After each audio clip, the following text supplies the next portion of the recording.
Chapter 71. After Hagrid heard the news, he heaved a sigh of relief. This kid really does make people worry. Okay, Principal, I think it's time for us to go back. It's getting late now, can we talk about the other things during the day? Hagrid's tone became more relaxed. As long as all the little kids in Hogwarts are fine.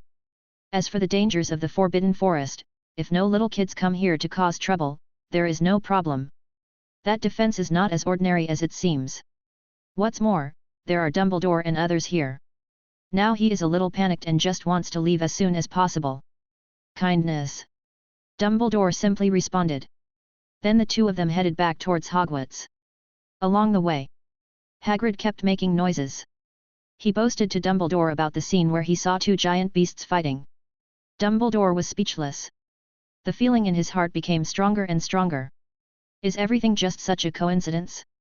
When Charlie was not at Hogwarts, a fire dragon appeared in the Forbidden Forest. When they came to the Forbidden Forest to search, the fire dragon disappeared. Charlie appeared in Hogwarts. All of this was a bit too coincidental.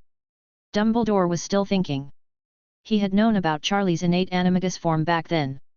He did a lot of research when he came back. Especially after knowing that the changing form was a fire dragon, he came to the conclusion. It was very strong. But it had drawbacks. The growth rate was innately limited. The solution was not recorded in the book. It didn't take long. Dumbledore and Hagrid showed up at Hogwarts. The deans of several colleges are already waiting at the door. So, did you find anything? Principal Dumbledore. Professor McGonagall said worriedly. Well, there are indeed some traces, but no sign of the fire dragon was found. Deng 133 Bulido told the truth. Several deans nodded. Now all the students are in the dormitories. As long as they don't go out, no accidents will happen. As for the various mysterious things that appear in the Forbidden Forest biology, it's not like this has never happened before. By the way, Principal Dumbledore, we notified the Ministry of Magic. The Ministry of Magic said that they will send people overnight to investigate, and they will probably come to you for questioning at that time. Dean Sprout said. Dumbledore nodded. Even if the Ministry of Magic is not notified of this kind of thing, the Ministry of Magic will receive the news. After all, it has to come. At this moment, Dumbledore he just wanted to go to Charlie to ask about the situation. But it was too late. He finally decided to talk tomorrow. At this moment, Charlie was already lying in the Slytherin dormitory. Looking at the ceiling, thinking in his mind. Combined with the transfiguration technique later, he successfully developed a variant form of the innate animagus. The effect was very good. Both the size and ability of the fire dragon's body were improved. He also successfully killed the water monster that broke out to guard the bottom of the Black Lake. He was given a big gift package. Not to mention the crystal core, it allowed his own magic reserve and fire dragon form strength to improve to a certain extent. What was even more surprising was that there was a strange stone tablet at the bottom of the Black Lake. There was a strange stone tablet on it. It's some information carved in ancient runes. It seems to be the existence of some taboos. This matter needs to be studied carefully in the past few days. Soon, Charlie fell asleep. Everything seemed to be calm. The next day, the students continued as usual. Class. But during the break in class, the topic of discussion among students in the entire school turned to what happened yesterday evening. Do you know? Let me tell you a secret. Yesterday night, we closed the school because a wildfire dragon appeared outside Hogwarts. A student said mysteriously. That's it? What do you know? I'm telling you, it's more than that. It is said that a terrifying magical creature, a water monster, has emerged from the Forbidden Forest. The fire dragon and the magical creature fought together, and the water monster was killed. Principal Dumbledore went to check it out personally. Another student said with some pride. His information is real first-hand information, and the channel is much more reliable than these people who want to take advantage of it. Not only that. Another person came over. Many people from the Ministry of Magic came to Hogwarts today. They are all experts. It is said that there are many in the Oro department alone. Look at those people in uniform, they are all Oro. The strength is amazing. They came here probably to investigate the matter of the fire dragon. Everyone was discussing. Charlie listened to the side, his face unchanged, but he was muttering in his heart. Misstep. The news spread so fast. Who would see me hiding in the Forbidden Forest in the middle of the night? Voldemort? He went to drink blood. No. If it was Voldemort, he wouldn't make such a big publicity. It must be this guy Hagrid. What a warm-hearted person. The classmates are still chattering on the sidelines. Charlie is sitting here. He always feels a trace of it. Uncomfortable. If his classmates knew that the fire dragon that shocked the entire Hogwarts yesterday was sitting next to them, I don't know what they would think. Just run away? Or just cry on the spot? They would probably be so scared that they would regret it. Let's go to Hogwarts. After class, Charlie left the classroom alone. There was no class this afternoon. He was going to the library to study ancient runes. As for his good classmates, they probably spent all afternoon. We are discussing the fire dragon. At this moment, outside Hogwarts, in the Forbidden Forest, there is a group of people wearing uniform black robes. They are investigating something by a black lake. Captain, you're dead. Judging from the injuries he received, he was attacked by other giant beasts. These people are Oro from the Ministry of Magic. They were ordered to come here to investigate what happened yesterday. After all, this is Hogwarts. No one wants anything to happen here. Most of these Oros are also graduates of Hogwarts.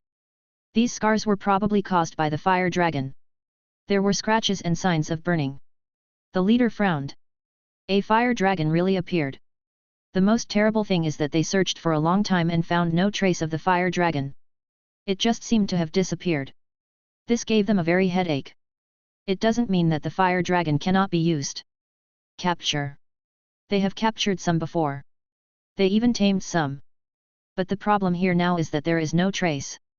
Only the dilapidated body of the water monster is left. And they don't dare to search it well now. In the Forbidden Forest, they don't know how many terrifying creatures there are under the surface. Let's go, take some photos and clean up the body of this water monster. We still have to submit a newspaper when we get back. Let's go back to Hogwarts for now. The leader Oro took a deep breath. He seemed to have a headache. In the Hogwarts library, Charlie has already registered. Wandering around the library. See if there are any suitable ancient rune books. However, this library is not familiar to Charlie. It's relatively troublesome to find. At this moment, he finally felt how good Snape was to him at that time. So many complicated and different types of books. Snape finally tried his best to find him. Now it was his turn. Confused indeed, Charlie was walking in the library. Those bookcases are also enchanted. He shuttled and wandered around in front of Charlie. It's been a while. Charlie finally found books related to basic runes. Suddenly, a huge bookcase flashed to the left. Charlie's eyes suddenly became clear. Then Charlie was slightly surprised. A figure appeared in front of Charlie. Very familiar person. Principal Dumbledore. At this moment, Dumbledore looked at Charlie with a half-smile. Didn't say a word. Oh, good afternoon, Great Headmaster Dumbledore. Charlie said hello first. Good afternoon, dear Charlie. We haven't seen each other for a few days. Dumbledore waved. Oh, little Charlie, you're reading a rune book. It's surprising how few people care about these things nowadays. I don't know what you want to use these books for. Dumbledore said with a smile. Then he waved his sleeves slightly. The bookcases began to shuttle and change. Oh, I just saw these suddenly, so I suddenly became interested, so I came to the library to have a look. Charlie said casually. Okay, you are still as studious as ever. However, ancient runes are not easy to learn, so I can give you some reference suggestions. Dumbledore continued to wave his sleeves. Soon, some bookcases appeared in front of the two of them. Dumbledore waved his hand. Several dusty books flew out. Classmate Charlie, if you don't mind my warm-heartedness, I think these books are more suitable for you. Of course, there are still these two books, but they are more advanced. Dumbledore helped Charlie pick out books. They were all about ancient runes. This actually saved Charlie a lot of trouble. Thank you, my great headmaster Dumbledore. Charlie was overjoyed and expressed his heartfelt thanks. Oh, of course you're welcome. This is what we, as Hogwarts teachers, should do. Dumbledore handed the book to Charlie. Charlie didn't shy away. He sat down on the floor and started reading. Dumbledore was very pleased when he saw this. He didn't bother Charlie. After a while, "You have studied basic grammar of ancient runes and understood the introduction to ancient runes." Charlie flipped through a book. "Just set it aside. Started the next one." Dumbledore narrowed his eyes slightly. "So fast? Is this how Charlie reads books? This is rune. It is obscure and has ancient grammar. This cannot continue. If Charlie keeps reading like this and swallowing jujubes, it will not be effective." Dumbledore was about to give a warning, but he found that Charlie had already finished reading another book.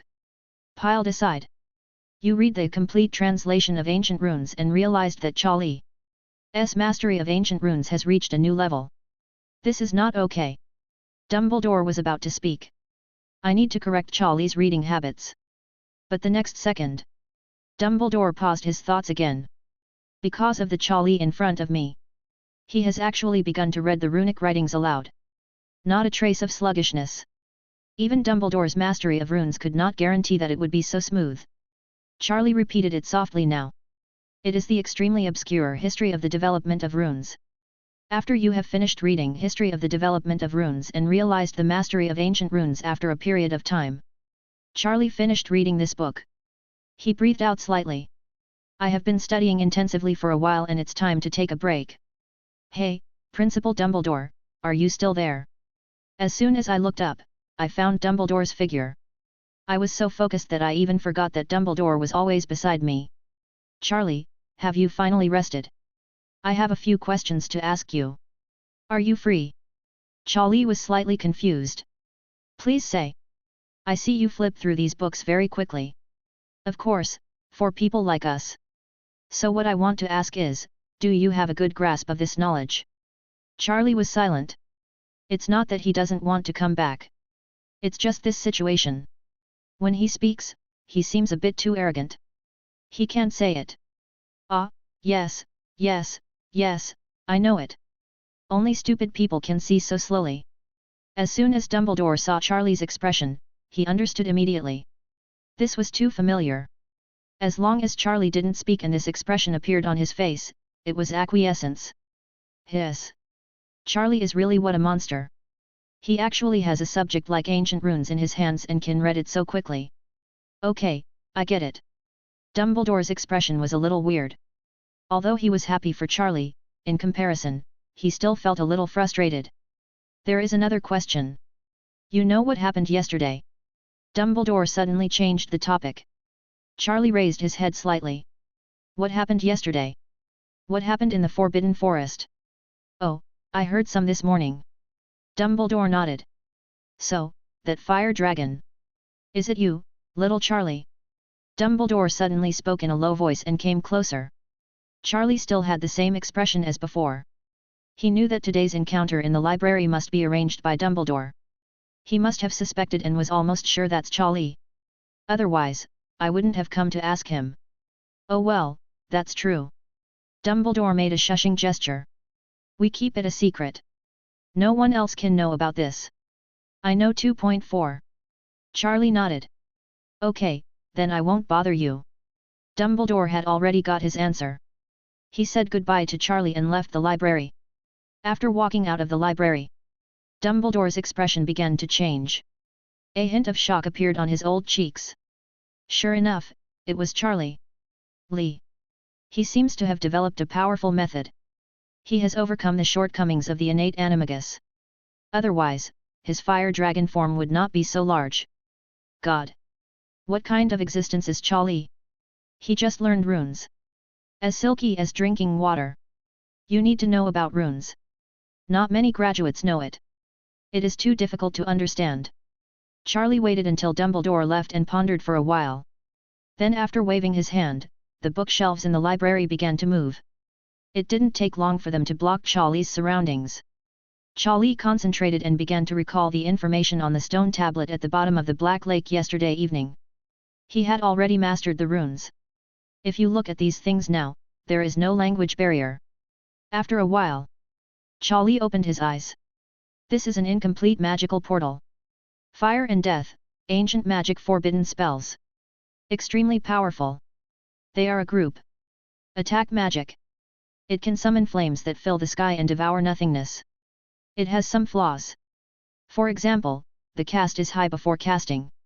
The magic power reserve is extremely high. And it is still incomplete. Charlie stood up and turned to the book again. The key points of this forbidden spell, even if it was incomplete, which was not a problem for Charlie. Soon, Charlie dug out some related books. All afternoon, Charlie was immersed in the library. When it got dark, Charlie put it down. Those books. You have translated and supplemented the key points of burning and killing by fire and successfully understood the ancient magic forbidden spell burning and killing by fire. Chapter 72. Burning and killing. Charlie sorted out all the information. Written on a stone tablet. It's a forbidden curse from long ago. Because the power is too terrifying. Dissemination is prohibited. Especially in the history of that year, there was a campaign to liquidate wizards. As a result, many wizard research and so on were lost. This magic has been perfected by Charlie. The only downside is that it still requires a bit of cast forward. And it does consume a lot of magic power. But the power is real. A bit of a headache. Charlie patted his head. How do you experiment with this thing? Run into the Forbidden Forest again? If the Forbidden Forest is used this time, it won't be so embarrassing. Thinking of this, Charlie had a headache. I can only try again later when I have the opportunity. Now. In Dumbledore's office. A group of Aurors looked depressed. They respected Dumbledore. But whenever they asked for clues about water monsters and dragons, Dumbledore began to answer questions. Thank you for your time, Headmaster Dumbledore. We have to go back and write the report too. All the Aurors saluted Dumbledore. He also returned the salute. This incident came to an end. But what is somewhat funny is that after this day, a tower was erected next to Hagrid's hut. A giant magical dragon hunting crossbow. Charlie had a headache after looking at it. The arrows of the dragon hunting crossbow were bigger than ordinary spears. It was an uneventful day. Charlie and Hagrid were chatting by the hut. Hagrid was holding I smacked my lips at the newspaper published by the Ministry of Magic. The efficiency and capabilities of the Ministry of Magic are getting worse and worse. Charlie, take a look, there are no clues about the fire dragon. Everyone is making paste. Hagrid said angrily. Charlie did not respond to Hagrid's complaint. The topic turned to another topic. So Hagrid, what do you use this for?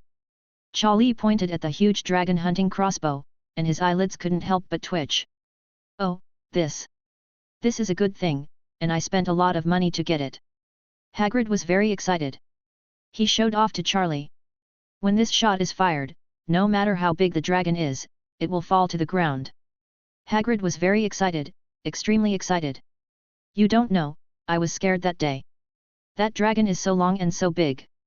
Hagrid gestured with his hands, recalling that night. He was still frightened. Charlie felt that his back was sweating. Such a big dragon hunting crossbow was actually prepared for me. One day, Charlie received a letter from an owl. It was from Hansen. That is, Charlie was the double agent who was buried in the Ministry of Magic and the Death Eaters. We haven't seen each other for so long now. It is said that Hansen has successfully been promoted in the Ministry of Magic. And because of his excellent performance, he received many awards from senior management. Many high-ranking officials even gave him bad reviews. Promise that as long as he works hard, it will be next year or the year after. Their place was Hansen's. To this, Hansen is full of energy. Once upon a time, I became a more curly person. And wrote a letter to thank Charlie. He said that thanks to Charlie's advice, I used to be confused and didn't know the meaning of work. Now I have found my purpose in life. All year round can make him happy. Charlie looked at the letter. I didn't know how to reply to him for a while. Is this what it looks like to be exploited until the end, when you are exploited stupidly? But the beginning of this letter is filled with insignificant matters. On to the next page. The important point was mentioned. The remaining Death Eaters have been making some moves recently. There is a group of people. They sneak into Gringotts to cause chaos and plan to steal an item from Gringotts. As for what it was, Hansen didn't know. He is not the mission executor. Can't know the specific details. But Charlie knew this very well. It's nothing more than the Philosopher's Stone. But when Hagrid took him to Gringotts, he had already taken away the magic stone. This Death Eater attack. It would be futile at best. Just right. Charlie had a plan in mind. These people used it to practice the power of the forbidden spell on him. Also for dear Voldemort. Tighten the bones. Give him a tap. Soon. The day came when Hansen revealed it to Charlie. Charlie left Hogwarts. For him, it is very convenient to use Phantom. No one even knew he was out. In an alley of Nocturne Alley. Charlie has finished his disguise. He was leaning against the wall, waiting for those people to come. This was the route Hansen told him. Charlie didn't plan to go directly to Gringotts to ambush him. That would be a lot of trouble. For example, how to sneak into Gringotts, how to deal with those annoying elves, etc. Or maybe Charlie made too much noise and alerted the dragon guarding the bottom of the cliff at Gringotts. There will always be some side effects. Therefore, Charlie chose to give them a big surprise here. Certainly. Even if these people went to Gringotts, there will be no gain. Charlie looked at Hagrid and took away the magic stone. Now the magic stone. Probably at Hogwarts. Being guarded by the three-headed dog. Light wind and drizzle. The sky gradually darkened. Nocturne Alley is also very close to Diagon Alley. Soon. It got noisy over there in Diagon Alley. They are all the roar of the elves. And the urgent sound of Gringotts hired security. It didn't take long. Charlie sensed that a group of people were heading this way from Diagon Alley. Charlie took out his wand. The whole person was covered by a cloak. Start chanting the mantra. At the same time, the wand started waving too. This is an extremely complex spell. There can be no mistakes in the whole process. Even Charlie had to be serious. All the steps, wand equipment, and more. All arranged. With the wave of Charlie's wand, the magic power around Charlie also began to become manic. Hot magic. The air in the rain evaporates. In the humid and hot alley, raindrops can't get any closer. Da-da-da. The sound of footsteps soon came. Rapid and heavy. It seemed to indicate the failure of their operation. The rain suddenly increased. The footsteps of the group in the rain became more abrupt. Behind them, there was the ancient spirit. The hired security of the pavilion and the hunting dogs and goblins were chasing after them. Finally, the group of people came to the alley. As long as they bypassed this alley, they could use flow powder to retreat. But now, their expressions were extremely fearful. In front of the alley, they were blocked by one person. They obviously felt an uncomfortable magic wave. But these people were obviously ruthless characters. There were people from Gringotts chasing behind them. They were not polite at all. They just bombarded them with magic. Move after move. Fatal. He flew towards Charlie. Charlie retreated. His body moved back lightly. He avoided all the attacks very cleverly. The Death Eaters didn't bother much. They just gave Charlie a vicious look. Warned him not to mind his own business. A dozen random people walked directly through the alley. Behind the alley, Gringotts hired security and the goblins finally arrived. The goblins gave the order. The hired security was about to intercept them. But at this moment, just when they were about to raise their hands, they saw a terrifying scene. The sky suddenly darkened. Then all the rain suddenly evaporated at this moment. The space seemed to be split. Flames fell like meteorites. The area around Charlie was full of flames. Of course. This is just because Charlie controlled it. After all, it is in Nocturne Alley. There is no need to destroy this place. The house Hansen gave him is still here. Then, those Death Eaters were burned up in the flaming meteorites that filled the sky. The goblins and hired security guards who came to chase were completely stupid. They knew that nothing was lost. It was just to hold back those who dared to touch Gringotts. People. But I didn't expect that when I came here. I saw a young wizard. He directly used a terrifying magic to kill everyone. Oh no. There was only one person left. He was out of breath. Charlie deliberately avoiding him and not burning him to ashes. This is the time. The goblin from Gringotts immediately took out a unique camera to take pictures. Wanting to record this moment, Charlie walked up to the man and put on a strange pose. Posture. I saw his arms swung round and hit the man hard on the back of the head. Click. The goblins of Gringotts captured this scene. Charlie operat away. Everything seemed as if nothing happened. The goblins of Gringotts and the hired security guards were stunned on the spot. Their faces were full of fear. So strong. The wizard. One magic killed so many powerful wizards. Then they disappeared without a trace. Everyone took a deep breath and began to clean up the battlefield. See if there are any other clues. This matter passed quickly. Just like an episode in life. No one paid attention. Halloween is coming soon. Everyone in Hogwarts gathered in the hall to have a wonderful dinner together. Charlie is no exception. Him at this moment. He was in Slytherin's dining area, slowly eating ham and other delicacies. All the students were very happy. Celebrate this wonderful night. Halfway through the meal, a flock of owls flew in. Begin to accurately deliver letters and items sent by the little wizard's family. Wow, my mom sent me some money. I envy you so much. My dad only wrote me a letter. It's better for you, my family sent me a change of robes. The little wizards all opened their excitement or packages happily. Harry was eating in the Gryffindor dining area. He opened Ron's newspaper. He was instantly attracted by the content published in the newspaper. Gringotts was infiltrated and pickpocketed. But Gringotts issued a statement and nothing was lost. The items in the vault have long been taken away by everyone. Harry read in a low voice. At this moment, Dumbledore and some teachers also got the newspaper. They opened it slowly at this moment.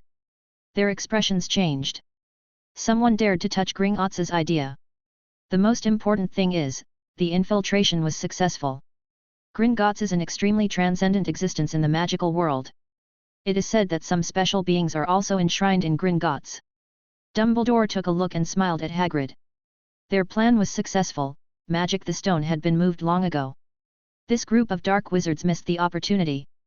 But in the next second, Dumbledore's pupils shrank suddenly. The next page of the newspaper published the follow-up of the incident. Gringotts sent people to pursue these thieves while chasing into Nocturne Alley. A mysterious man appeared. The mysterious man released an ancient magic. All the thieves were killed in a few breaths. The strangest thing is that the mysterious man cleaned up all the after the thief. He also posed in a strange posture, as if he was swinging a sledgehammer. A photo of the mysterious man was also posted on the newspaper. It was dynamic. The posture is not elegant, but it can only be said to be quite eye-catching. Those who look at it, the young wizards who saw this newspaper, all screamed in shock. They gathered together and looked at the second half of the newspaper. Their faces were full of horror. A dark wizard sneaked into Gringotts to steal things. Another mysterious person suddenly killed him. This group of dark wizards. Gringotts also took a picture of the mysterious man's strange posture. After watching it, they felt a little scared in their hearts. This magical world did not seem to be very peaceful. Harry and Ron, they were also having a heated discussion. Just Charlie glanced at the newspaper. Then he threw the newspaper aside and started eating by himself. During this period, he looked up and found Dumbledore's eyes. He looked at himself from time to time. Jong, he is still old and hot. Dumbledore is indeed a recognized leader in the wizarding world. Suspicion suddenly came to his head again. But this should be just a casual suspicion. It has nothing to do with Charlie. In the whole hall, he had the worst expression. One of them was Quilinus Kylo. He was looking at the newspaper at the moment. His whole body was shaking. His eyes were full of panic. So much so that the teacher beside him felt something was wrong. Professor Quirrell? Are you feeling unwell? Oh, sorry, I'm just feeling a little tired. Quirrell wiped his sweat. He quickly said goodbye to the others and headed towards his residence. There seemed to be a surge of anger on the back of his head. Quirrell felt that if he stayed in that hall again, he might be there soon. He was about to expose everything about himself. Soon, he returned to his residence, closed the door, and cast a silence spell. Then he slowly untied his hood. As soon as he opened it, a roar came out. Damn it! This bunch of rubbish! This bunch of rubbish! That's Charlie! That must be Charlie! He is provoking me! He is provoking us! He is humiliating me! I'm going to kill him, I'm going to crush him to ashes! Voldemort's face was twisted crazily. It seemed like there was overwhelming anger. His whole body was struggling to get out of Quirrell's body. He wished he could run to Chalina right now and fight him to the death. It's too much. It's too humiliating. That posture. Wasn't it the posture in which he deliberately hit me that night? As soon as they saw the second half of the newspaper, Quirrell and Voldemort's faces turned green. They all recalled that night. The kind-hearted Charlie wanted to help Quirrell out of concern. He drove away the crazy Mrs. Loris. But in the end, he raised his fist and sent a soul-touching fist towards Voldemort. Voldemort's head. I was almost beaten to death. Looking back now, I just feel a buzzing pain in my head. Master, our guess is right. Charlie just discovered us, and he did it deliberately to show us. Chi Luo finally calmed down a little. He said respectfully. But it's a little strange. Is this Charlie so powerful? The wizards we sent out to infiltrate Gringotts this time are also good ones. It was actually solved by a single person named Charlie? Was Gringotts lying? Quirrell directly raised the most puzzling point in the newspaper. Voldemort didn't say anything.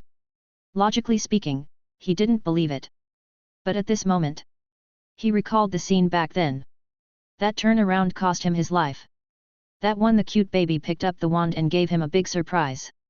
After a long time, Voldemort breathed out. It seemed that his anger had subsided a little. It's possible that it's true. Chapter 73. Our plans must be long-term. This Charlie is difficult to deal with. Luo was shocked. It was the first time he heard it from Voldemort. Some people are difficult to deal with. Even Dumbledore. Voldemort had never said such a thing. So Master, has this magic stone been transferred a long time ago? Or maybe he was intercepted by Charlie? Quirrell pondered. Voldemort did not respond. This question was indeed troublesome. But Voldemort was more willing to believe that it was Dumbledore who had transferred. If it were in Charlie, Voldemort always felt that more accidents would happen. What a bunch of rubbish! Voldemort roared. He remembered what was published in the newspaper again. Voldemort almost fainted without a mouthful of old blood. Halloween ended with everyone's laughter. Except for the slight concern some people found in what was published in the newspapers. Others went back to rest early as usual. In Dumbledore's office. Hee, luckily you were thoughtful and made these people feel defeated. Hagrid was holding a glass of wine, still unsatisfied. Dumbledore's face did not look as comfortable as Hagrid's. He was still thinking about the contents of the newspaper. Who was the so-called mysterious man? What did he do? Means. One person solved those Death Eaters. The most puzzling thing is, what does that strange posture mean? Is it a wizard with some special hobby? Is this his exclusive posture? Hagrid, haven't you ever wondered who that mysterious man could be? Dumbledore signaled Hagrid to stop drinking. The whole office smelled of his alcohol. Kindness? Who is the mysterious person? Ho ho ho ho, it's possible for anyone. There used to be many masters in the Order of the Phoenix. Hagrid is already a little drunk. However, his dressing style does look very much like the same person. Hagrid muttered. He was already a little delirious. The stamina of the alcohol was already here. Please finish your words before getting drunk, Hagrid. Dumbledore was a little helpless. Hee, you may not believe it, but I think his appearance is very similar to the way I met Charlie in Knockturn Alley. Cloak covering face, dressed in black. Ha ha ha, it's so funny, that guy actually put on such a pose. Is it some kind of special magic? Oh, I'm sorry, I drank too much, and I said such stupid things. Haha, Charlie, I'm so crazy. The words are not finished yet. Hagrid just fluttered. He fell directly onto the table. He fell into a deep sleep. Very detailed. This evening, he could only make do with Dumbledore's office for the rest of the night. Dumbledore looked at Hagrid falling asleep and shook his head helplessly. My thoughts seemed to fly out of nowhere. Thinking about Hagrid's words. Shouldn't it? Is it really Charlie? Charlie did this. In the end, no one else found out.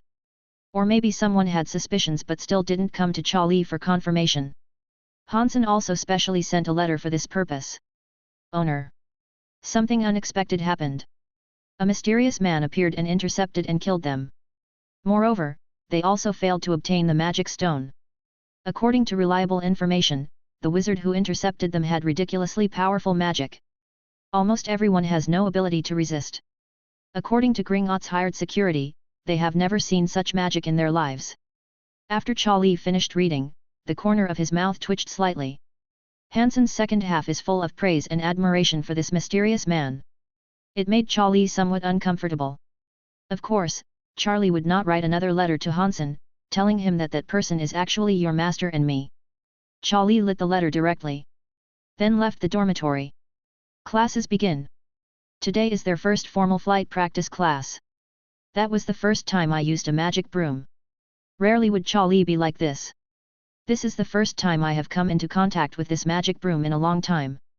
After all, I have never had the opportunity to contact him before.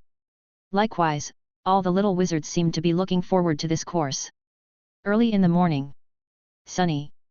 The warm sun warms every corner of Hogwarts. The playground inside Hogwarts Castle. The little wizards are ready to go. Today is Slytherin and Gryffindor house flying lessons together. Wait until Charlie arrives at the playground. The flight teacher, Rolanda Hooch, was already waiting here early. It didn't take long. All the students are here. After all, it's a flying lesson and no one wants to miss it.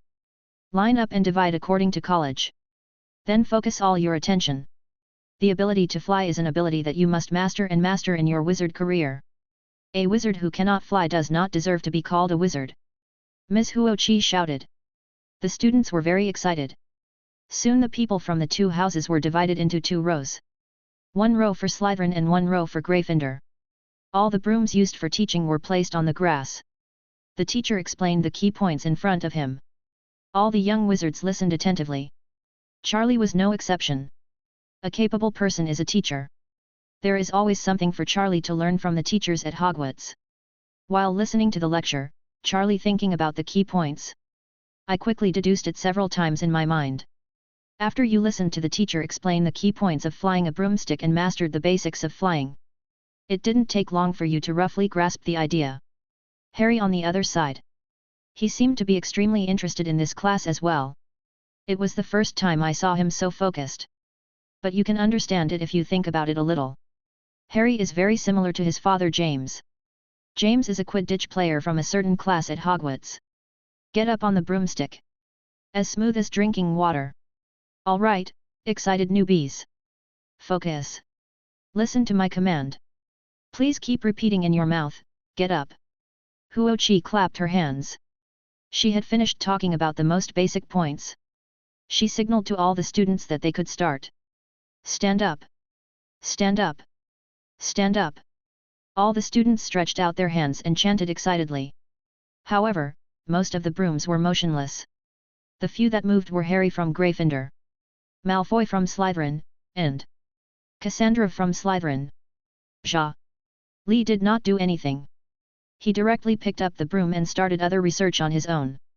This is a magic instrument. It is called a magic weapon. They are all tools forged by special means. There are many in the magic world. Such things. Charlie has seen some books before, but he didn't deliberately study them. Since he got the teaching broom today, he can naturally study it first. As for flying, Charlie has passed the deduction just now, and there is a high probability that there is nothing wrong with it. It's a big problem. The most important thing is proficiency.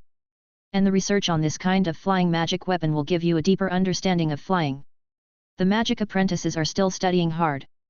But even the first step is not enough. Difficult to step into. You studied the structure of the broomstick, combined with your previous knowledge, and understood the basic level of magic weapon forging? Through the understanding of the structure of broomsticks and combined with the elementary flying skills, we can understand the intermediate flying skills? You disassembled the broomstick, studied the structure of the magic instrument in detail, and understood the intermediate level of magic weapon forging? After mastering it, he understood the true meaning of flying. Charlie quickly mastered some basic knowledge and abilities. Whether it is magic weapon manufacturing or flying skills, they have reached a good level. Just his behavior. It just looks weird to outsiders. Especially teacher Huochi. He shook his head. But he knew Charlie. It was rumored that Charlie was extremely smart and talented. And he always does some behaviors that ordinary people can't understand. Therefore, teacher Huochi did not intervene much. After all, it's just a teaching broom, not a very precious thing. Not to mention genius. He will always be out of tune with ordinary people. Even their behavior is incomprehensible to ordinary people. Now! Suddenly a little fat man screamed. Neville Longbottom! He had already mounted the broom, but the broom didn't seem to listen to him. Keep shaking!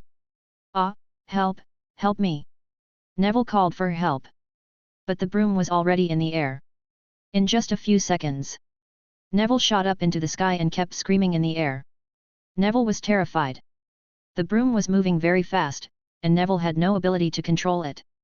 Screams resounded through the sky. But he did not dare to let go, and grabbed the broom with both hands. After going through a period of time and space, Neville was desperate. He felt as if he had travelled through centuries. In this short time the tens of seconds were extremely long. In the end, Neville was completely unable to control his broom. His whole body fell straight down like a cannonball. All the classmates were shocked and looked at Neville in fear. Some were timid, and immediately closed his eyes. Huoqi shouted loudly from below. He hoped that Neville could calm down and control the broomstick again. But unfortunately, Neville did not seem to have this talent. Huoqi wanted to go back to get the broom and take off to rescue him. Come on, it's too late. When she thought of this, a trace of regret flashed across her face. She shouldn't be so confident that these little wizards are doing whatever they want. Ah! Neville! Oh my gosh! Don't want! The classmates screamed and closed their eyes unbearably. Harry ran directly towards Neville. The enthusiastic Harry was not willing to give up on his classmate. Charlie glanced at Neville who was plummeting. Way! Seeing Harry's anxious look. Forget it! Help them! Then Charlie opened his palms slightly. The broomstick that had been dismantled for study just now was assembled directly in the air. If anyone pays attention to Charlie's side, it must be I will be stunned by the scene before me. Walk! Charlie muttered silently. He randomly used the flying technique he had just learned. But the way he used it was different from everyone else. Ordinary wizards need to clamp the broom. Then activate the magic and use magic. Control the broom to take off. Drive the whole person to take off. The whole process is fixed and rigid. In the operation and understanding just now, Charlie has summed up a free and flexible advanced version of flying skills. For now, the broom in front of Charlie is directly it took off. Like a cannonball. With a whoosh, it ejected. It was like a meteor streaking past Harry's side. It caused Harry's wizard robes to rustle. Harry was shocked. When he turned around, he saw Charlie's relieved face. Gaze. Then the next second, Charlie's broom fell directly under Neville. With its inertia, Neville ran forward for a while. Finally, it hit the ground. Neville let out a wail. However, he did not suffer any substantial damage. If there was no help from Charlie's flying broomstick, Neville would at least be missing an arm and a broken leg. Ah! The magic apprentices looked at what happened suddenly and let out a scream. Unbelievable! Where did this broom come from? Then they found out. Harry, who had been supporting him next to Neville, looked at a man with grateful eyes. Direction. Even the teacher looked over there in a daze. It was a lonely corner. Charlie's location. He did not train with the large army. Instead, he found a shady corner. He was minding his own business. Research. Suddenly he saw everyone's eyes and looked over. He lowered his head silently. Then he opened his palm. The broom that was still with Neville just now flew directly towards Charlie. The speed was staggering. This is not a flying spell. Instead, it uses the principle of flying to control the broom to achieve more precise control and speed. Huoqi saw the clues at a glance. So he looked at Charlie in confusion. This Charlie classmate Li, have you figured out the principles of flying? Even she herself couldn't control it like this. Otherwise, she would have saved Neville just now. For a moment, Huoqi only felt that his belief was somewhat collapse. Teacher Huoqi? I guess we should take Neville to the infirmary first. Harry reminded. Oh, right, right. Huoqi calmed down. There was no time to be shocked. The most important thing now is to send Neville to a doctor first. Classmates, I'm going to take Neville to the infirmary first. You practice on the spot, but remember, private flying is not allowed. Otherwise, if you are caught by me, your credits will be deducted. After saying that, he glanced around the classmates. Finally, he glanced at Charlie intentionally or unintentionally. Then Huo, Mano Zhao, Qi immediately helped Neville and left. After the teacher left, some students had not yet fully reacted. The trick that the classmate had just checked was probably magic. What kind of method was it? Is this a flying technique? Do you call this a flying technique? Isn't it a flying technique? Follow the strict steps, step by step, and finally sit on the broom before you can take off? Everyone was about to ask Charlie for advice. But they found that another accident happened on the playground. Cassandra directly held the broom and took off, looking very stable. After a while, the person disappeared. The other two, Harry and Ron, had another conflict with Malfoy. It turned out that Malfoy got the memory ball that Neville had dropped. He said that he wanted to hide the memory ball and put it on the tree. Neville couldn't be found. This move directly angered Harry. Malfoy took off directly. He is one of the few people who has mastered a hint of flying, just like Cassandra. Harry was not to be outdone. Hold on, he grabbed the broom and chased him out. Charlie looked at the impulsive Harry and couldn't help but shook his head. Then he continued to study his broom. Today he gained a very interesting ability. Magic weapon making. You can try to do some interesting things. Magic tools. You can even improve many things. This time when I go back, I have to look for some books on this direction in the library. Although it is an unpopular direction, Charlie finds it quite interesting. For example, this broom can be modified. Or Charlie can take a wooden sword and modify it directly using the principles of a broomstick. The picture is full of artistry when you think about it. That's almost it, let's try flying. Charlie whispered. Then he raised his hand slightly. The broom flew directly into his hand. With a whoosh, Charlie's figure soared into the sky and disappeared on the playground. Did you just feel someone taking off? It seemed like it, but when I realized it, I couldn't see it anymore. Several students were in a daze. Chapter 74. On the playground. These remaining classmates, looking in the direction of the people who had just taken off, they were filled with envy. Hermione was cautious at this time. Looking in the direction of Charlie just now. Really? Charlie is gone. The person who took off very quickly just now was Charlie. Some other classmates. Some people also reacted more or less. Looking at Charlie's position just now, his eyes were full of envy. Classmate Charlie. Simply outrageous. After so long contact. Any magic class. For Charlie, everything is almost always within reach. No difficulty at all. In some courses, the teacher would even discuss it directly with him on an equal footing. People compare to people. Infuriating. Now, Harry had already obtained the memory ball and began to retreat. Malfoy landed early.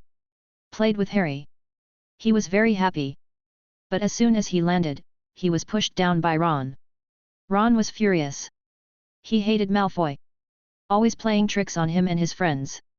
The two quickly struggled with each other. In the end, Harry came back and separated the two of them with his classmates.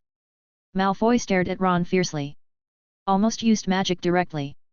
Have to say, Malfoy is still more talented than Ron in magic.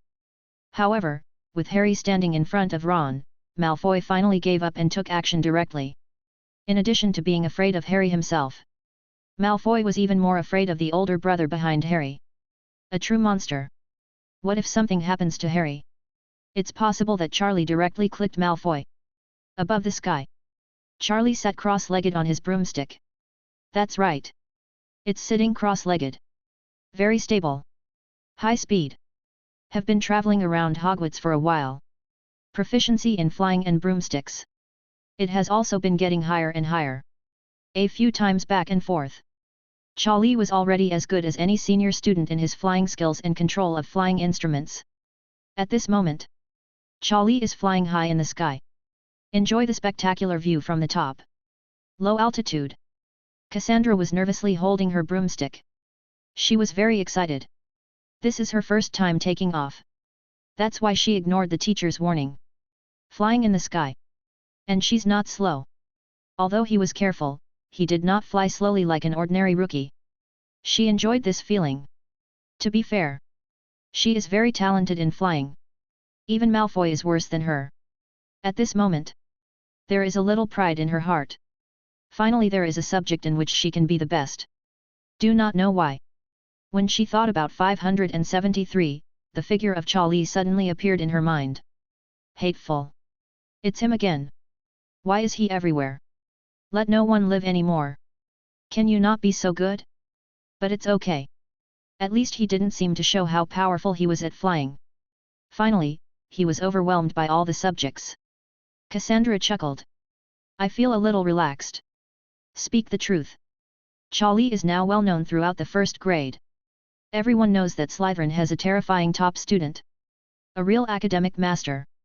That fear of being dominated weighs on the hearts of all young wizards who are already quite talented. Suddenly, Cassandra felt that the flow speed of the surrounding air seemed to be changing. Vaguely, there seemed to be a sound of breaking through the air. Feeling bad in her heart, she looked up. The next second, he was so angry that he almost fell off the broom. Whatever comes to mind, comes to mind. That leisurely figure. Isn't it just Charlie? The most irritating person. This guy looks so relaxed and content. There was no trace of her cautious appearance. The most outrageous thing is, Charlie's speed is really fast. Just saw it. Charlie had already flown far away, directly leaving Cassandra behind. Cassandra was a little desperate. There is a course that I promised I could take to compare with Charlie. How can this compare? If the comparison continues, can you still survive? Cassandra completely lost her unrealistic thoughts. The flying lesson is over. The magic apprentices were still unsatisfied. Except for the injured Neville, who was a little miserable. Everyone has different gains. Needless to say, Charlie. His incredible understanding, points, and directions of gains are different from those of other people. Look away from this monster. Everyone has more or less mastered certain flying basics and skills. This class is over. There were some hiccups. One is when Harry was chasing Malfoy and was seen by Professor McGonagall at the window. Because Harry is about to be recommended to the Gryffindor Quidditch team by Professor McGonagall. The second one is more interesting. The conflict between Ron and Malfoy intensified. They agreed to hold a gentleman's magic duel. Certainly. This is also a decision made by two people after comprehensive consideration. After all, Malfoy didn't dare to attack Ron directly. Ron had no choice but to agree to the challenge. At this moment, he was panicking. Although Malfoy is arrogant, he looks down on CCBB people and does not play with people like them. But it has to be said. In learning magic, the progress is quite outstanding. Although it cannot be compared with Charlie, it can be compared with other rookie magic apprentices. Malfoy seems to be extremely talented. This matter. We even got into trouble with the professor. Finally they brought out Professor Phileas Flivy. In the nature of friendly exchange and learning. Flitwick ultimately didn't survive their hard work. Promised to be in class. Let them hold a so-called duel. Flitwick could also give all the students a vivid dueling lesson. Let them know. What is an elegant wizard duel? Charlie didn't care about that. He these days. Always in the library. He even went out to purchase some materials and magic weapons. Conduct disassembly and assembly research in your own dormitory. You have disassembled and studied many magic instruments, and combined with your theoretical knowledge, you have understood the advanced level of magic weapon manufacturing. Already on how to make some magic weapons. A high level of proficiency was achieved. At most, it might just be a few missing maps or something like that. But Charlie is Charlie after all. Something. He doesn't need blueprints. There are no drawings. Just create it yourself. As long as there is creativity and usage scenarios. There are many things that can be done just by doing them. One day. Get out of class time. Check out the magical equipment in your dormitory. Suddenly two sneaky figures appeared. Just entered Charlie's dormitory. The two of them were startled. In Charlie's dormitory. A collection of strange utensils. At this moment, he was assuming a posture ready to attack. Aim directly at the two of them. The two of them were sweating profusely. Don't dare to make any other moves. They can feel it in their hearts. If you are slightly careless, I might be blasted to pieces by these strange things. All right. No more teasing you. Charlie waved his hand. Those instruments were back to their original state. These are the things that Charlie recently made for practicing his skills. There are all kinds of things, such as magic cannons, magic grids, magic animal traps. The two people at the door tiptoed. He walked in. For fear of touching some strange switch, he was hung up on the spot. The person who came was none other than Harry. Ron. Say it. What's the matter? Charlie could see at a glance that the expressions of the two of them were unusual, and they were hesitant to speak. Ron was a little embarrassed. He wanted to speak, but couldn't. If you don't tell me, then go back. Charlie plays with the taste. No, brother Charlie, I said it's not okay yet. Ron was a little anxious. Harry was a little embarrassed. After all, it was Harry who brought Ron here. He didn't know if his behavior would cause his brother's displeasure. Brother Charlie, I don't know if you have heard of it. Malfoy and I have a little conflict. Ron pinched it with 2 fingers and said vividly. Oh, I've heard that, but there are hundreds of millions of contradictions. Charlie nodded. A trace of embarrassment flashed across Ron's face and he continued to speak. Before the two of us, we have an appointment to hold a gentleman's magic duel. We made a big fuss over this matter. In the end, even Professor Flitwick was invited out. He said that in the next class, we would be given time to have a real wizard duel. Professor Flitwick might as well explain it to the students on the spot. Ron said this. The embarrassment on his face became even stronger. I am indeed not as good as Malfoy in magic. I was so angry at the time that I agreed directly. I don't think I'm at fault, I'm standing up for classmates like Neville who are being bullied. But now, if we lose, those who support us will be so depressed. Those wizards from Muggle families are all expecting me to defeat Malfoy in one fell swoop. Ron finished speaking. His little face was a little red. He didn't dare to speak the rest. Brother, let me just say it straight. Ron wants you to teach him magic. He feels that he can't beat Malfoy now. Charlie was straightforward. Even if his brother scolded him, he would admit it. He is also someone who firmly stands on Ron's side. No. Charlie shook his head after hearing this. Suddenly, Harry and Ron's faces were full of disappointment. Sure enough, they would still be ruthlessly rejected if they came to ask for their brother in such an impolite way. Of course. The two of them were not angry. They were just a little bit. Just disappointed. Then, okay, then let's think of a solution. Harry said with some embarrassment. Charlie's face showed endless frustration. Even his eyes were a little red. After all, he is not too old now. Don't worry. Charlie couldn't laugh or cry. These two little kids were too sincere. All their thoughts were written on their faces. Harry and Ron's eyes immediately flashed with a hint of hope. Don't worry. That means there is still hope. Really? Hee. As expected, you still have to rely on your brother. Harry was secretly happy. I mean, it's too late to learn magic now. Learning is something that requires accumulation. Even for Harry, when I teach him magic, the most important thing is to help him lay a good foundation. The other is to develop his study habits. Everyone must study and practice for many years before they can make progress. Charlie said seriously. Of course. Everyone he mentioned does not include himself. Others need it, but he doesn't need it.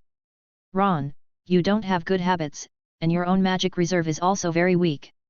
As for magic, not many of you are beginners. So you were a little impulsive in your duel with Malfoy this time. Charlie continued. Another trace of despair flashed across Ron's face. Sure enough, it's still unrealistic to take shortcuts. But Charlie changed the subject. Ron and Harry's eyes immediately lit up. There is no real gentleman in the so-called duel. This is my philosophy. When a wizard faces real danger, any means is a chance for him to save his life. If you are willing, I can give you a guarantee. Charlie finished speaking.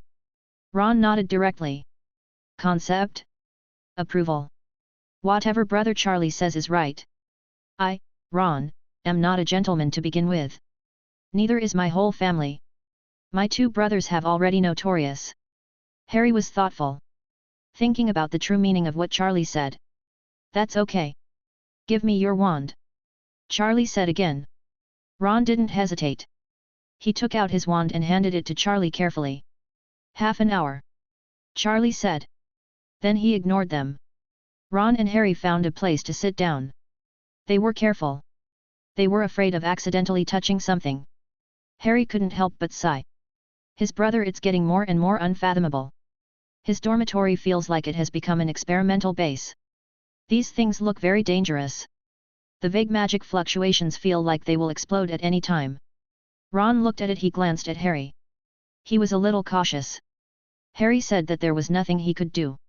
It was like this every time he came to check out the place. Snap! Ron's eyelids jumped. Charlie actually took apart his wand. He was a little anxious. But he still held it back. Don't worry, my brother is a master wand maker. Harry comforted. Thinking of this, Ron's face became slightly better. Yes. Brother Charlie is a master of wand making. He must have his reasons for doing this. But the next second, Ron's face became even more embarrassed. Charlie poked out the wand head directly. Can this still be used? Ron felt a little regretful. This is his wand. Wands are not cheap, and their family is not a particularly wealthy family. If when he went home and told his parents to buy another wand, he would probably be scolded for several days. His father's salary at the Ministry of Magic was not very high. But next, Ron and Harry couldn't understand it at all. Check it out. The method of operation seemed to be completely inconsistent with making a wand. It seemed that some strange secret doors were added to the wand. Finally, half an hour passed. Charlie waved his hand and motioned for the two boys to come over. The two of them were a little confused. He walked over nervously. Ron's face was even more urgent. Brother Charlie, what is this? Ron asked carefully.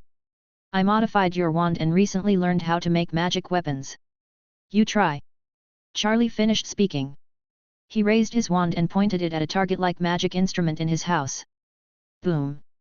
A sound like a gunshot sounded. A powerful wave of magic shot out like a cannonball. Ron and Harry were dumbfounded. That's okay. Isn't this a gun from the Muggle world? Why are you standing there stunned? Take it and try it. Ooh, okay. Ron immediately took it.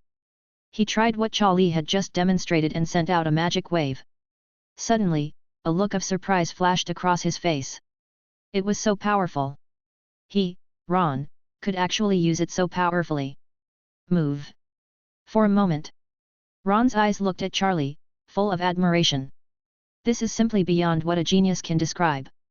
A monster. Brother Charlie, how does this thing compare with Malfoy's attack magic? Charlie was slightly startled. 7 steps away, it's fast. What about within 7 steps? It's fast and accurate. Chapter 75. Ron. Brother Charlie is really humorous. Don't think too much, this is just a temporary help for you. You still have to lay a solid foundation to learn magic. When you meet a real master wizard, your stuff is still useless. Charlie looked at Ron's excited look and poured cold water on him. Ron nodded thoughtfully. That's right, but I don't care anymore. Malfoy has already appeared in his mind. A horrified expression. He couldn't help but feel a little happy.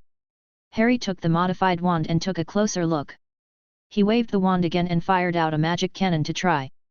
He couldn't help but clicked his tongue. This thing is simply technology. And hard work.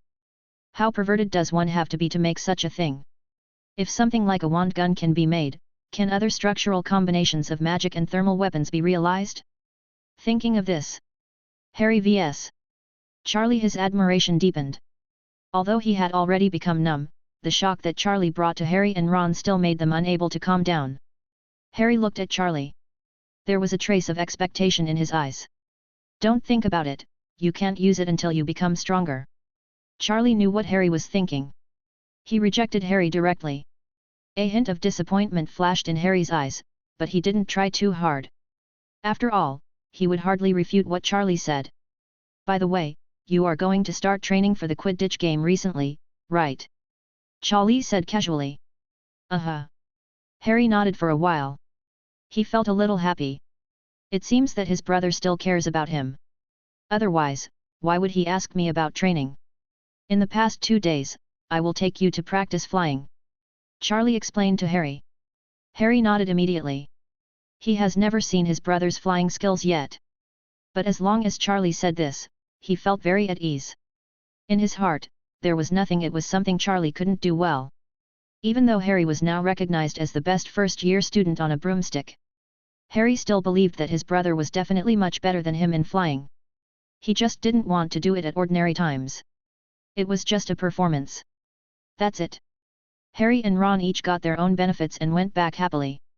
Along the way, Ron kept playing with and studying his new mutant wand. He fired cannons into the air at every turn. Then he kept giggling. He seemed to have seen it. Mars knelt at his feet, admitting his mistake.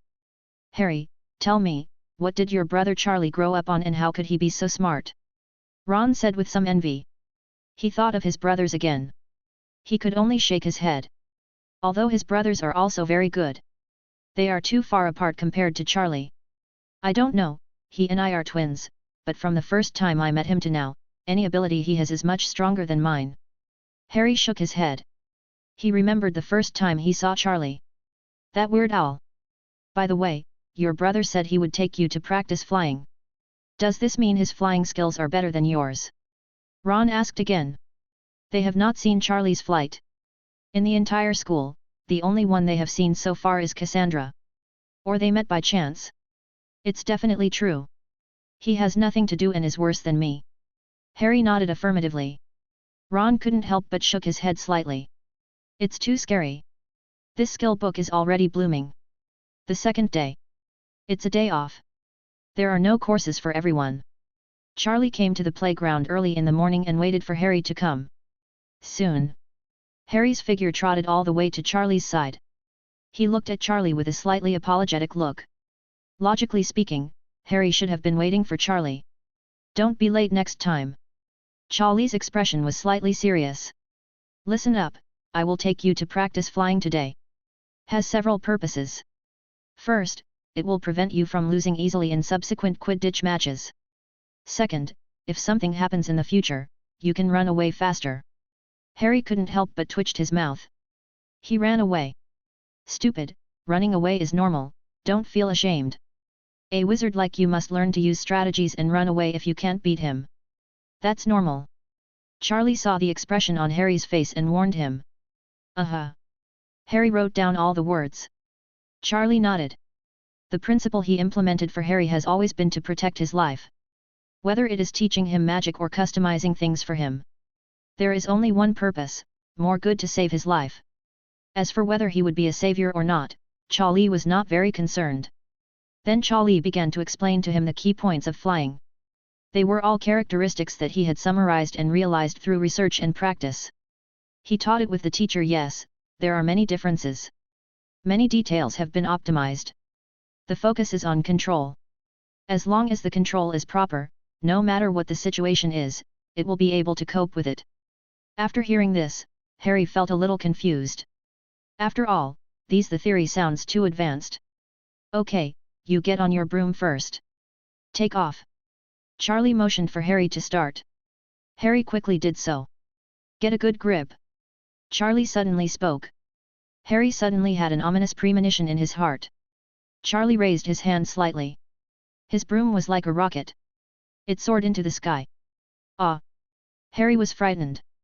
He held the broom tightly with both hands and shouted wildly. He only felt that if he was distracted for a moment, he would be thrown away. This broom is too fast. Brother Charlie. Do you usually use this speed? Trained in flying skills? God! Harry's mentality was a bit explosive. He was actually a little proud, after all, he was the best performer in the flying class. He was even favored by Professor McGonagall and directly recommended to Griffin. There are many Quidditch teams. Compared with Charlie now, there is still a long way to go. Many people have seen Harry's figure in various places in Hogwarts. It soared into the sky and quickly shuttled through various places. There is a broom in the place. But the posture is not very elegant. It seems that the broom is dragging people forward. Is that Mr. Harry Potter? I heard he was selected for the Gryffindor Quidditch team.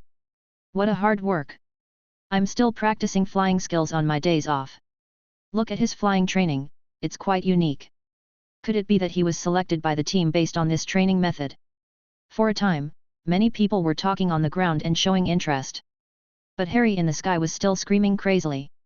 He had almost forgotten all the key points that his brother Charlie had told him. In the office, Professor McGonagall caught sight of Harry's figure. He immediately walked towards the window. Watching Harry walking around in various ways, he felt very satisfied. He is such a hard-working kid, and his training methods are quite unique. Ah! Harry collapsed. He didn't dare to let go. But he couldn't bear it anymore. He kept screaming.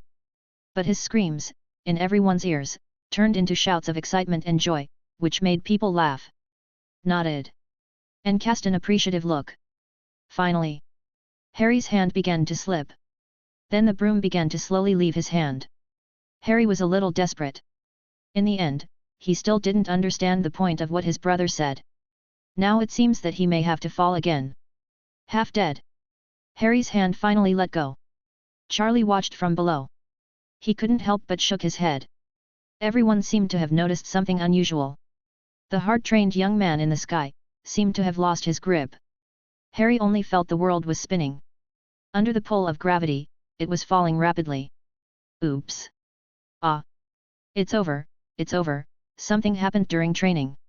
It's too late to find a teacher now. A few timid students exclaimed one after another. Suddenly, a figure soared into the sky, sitting cross-legged on a broom. It flew past. It was like a thunderbolt, breaking the sky, catching Harry firmly in the air. It was Charlie. The students were all shocked. Especially the first-year students of Gryffindor and Slytherin. They all took flying lessons together. Now they had some reaction. It turned out that the most powerful one in flying skills seemed to be Harry's brother Charlie. Especially when they saw Charlie's stable sitting posture and his lightning speed, everyone looked at him in surprise. Professor McGonagall, who was looking at Harry from the window, had ups and downs in her heart. Just now she was worried about Harry's safety, and even began to regret recommending Harry to join the Quidditch team. The next second, Charlie's figure appeared. He appeared and caught Harry. After breathing a sigh of relief, Mag was even more shocked by the speed of Charlie's flying skills. Honestly speaking, this is the fastest flying person she has ever seen in her life. The most outrageous, yes. Charlie was still sitting cross-legged on the broom. The senior members of the Slytherin College team also saw this scene. They immediately had a plan in mind. They had to find an opportunity to talk to this person and try to abduct him. His team is coming. At this moment, Charlie is holding Harry's ankle. He can't hide his disappointment when he looks at Harry. Harry is hanging upside down and is embarrassed. Use your brain, got it? Charlie said helplessly. Sorry brother. Continue. After Charlie finished speaking, he threw Harry up directly. He raised his palm slightly and controlled Harry's broom again. This time Harry finally got used to it and started to keep up with some of Charlie's rhythm. Today is a day the students at Hogwarts who saw it started to gossip. A first-year student, a guy with super flying skills. Flying, not even the shadow can be seen. That's Harry Potter's brother Charlie Potter. Astonishing. Today is a special day. For first-year students. Very interesting. Today there will be two little wizards who will have a gentleman's magic duel. They are Draco Malfoy of Slytherin. Ron Weasley, Gryffindor. Especially. Today it was still in the presence of Phileas Flivy. Originally, all of them had no chance to see a magic duel. But today is different, thanks to these two brave little wizards. Professor Flitwick will give them a vivid magic duel lesson in advance. Soon. The classroom was packed with people. They are all first-year students. Even senior students who had no classes came to join in the fun. Ron's brothers, who were still at school, also came over to support him. Just looking at his good brother's eyes was full of amusement. They know what their brother's role is. Magic showdown? Please, his brother Ron. I am only a first-year student now. Even simple magic is useless. He was going to go on stage to demonstrate a magic duel. This is the most outrageous thing in the world. They even brought magic cameras. I want to take a photo of Ron's embarrassing appearance at the family gathering. Take it out and shame this Ron properly. This is as his brothers. The greatest love. Malfoy arrived at the scene early. He has many fans. In Slytherin House, Malfoy accumulated a group of ponies. After all, Malfoy comes from a distinguished family. There are still many young wizards who are willing to make friends. Charlie also came to the classroom early. I took care of myself and found a location with a good view. Waiting silently for the duel to begin. Soon, Harry and Ron arrived. As soon as the two of them entered the scene, endless applause broke out in the classroom. The rightful owners have arrived. Ron, come on. The Gryffindor students all burst into applause. They all cheered Ron up. Well, of course, it's just to cheer up. They also know what level Ron is at now. Ron's twin brother. The heckling was the worst. Applauded vigorously. He looked like he was bound to see Ron's joke. Brothers, they are so simple and unpretentious. Don't be afraid, Ron, there's no shame in losing. Ron glared at his twin brother angrily. Then he followed Harry and slowly walked towards the center of the classroom. Flitwick had been waiting for a long time. All the students had arrived. He began to walk onto the duel stage and began to preach the rules. As for Flitwick, he doesn't care about the duel between these two little kids, and he doesn't think there will be any danger. After all, he is here. He is the master of magic duel. The main purpose of today is to give this gang cute kids. Take a vivid magic duel course. Children, be quiet. Flitwick signaled everyone to stop arguing. Magic duel is a noble tradition in the wizarding world. The principle we follow is fairness and justice. Friendship first, winning or losing second. Next, let me explain the rules and etiquette first. Everyone, listen well. Flitwick has the blood of goblins. He is very short. Standing on the duel stage, he looks a little funny.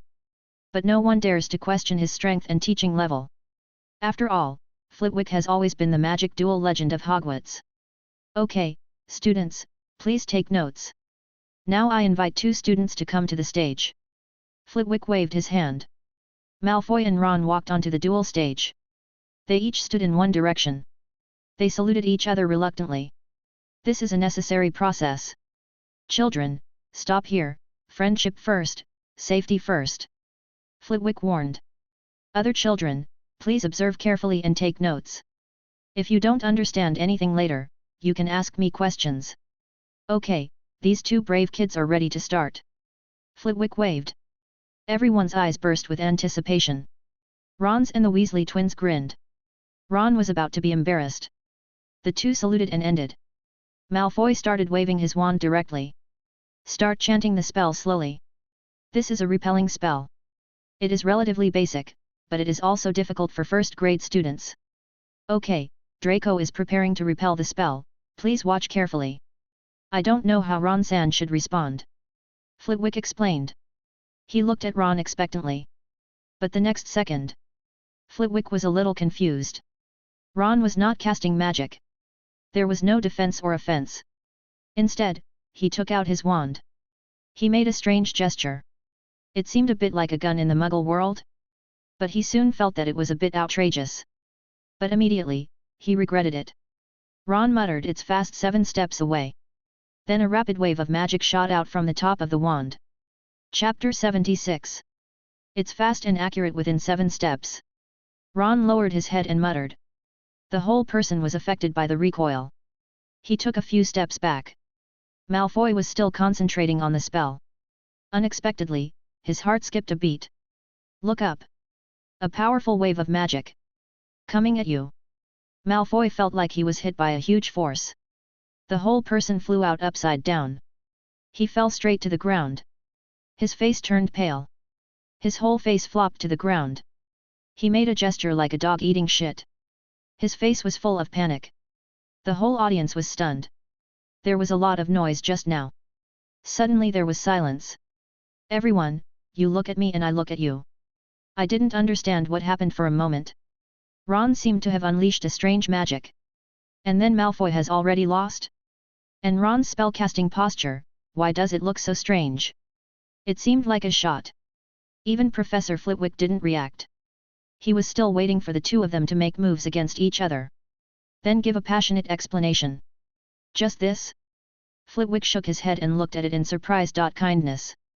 Ron's face flashed with joy. It worked. He could practice this move in the dormitory for a long time. In order to be able to use it fluently, he would recite the mantra that Charlie said every time. Long hours of practice. He must say those words every time he uses his modified wand to fire magic cannonballs. So much so that it doesn't go beyond the point where it looks like it's going to be crazy. Classmate Ron. Flitwick just wanted to ask. Malfoy coughed, with a hint of crying. What is this way? Why haven't I seen such magic? No. Ron cheated. He didn't cast a spell at all. What was chanting in his mouth was not a spell. How could there be a 060 spell 7 steps away? Flitwick immediately went to help Malfoy. After being helped up by Flitwick, Malfoy finally couldn't hold it back anymore. He threw himself into Flitwick's arms and cried loudly. Professor, Ron cheated. He cheated. Oh, dear Draco, please calm down. Flitwick comforted him carefully. He was also extremely depressed. Everyone was waiting for the exciting showdown. It was over before it even started. Then, someone seemed to have reacted. Among the crowd watching the match, the people in Fondo began to applaud. After the first one started, more and more people clapped. Finally, they started clapping like an explosion. The faces of the people in Gryffindor were filled with excitement. No matter what, they Gryffindor's multiple houses won. Harry and Ron looked at each other. Only the two of them knew what happened. Ron. Ron. Ron. Gryffindor wins. As for Slytherin, some people started to applaud. After all, for them, the visual shock brought by Ron was obviously greater. After a while of noise, Flitwick opened his hand, indicating that everyone should be quiet for the time being. Classmate Ron, please show me your wand. Flitwick stretched out his hand. Ron nodded slightly. Then he handed his wand to Flitwick. Flitwick picked up the wand and measured it slightly. This wand has been modified, it is not a traditional wand. Classmate Ron, your behavior is actually cheating. Flitwick glanced slightly. Ron immediately lowered his head to dodge. But what Charlie had said to him before echoed in his heart. The real battlefield is where everyone relies on their own methods. Ron is right. Charlie stood in the crowd. His mind has begun to reflect on the practical disadvantages of this wand modification. Soon, an optimization plan was designed. But if he knew that Ron's psychology had been led astray by him, there would probably be some surprises. In this duel, I declare Slytherin and Gryffindor a draw. Because Ron's classmate used special magic props, Ron's grades will be cancelled. No points are awarded to either academy. Flitwick announced the result. Everyone had no objection to the result. After all, Gryffindor himself also saw that Ron was unusual. Only Malfoy looked unconvinced and looked at Ron resentfully. Ron indirectly made a face to Malfoy. It seemed to be saying, I just like to see the way you can't stand me and can't kill me. Get out of class is over. Flitwick immediately announced the end. This class was not part of the normal schedule. It was an extra activity class that was arranged when they made a fuss. Originally, Flitwick also saw that they were interested, and planned to show them what it meant in advance. The magic duel between wizards. Now it's over. It turned into a farce. But fortunately, it didn't cause any harm to Malfoy. There was no too bad result. For a while, the classmates watching the show were also extremely excited. Although they dispersed. But they still kept discussing the results. Do you know? Ron's wand is very powerful. I saw it, that's the wand, right? I really want to have a wand like this. Are you overthinking it? Is this something you can have if you want it? You don't know, but I live very close to Harry and Ron. One day Harry said he would take Ron to find his brother Charlie. After Ron came back, he seemed to have been practicing this move. So what you're saying is that the strange wand has something to do with Charlie. I didn't say it directly. Don't say it was me who said it. Inside the classroom, the students have basically dispersed. Malfoy also left angrily. Of course, he only dared to glare at Ron. But Ron was not afraid at all. He even made a wand gesture toward him. Full of provocation. Malfoy was very angry. Ron was so happy. He glanced at Charlie from time to time. His eyes were full of gratitude. More than that, there is admiration.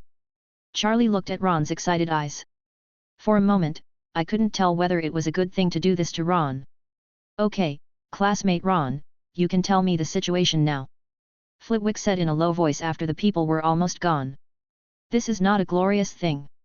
If you are in a real fight, any method will be allowed by the teacher. But now it's a duel in school, and the teacher still wants you to be honest. Flitwick directly began the soul torture. Ron hesitated and did not dare to speak. Harry also waited impatiently. He was afraid of confessing his brother. He would not be able to explain to his brother then. This wand of yours has been completely transformed. In this case, Ron, I will tell you the truth. I don't blame you and that person, I just want you to be honest with me. Flitwick said slowly. This is what he said sincerely. He actually doesn't care much about a child's play. What he cares about most now is to know who has such a great ability. The wand was directly modified. If it was just to make a magical instrument similar to a gun, forget it. The problem is, this wand also has the function of a wand. Now it is a dual-purpose wand. This is a bit fierce. He urgently wants to know, who did this?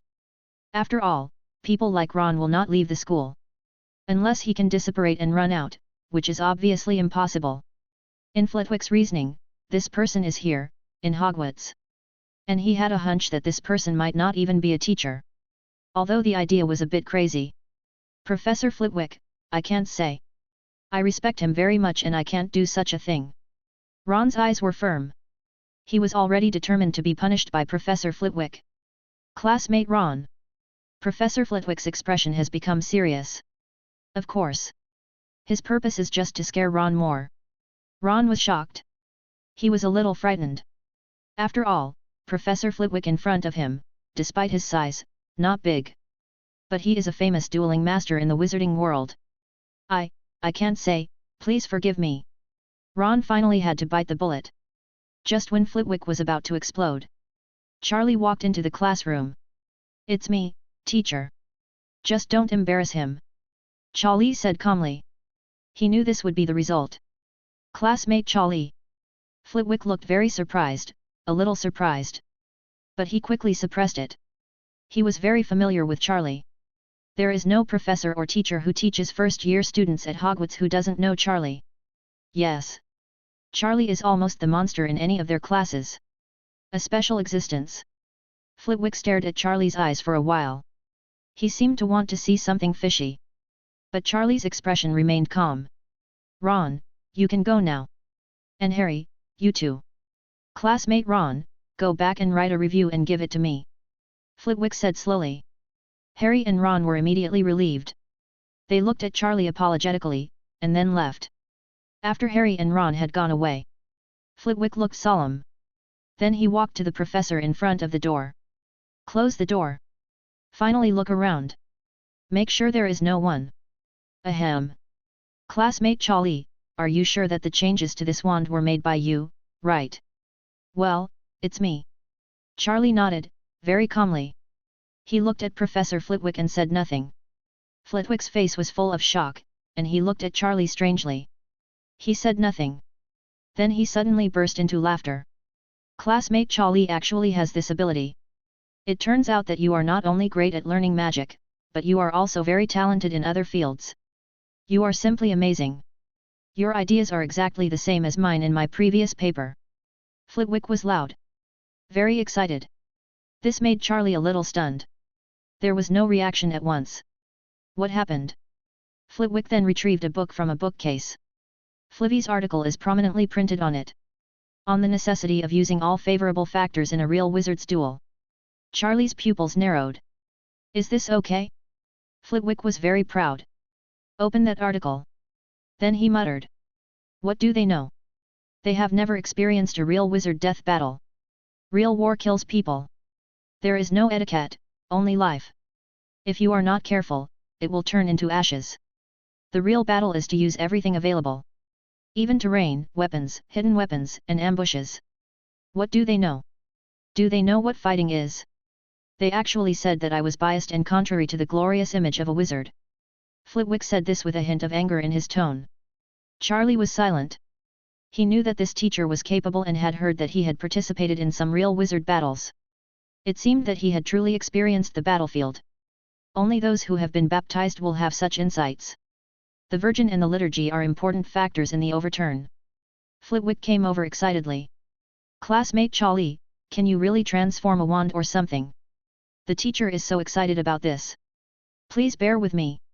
I have discussed this with Master Ollivander. He feels that this behavior is not feasible and goes against the wizarding spirit. Unexpectedly, I actually saw the effect of such a combination. Flitwick looked at Charlie with admiration. He seemed to have found a soulmate. Charlie was a little at a loss. Charlie, I share your great idea. I think we need to use the afternoon to have a good discussion. I feel like you are my soulmate. Flitwick became more and more excited as he spoke. Okay, it just so happens that I also have something to ask you. The two hit it off. What? Charlie said was not a lie. Levy has a lot of experience, which is worth learning from Charlie. That's it. In one afternoon, Charlie and Levy communicated a lot. Charlie even helped Flitwick transform a redundant wand. It achieves the same effect as Ron's, or is even stronger. In the hands of a powerful wizard, it can obviously exert more powerful power. Even Charlie did not expect that in the future, in the real war, this wand helped Flitwick so much. Flitwick felt like a treasure. He was very grateful to Charlie. He also gave him a rubbing of his experience notes about wizard duels. This made Charlie feel quite inspired. Harvest. Before parting, Flitwick was still a little reluctant to leave. After Charlie walked away, Flitwick looked at Charlie's leaving back. He was a little dazed. What a monster child, he will definitely be a great being. There was a hint of admiration in Flitwick's eyes. Charlie stood in the dormitory. I was quite enlightened when I flipped through Flitwick's manuscript notes. This is an unexpected gain. For him, it would be better to understand some of the Wizard Combat Experience 2.3. Today's farce has finally come to an end. Just when it was almost night time, Charlie was almost done with his research. Suddenly, he felt that his space bracelet seemed to have some fluctuations. Then Charlie opened the space door and walked into the bracelet space. The bracelet space at this moment. Great changes have taken place. Live is a unique little world.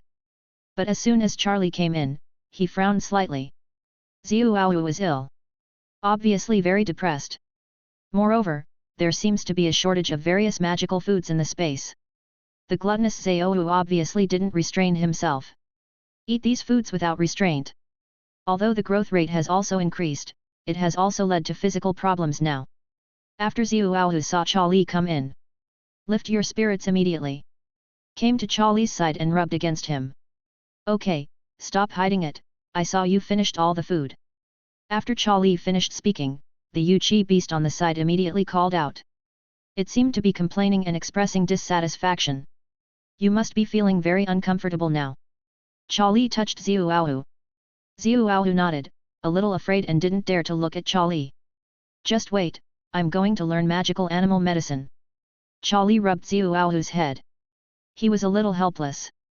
But he couldn't bear to blame Xiuao. After all, he is still a baby according to his age. It may also be because he is in this space. There are too few playmates, Yuchi. The beast didn't pay much attention to him. So when he got bored, he started to overeat, causing physical problems. If he continues like this, he will probably die suddenly before he grows up. Charlie is here to accompany the beast. I played with the Moon Chi beast for a while. Then I walked out of the space and headed towards the library. He needed to learn some medical skills related to magical animals immediately. Xiuao's physical condition must be solved. Chapter 77. Xiuao's situation is unusual. Charlie's previous medical skills were only a streamlined version and needed to be improved. I've been busy attending classes at Hogwarts lately. Charlie somewhat ignored the renovation plan of his bracelet space. There was even less time to spare to spend time with his two pets. Seeing Xiuao looking like this, Charlie felt a little apologetic. Promise to let them grow up healthily and happily. Charlie thought for a while. Have a plan in mind. In the coming time, we need to continue to promote the transformation of the bracelet space. And some more magical animals need to be tamed. Make space within the entire bracelet. It has its own system and ecology. In this case, Xiuao, they are the moon crazy beasts. You won't feel particularly bored. As long as there is a vast world. Various partners. Endless food. The growth of these magical animals will basically not be a big problem. But next, there is another problem before Charlie. Although the idea is ideal, but there are certain obstacles. Finding the right magical animal depends on fate. After all, Charlie didn't want to stuff everything inside. The most important thing is the food for these guys. It's a huge expense. Charlie needed to make some money as soon as possible in a short period of time to fill them with food. After all, there are many cherished magical animals. In order to speed up their growth, the food is not ordinary rations. Just some magic herbs and the like would cost a lot. Such as Ziuawu. It tastes like a big eater. Although he looks much grown now, he is still similar to a gold-swallowing beast. Think of this. Charlie has already put this matter on the agenda. I need to get some money later. As for how to get the money, that is not difficult for Charlie. Not to mention that there is still a certain balance in the inheritance. Just relying on Charlie's own ability, he can make money quickly. Just need to plan well. Soon, Charlie came to the Hogwarts library. Start looking up some information about magical animal medicine. 23 However, the Hogwarts library is not convenient for users. Searching for books is not fast. Last time I came to study ancient runes. Thanks to Principal Dumbledore for helping. Charlie was able to get the books he wanted early. After searching for a summary of diseases of magical creatures for a long time, Charlie finally found one. Low efficiency. However, the quality of this book is quite good and its scope is very wide. And not just for magical beasts. Charlie sat down. He started his learning state directly. You read summary of magical creatures' diseases, combined with herbal medicine theory and previous medical skills, and understood the basics of magic creature medical skills. Some time has passed. Charlie gained something. The scope of medical skills learned this time is very broad, not limited to magical animals, but covering many types of magical creatures. It's just that his efficiency was a bit low today. He spent all his time looking for books, which gave him a headache. Charlie finally thought about it. Still decided to go to Dumbledore for help. After all, he was well read, and the library at Hogwarts was like a walking map. Did not stay long. Charlie immediately rushed to the headmaster's office at Hogwarts. Soon, Charlie appeared at the door of the office. Boom, boom, boom. Knock the door lightly. Charlie is waiting for the reaction. Please come in. After getting the answer, Charlie walked in. What surprised Charlie was that Hagrid was also here. Dumbledore and Hagrid saw Charlie coming over, nodded and said hello. You guys talk first, my matters are not important. Charlie motioned for Hagrid and Dumbledore to continue. Hagrid signaled to Charlie apologetically. Then he continued to tell Dumbledore what he had just not finished. Charlie was aside. He picked up a book and read it. The Phoenix Fox next to him was a little scared after seeing Charlie coming. He actually changed his place to rest. It seems that after Charlie gave life to his bird's nest last time, Fox still remembers what a stingy little guy. On the contrary, the wooden frame on which Fox was perched became a little excited when he knew that Charlie was coming. It began to sway, as if dancing. Fox chirped several times, as if in protest. Hagrid had just after saying a few words, I was attracted by the phenomenon in front of me. Hey, Principal Dumbledore, was the wooden frame where Fox slept on was enchanted by you? Hagrid looked at the excited wooden frame in confusion. He stretched out his hand to touch it. In the end, he was knocked back by the wooden frame. Oh, this thing has a temper. Hagrid was a little surprised. Now, Hagrid, stop teasing him. It already has life. Dumbledore smiled. His grey beard swayed. Oh, please don't joke with me like that. Hagrid turned around. He felt that Dumbledore was making fun of him. I kid you not, the person who gave him life is still sitting next to him. Dumbledore pursed his lips and looked towards Charlie. Hagrid turned back in confusion. Charlie waved towards him. Hagrid put on a smile. Numb and far-fetched. Damn it, so Charlie gave this wooden frame life, right? So Charlie can actually create magical life, right? Is that why this broken wooden frame welcomes Charlie so much? Oh, it's Charlie, that's okay. I have become numb, and I can accept anything you say about Charlie now. Hagrid started talking. He was really a little numb. Whenever he saw Charlie, there would always be that kind of soul-shaking shock. All kinds of impossible and unbelievable things. With Charlie, they all became a reality. The cheeks on that big face were trembling all the time. The whole expression was very funny. It doesn't matter what it looks like, anyway, I have seen too many. Dumbledore couldn't help but smile and shook his head when he saw Hagrid's appearance. This Hagrid. Although he is older and bigger, he still has a childish look. He looks like he is as competitive as a child. There is no need to compare with Charlie. When I was Charlie's age, I was far behind him. Dumbledore comforted Hagrid. After hearing these words, Hagrid felt a little better. Yes. Even Dumbledore thought he was far worse than Charlie when he was young. What should I feel sad about? Hee. Thinking of this, Hagrid beamed. Where did we just talk about? Hagrid returned to the topic. You said that in the Forbidden Forest, the bird snake from before was about to give birth. Charlie was reading a book. After hearing this sentence, he began to pay attention to the conversation between the two. Bird snake. It looks like a combination of a bird and a snake. It has beautiful blue-green feathers. The body can be enlarged. Adult bird snake can turn into a trembling existence in an instant. Newt Scamander spent a lot of effort to catch the bird and snake. Ah, yes, yes. Hagrid nodded. That bird snake was originally Newt's. The one he kept from back then was already pregnant. But at that time, it had special injuries. So we placed it in a cave in the Forbidden Forest where no one came near. And you also placed a magic circle, hoping that it can heal itself while sleeping. There was nothing wrong with it originally, but the magic circle seems to have been destroyed by some force recently. When I went to investigate, I found that bird snake had woken up, but had not recovered from his injuries and was now about to give birth. I can see that it smells very weak, and maybe it won't be able to survive this delivery. In addition, it is very afraid of people, and it is difficult to approach it. Hagrid told everything. When he said this, there was a look of worry on his face. Like Newt, he had special feelings for magical animals. He didn't want to see this kind of tragedy happen. So he and creatures like the eight-eyed spider can become good friends. Dumbledore thought slightly. This is really a sad thing. His memory seemed to have returned to many years ago. The young man who devoted his life to the cause of magical animals. Newt Scamander. It was he and Hagrid who settled the bird and snake. It would be too late to ask Newt for help now. Dumbledore pondered. Oh, that's for sure, that's what gives me a headache. When I found out about this, I had already sent them a letter. I estimate that Newt and the others will not ignore this matter.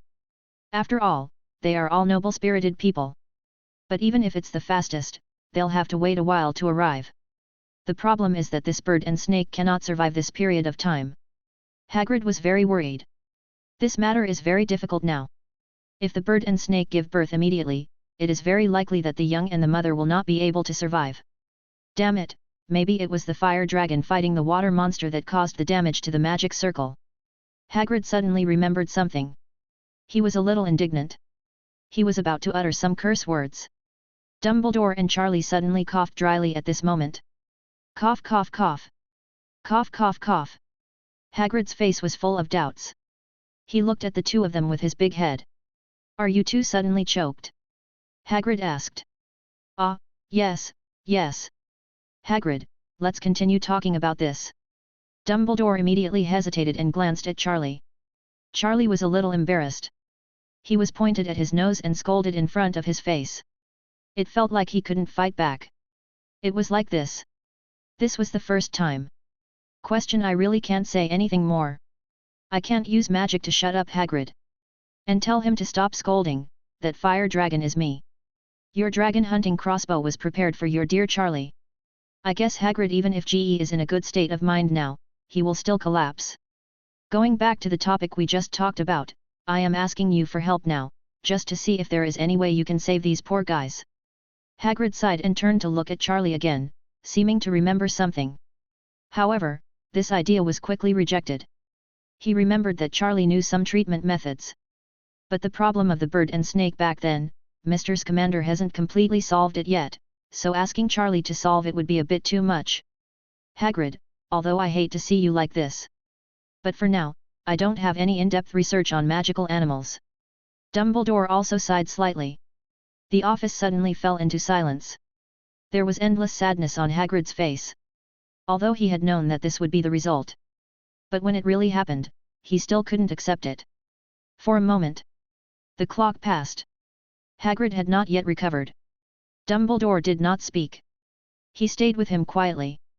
That, can I talk about it? In the quiet principal's office, Charlie's voice suddenly sounded. Kindness. Dumbledore and Hagrid both looked at Charlie. They were a little confused. They had forgotten that Charlie was here. Hagrid patted his head. He was too sad just now. He kept leaving Charlie there. It is indeed a bit rude. So, little Charlie, what do you want to do when you come to visit Principal Dumbledore today? Hagrid asked. I would like to ask Headmaster Dumbledore to help me find some books on magical animals and the healing arts of magical creatures. Charlie directly stated the purpose. Oh, what a studious kid. Hagrid nodded. Then his expression suddenly changed. Books on magical creature medicine? Charlie, are you doing this now? It turned out to be such a coincidence. Hagrid smacked his lips. Suddenly, an idea flashed through his mind that shocked him. How about letting Charlie give it a try? But he quickly suppressed the idea. Go down. I'm really crazy. Charlie just wants Dumbledore to find a few more books to read. I would think so far. This is not an ordinary situation. It is difficult for normal people to even approach birds and snakes. Don't worry, this kind of thing is too simple for Principal Dumbledore. I'm sure he would love to help you do these things. Hagrid finished what Dumbledore said. Dumbledore glanced at Hagrid helplessly. Then he looked at Charlie and spoke slowly. If you are in a hurry, I will help you find them today. Thank you, Headmaster Dumbledore. Charlie nodded his thanks. By the way, Hagrid, when is the approximate date when the bird snake laid its eggs? Charlie mentioned it intentionally or unintentionally. Oh, little Charlie, I'm so sad when it comes to this, I guess it's just the past few days. A trace of sadness flashed across Hagrid's face. Only Dumbledore. When Charlie seemed to mention this sentence accidentally. He looked at Charlie thoughtfully. It seemed that Charlie had something on his mind. He felt arrived. Maybe Charlie wanted to take a look at this bird and snake. He also remembered that Charlie wanted to read some books on magical creature medicine. An idea flashed through Dumbledore's mind that made him feel a little bizarre. Charlie, if you are interested, you can come with us then. Dumbledore spoke directly. Hagrid was slightly surprised. But he didn't say much. He had nothing to be afraid of Charlie. If Charlie is interested and wants to see it, then go watch it. But that scene is a sad scene. Okay, I'm a little interested too. You can find someone to notify me then. Charlie nodded. Dumbledore nodded and then stood up. Come on, Charlie, let's get all the books you want. He plans to help Charlie find all the relevant books today. For a studious student like Charlie, he cannot delay. Thanks. Charlie thanked him, and then followed Dumbledore out of the office. Walking on the road. Charlie thought about it for a while and sighed slightly. It was all karma. That bird and snake. Most likely it was when he was fighting the water monster. The magic circle was broken, which led to an accident. The injury has not recovered well, and he will have to face the issue of early delivery. If Hagrid knew that all the initiators were himself, he would probably look at himself in the future. He would never be like that again. I feel the warmth of an elder friend. I am afraid that I will be labelled as a devil by Hagrid. Chapter 78. Dumbledore didn't walk fast. Charlie followed him without saying a word. Hagrid said goodbye to them. I went back to my hut with some sadness. Charlie, it seems that what happened that day still had some impact. Dumbledore and Charlie walked for a while. There was still some distance to the library. Dumbledore did not look back. He suddenly spoke while walking in front. Charlie was helpless. He knew what Dumbledore was talking about. It was the day he checked Charlie was studying the matter of transforming into a fire dragon in the Forbidden Forest. Although the Ministry of Magic was prevaricated by Dumbledore, and no one in the school found him anymore. Charlie's movements in the Forbidden Forest still affected some of the previously peaceful ecology. This is something I didn't expect. I will find a way to help that bird and snake. Charlie sighed slightly. You are indeed a good boy, I am really pleased. But as for the bird snake, the situation is indeed not good. Dumbledore thought to himself. Of course I can't blame you for this. When the bird snake was first delivered to me, I felt that there was no hope of cure. But Newt and Hagrid don't want to give up on him. So in the end I also helped and set up a magic circle, hoping to help it a little bit. You don't have to blame yourself. Dumbledore seemed to want to comfort Charlie. Charlie didn't say much. There was no talk of self-blame. If it's not troublesome, it's okay to save him. The most important thing now is that I have to master the medical skills related to magical creatures. Learn it. Expand your skill book to avoid having to deal with some problems in the future. After all, the most urgent thing is my silly baby Ziuawu. Soon, the two of them arrived at the door of the library. Entering the library, those at the library door cast envious glances. That's Charlie. I know him. He is a freshman. I heard he is very famous. Yes, he seems to be an extremely terrifying magic genius. It is said that he has never been stumped by magic. That's Headmaster Dumbledore. Principal Dumbledore actually brought Charlie to choose books himself. Alas, don't be envious, people are different. Everyone was talking about it. Principal Dumbledore personally brought Charlie to the library. How important Charlie is in Dumbledore's heart. Is this the treatment of geniuses? After the two entered the library, Charlie was just after roughly talking about the direction and needs. Dumbledore immediately understood. Soon, with just a wave of his hand, the bookcases began to shuttle in front of Charlie's eyes. It didn't take long for Dumbledore to help Charlie find all these books. Well, that's pretty much what you want. Dumbledore completed the book search. Charlie thanked him. Sure enough, with Dumbledore's help, it was much easier to find books by himself. It can be called the humanoid index of the Hogwarts library. He didn't stay longer. He bid farewell directly to Dumbledore. In addition to some magical biopathology and other related books, he also selected some books on potion medicine. And the direction of exploration and research is not limited to magical animals. Therefore, this time he not only wants to reading and studying. I have to go back and do more practical research. The workload of the project is huge. Dumbledore looked at Charlie's immediate back. He was thoughtful. Somehow, he was full of expectations for Charlie. It always felt like it would be like seeing him again next time. Charlie can solve the problem faced by that bird and snake. A few days passed quickly. Recently, Charlie did not attend some classes. Of course, these are also some courses that Charlie thinks are not helpful. For example, the history of magic that I am already familiar with, etc. You have been studying healing potions and magical animal-related pathologies for a long time, and have gained advanced magical biological medical skills. About there. Charlie is almost done. Now in his mind, there is a huge body of medical knowledge. In addition to magical animals, there are also magical plants, and even some unusual and special life forms. Combined with herbal medicine, treatment methods, etc. After understanding, a closed-loop medical system has been formed. Of course, some can also be used universally. Used on humans. This is different from the simplified version of the magical animal medical skills that Charlie learned before. The breadth and depth have been greatly improved. Charlie was confident that he would be able to deal with emergencies involving various complex magical creatures with a certain degree of certainty. Charlie quickly brought the crucible. Ignition. Take out a handful of herbs. Cut off the roots. Some specific potions and materials were obtained. Start refining the magic potion. 10 minutes later, a small tube of magic potion was successfully prepared. This is used to solve Ziuaohu's current problem. Then he ducked. Charlie appeared in the middle of the bracelet. Ziuaohu was already lying on the ground, too lazy to move. It must have been extremely uncomfortable. Even Yu Chimin, who usually doesn't deal with Zhou. They all became a little impatient. After seeing Charlie's figure appear, he immediately came to Charlie anxiously. He grabbed Charlie's trouser legs and pulled him towards Zhou. Don't worry, little one, I know how it is. Charlie picked up Yu Chi Beast and comforted him. Usually these two little guys are always noisy. Now that Ziuaohu is sick, Yu Chi Beast is still very anxious. Charlie walked over. Came to Ziuaohu's side. Ziuaohu weakly tried to get up, but staggered and fell down again. Charlie caught him. After the diagnosis, it was no different from what he had guessed. It was just eating too much magic food, which caused now the body can't digest it. Charlie picked up Zhou and gave him the medicine to swallow. Without thinking, Zhou drank up the medicine Charlie gave him in one gulp.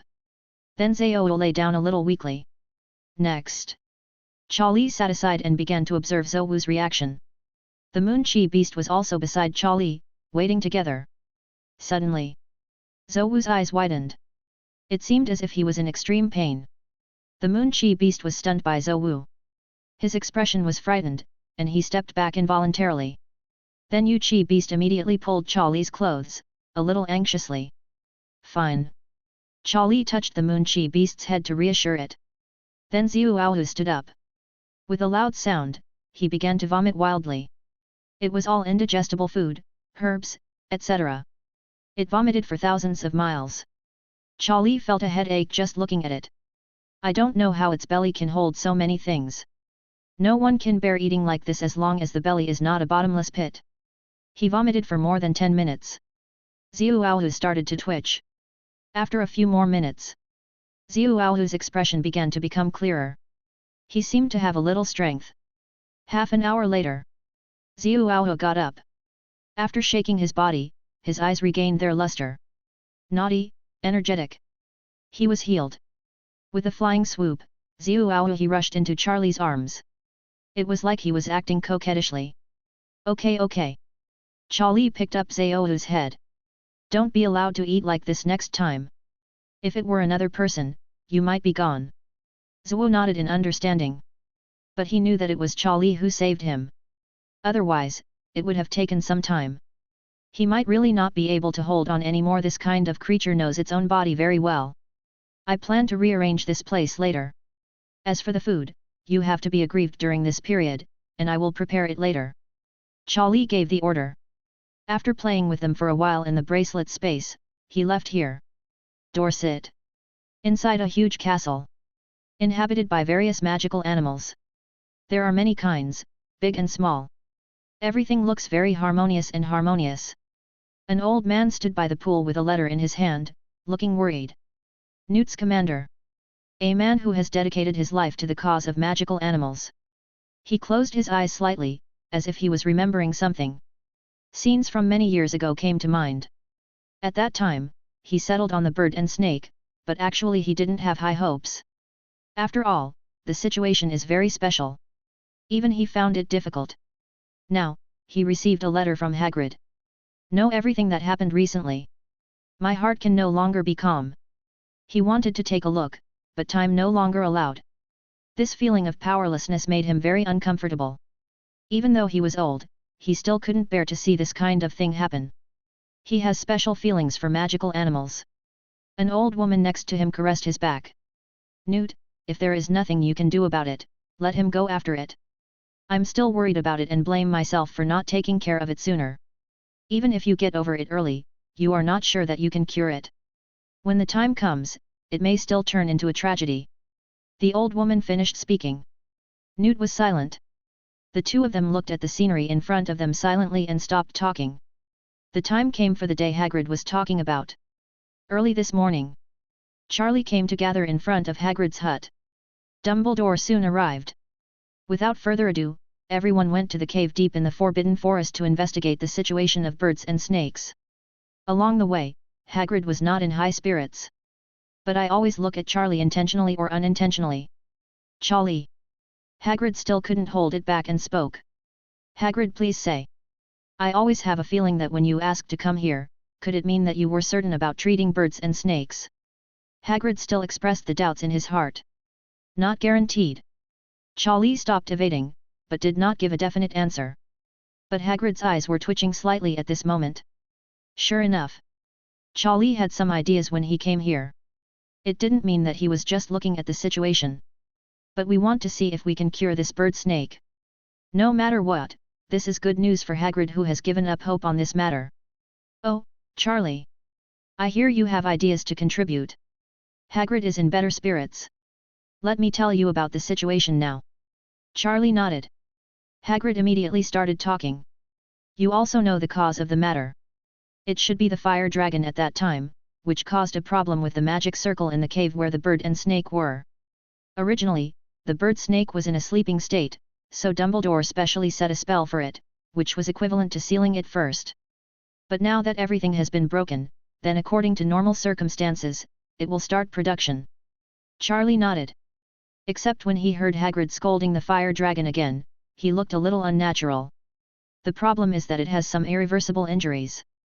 Once it is delivered, it may not be able to save the big or small ones. So what kind of damage did it suffer?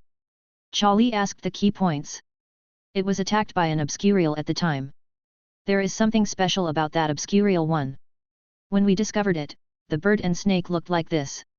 At that time, we couldn't even analyze the specific situation, so we could only let Dumbledore seal it for the time being. Hagrid told all the information he knew. Charlie was also a little surprised after hearing about the Obscurus. This was the first time he heard about the Obscurus here. Oh, don't you know the situation of the Obscurial? I know. Charlie did not let Hagrid continue talking. This is a kind of parasite derived from wizards, similar to dark magic power. The parasitized person will become very powerful. But he will also lose himself. For example, Dumbledore Leto's sister was once the Obscurus. Soon, the three of them arrived at the door of the bird snake's cave. Dumbledore observed the surrounding situation, then took out his wand and began to cast magic. With the cave as the center, he appeared instantly create a huge barrier. To prevent other people from coming. Also to prevent birds and snakes from escaping. Let's go. You follow me. Dumbledore said. Then Charlie and Hagrid followed Dumbledore. There were bursts of sounds in the cave. Indistinctly, there seemed to be painful screams, echoing in the cave. As time goes by, the three of them are getting closer and closer to their destination. Go slow and be careful here. Dumbledore also became alert. This kind of creature will always be extremely violent when it is about to give birth. Suddenly, a figure suddenly jumped out. Huge and fast. It was the bird snake. At this moment, its body, it has been enlarged to the limit, Zhao Zhao. His eyes were full of fear. Dumbledore waved his wand. An invisible barrier appeared around the bird and snake. The bird and snake wanted to attack, but found themselves he couldn't move anymore. He let out a cry. He looked at the three people in front of him with hostility. Hey, friend, it's me. Hagrid walked forward to say hello. I hope Bird Snake can remember him. But it's a pity. Bird Snake is in a special state now, and he didn't even remember who Hagrid was. He was about to pounce towards Hagrid. But he was beaten by Dumbledore. Leto was restrained and could not really touch Hagrid. Hagrid was sweating on his forehead and a little scared. Fortunately, Dumbledore was here. Otherwise it would still be quite difficult. Charlie walked forward. Hagrid and Dumbledore were both. He was slightly startled. Sure enough, Charlie had an idea. He actually wanted to try to heal Bird Snake. Charlie walked forward. Bird Snake was still very afraid of Charlie. But Charlie suddenly took out a bottle of medicine. After opening the lid, a strange fragrance appeared in front of Charlie. This was a potion prepared by Charlie based on the habits and characteristics of birds and snakes. In addition to allowing birds and snakes to get close to each other, it also had an anesthetic effect. Birds and snakes, it seemed that he was attracted by the scent, and swam towards Charlie. Dumbledore frowned slightly, and immediately wanted to cast a spell to pull Charlie back. But Dumbledore suddenly discovered that Charlie's body seemed to be unable to easily pull. It's okay, Headmaster Dumbledore, I may have a cure. Charlie nodded towards Dumbledore. Then he snapped his fingers. A magical scene occurred. The bird and snake slowly came down. It's time for anesthesia. This medicine has no effect on the human body. It only works on birds. Creatures like snakes have miraculous effects. It was a plan specially customized for birds and snakes by Charlie after reading a lot of books.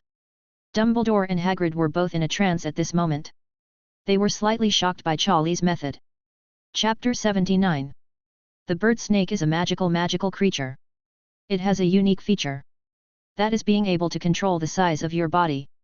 After smelling the medicine prepared by Charlie, Bird Snake felt a little dazed and numb. Consciousness is gradually blurring. Finally fell asleep in a daze. Principal Dumbledore, please lend a hand. Charlie shouted. Dumbledore immediately understood what Charlie meant. He waved his wand. The magic he just cast created a space barrier. It immediately began to shrink at this moment. Likewise, the body of the bird and snake also it began to shrink. Just now, it was a bird snake that wanted to occupy the entire cave. Within a few breaths, it could be held by Charlie in his arms. Then Charlie's magic power seeped out. He began to explore the situation of the bird snake. According to the bird snake, feedback from various places began to summarize its physical parameters. The results were not good. In fact, this bird snake should have died long ago. However, it may be because of the biological instinct that it has always wanted to give birth to offspring, so it is still struggling to support itself. It became like this after being attacked by the Obscurus. This kind of attack will cause some troublesome effects on certain magical creatures. The bird snake now is one of them. Some important organs of the bird snake, black energy, it is already difficult to support its body function. This is why Newt and Hagrid were unable to do anything back then. However, although this is difficult, it does not completely stump Charlie. Charlie has done a thorough job in today's treatment. Prepare. I saw Charlie wave his palm lightly. Various potions appeared out of thin air. They were all prepared by Charlie in advance to deal with various situations. Then a small knife appeared in Charlie's hand. At this time, Dumbledore's eyes narrowed slightly. He looked at Charlie's behavior carefully. These actions and preparations of Charlie did not look like a novice at all. The slightest proficiency and movements made people doubt that Charlie was an experienced veterinarian. Hagrid came to Charlie's side with his eyes widened. He asked with some worry. "Charlie, are you going to go under the knife?" Hagrid glanced at the semi-conscious bird snake, worry written all over his face. "It can only be like this, the situation is very complicated." "But, Charlie, after all, well, I think you understand what I mean." Hagrid hesitated. "Well, don't worry. You give way first." Charlie was highly concentrated at the moment and no longer wanted to answer Hagrid's words. The small knife appeared in Charlie's hand. Charlie began to operate. During all the processes, the magic power in Charlie's body continued to seep out. 993 accurately controlled every step. One operation. Cooperating with potions and magic power to investigate. Charlie quickly found the problem and dealt with it. Hagrid was extremely nervous. He kept praying that there would be no problem. At this moment, the bird snake suddenly opened its doors. His eyes became violent. Hagrid was very anxious. He was about to speak out, but was stopped by Dumbledore. "Don't disturb him." Dumbledore grabbed Hagrid. He felt Charlie's precise control of magic power and the specialness of those potions. Everything showed that Charlie was confident in doing this. But at this time the bird snake seemed a little panicked. It wanted to struggle. It tried its best to regain control of its body. The eyes looking at Charlie were also full of fear. After all, this is the instinct of living things. In the end, Charlie had no choice. Directly used a magic to hang up the bird snake. Control it firmly. It looked like it was about to be skinned and cramped. The bird snake was desperate. There was a trace of tears in the corners of its eyes. It was not afraid of death, it just didn't want to. His child could not see the world. It kept making several mournful screams. However, the death it imagined did not come. Time passed minute by minute. Half an hour later, Charlie unlocked the magic restriction of the bird and snake. The bird was the snake was placed on the ground. The bird and snake closed their eyes and remained motionless, with only a faint breath. "Charlie, is this hopeless?" Hagrid said a little disappointed. "All right." Charlie's eyelids jumped. He wished he could give Hagrid a punch that touched his soul. "Forget it. Hagrid's body is too big, so there is no need." Charlie cleaned up the scene. He also treated the wounds of the bird and snake. "Apply special herbal medicine. Then the three of them will wait here." This is what Charlie said. "It will take about 2 or 3 hours of observation. If there is no problem, the bird and snake will be able to resume their activities slightly." This time Charlie's treatment, the steps are complicated. It took a lot of effort to remove the hidden diseases left by the previous attack of the Obscurus. If nothing else happens, the situation of the bird and snake should be better this time. Hagrid is still a little worried. He keeps walking around in place. Gundam's body seemed to be able to penetrate the cave, and those who saw it had a headache. Dumbledore was relatively calm. He had already noticed that Charlie's method was unusual. He still had a little confidence in Charlie. Of course, he also wanted to see the results of Charlie's treatment. After all, this is a field related to doctors. Although he had known that Charlie had extremely terrifying talents, after all, it is difficult to achieve quick success in this field. "Hagrid, could you please stop hanging around? Charlie was shaken back and forth by Hagrid's figure and felt a little tired. Oh well. Sorry, Charlie. Let me talk more. Is this bird and snake okay? Do both big and small have a chance to keep it? Hagrid rubbed his hands in embarrassment. He had already asked this question several times. But if he continued to ask, it would be really not very polite. After all, no one could save the bird and snake in the first place. Neither could Charlie. Out of good intentions. In other words, a trace of guilt. It was his transformation that caused the magic circle to be destroyed and the bird and snake to wake up. But, why hasn't it moved yet? Hagrid blushed and said embarrassedly. Don't worry, since Charlie has done this, he must be certain. Dumbledore comforted Hagrid. Of course, the real purpose was to stop him from croaking. Suddenly, the bird snake, which had been motionless just now, opened its eyes. Its weak body began to squirm, as if trying to get up. Finally, after several struggles, the bird snake raised its head. It felt an unprecedented sense of relief. This time it did not have too much hostility towards Charlie and his party. Instead, it stared at them with some curiosity. This kind of magic animals are not low in intelligence. At this moment, it already knows that there is a high probability that the human child in front of it saved itself. Of course, including its children. Because of the magic anesthetic, the bird snake did not feel pain. It came slowly. He came to Charlie's side and looked at Charlie curiously. Then he touched Charlie's arm with gratitude.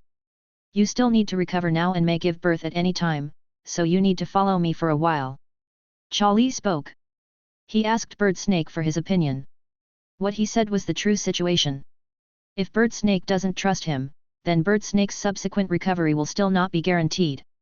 Not to mention giving birth. This choice is left to you. When it was in Bird Snake's hands, Charlie would not force it.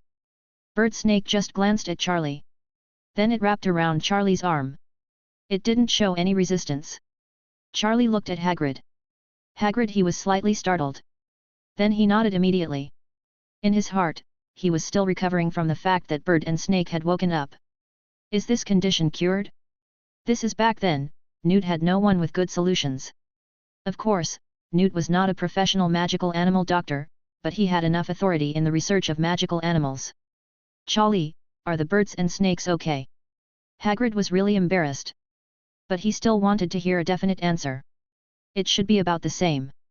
You need to let it stay with me for a while, as you know my space. Charlie replied. Hagrid was thoughtful, but a huge wave surged in his heart. God, Charlie can really, running Gorgon.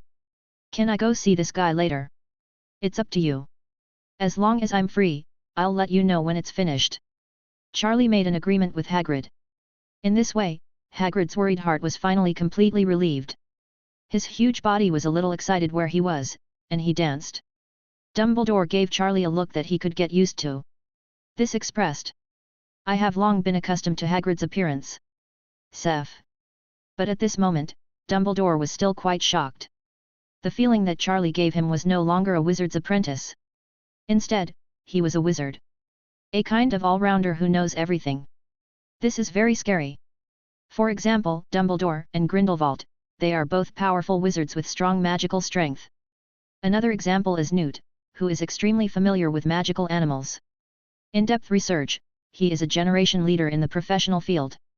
Another example is Ollivander, a master of wand making. Each wizard generally has his own direction of expertise. And there are not many, and he tends to bite off more than he can chew. People also learn no. But Charlie is different. Dumbledore has witnessed Charlie's ability several times since he was admitted to school. It's not the same every time. This makes Dumbledore himself start to feel powerless. Feeling. This is probably the so-called genius. Thinking of this, Dumbledore couldn't help but think of the guy from Nurmengard. Gellert Grindelwald. If only he knew that such a monster appeared in Hogwarts. I don't know if his arrogant heart will be shattered. He will probably be so angry that he will break out of Nurmengard and see what Charlie is like. What a dark lord! What blood orthodoxy! It's all fallacy. A true genius has already left others behind after he came out of his mother's womb. Dumbledore was a little relieved when he thought of this. Fortunately, Charlie is by his side now. As long as he pays more attention, there should be no chance of his mentality going to extremes. Especially now it seems that Charlie seems to be upright and sunny in his heart. He will definitely shine in the entire magical world in the future. Dumbledore thought to himself. Not long after, Charlie checked the bird and snake's body and opened the bracelet. Space. At Hagrid's request, Charlie and the other three entered the space together. As soon as they entered, Charlie settled the birds and snakes first. He also called for Ziuawu and Yuchi Beast. He told them not to blindly follow the birds and snakes now. It was noisy. Ziuawu and Yuchi Beast nodded like chickens pecking at rice, and made a promise in front of Charlie. Hagrid and Dumbledore let out a sound of admiration. This space is so unique.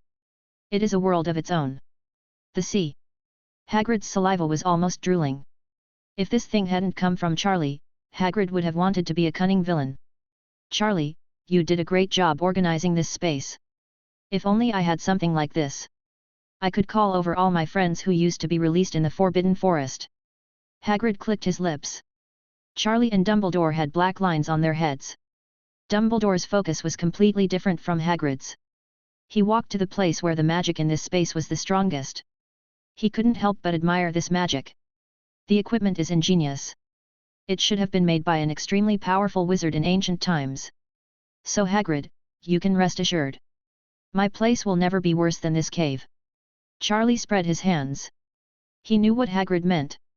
He simply wanted to confirm how Charlie would place the bird and snake. Hagrid scratched his head in embarrassment. You have seen through them all, you are really smart. Finally. This matter has come to an end. The knot in Hagrid's heart has finally been resolved. At this moment, he has regarded Charlie as his life-saving straw. Now he is already thinking about whether he will raise it in the Forbidden Forest next. If there is anything wrong with those pets, you can come to Charlie to help solve it. Dumbledore is more concerned about Charlie. He cannot take any risks now. People like Charlie must not go astray in their thinking. Otherwise, in the future, no one can stop him. A few days passed. In the past few days, Charlie went to the bracelet space on time every day to change the dressing for the birds and snakes. And keep detecting its physical characteristics. Come down every day. All indicators of bird and snake are rising. There is no longer any danger. Some time passed. Charlie felt the space bracelet move. A flash entered the space. Suddenly even he was a little happy. Bird-snake production was successful. 3 bird and snake eggs. And bird-snake didn't resist Charlie at all. He directly rolled up his bird and snake eggs and handed them to Charlie. It seems like he's showing off to Charlie. No, aren't you worried that I'll just take it and fry it? The bird snake let out a low cry, seeming to be responding to Charlie. Okay, so. Are you going to stay or go out? Charlie gave bird snake a chance to choose freely. He fully respected bird snake's opinion. However, bird snake did not hesitate at all. He swam directly to the side of Ziuawu and Yuchi Beast. Okay. Charlie nodded. He gave it to Ziuawu again. Yuchiman and the others have added a few friends. A few.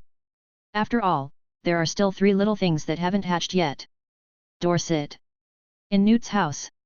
He received a letter from Hagrid. I feel very happy. He already knew that someone had taken action to solve the bird and snake matter. So long. He always felt a little guilty.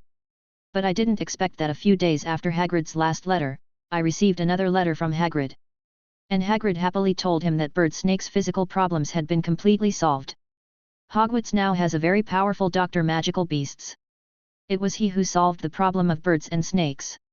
And the most joyful thing is, the bird snake successfully gave birth to 3 bird snake eggs.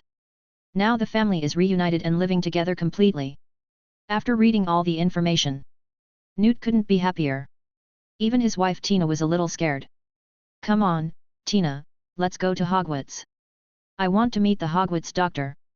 Oh, yes, get my suitcase. Bring some of our gifts by the way. This problem has been bothering me for a long time, and I didn't expect anyone to be able to solve it. Newt said excitedly. Okay, then get ready for the long journey. Really, at this age, I still feel like a child when I hear these things. Tina rolled her eyes. Newt didn't care. He was looking forward to seeing if there was any research resonance with the Hogwarts doctor. Chapter 80. Hagrid has been coming to see Charlie a lot lately. Shamelessly.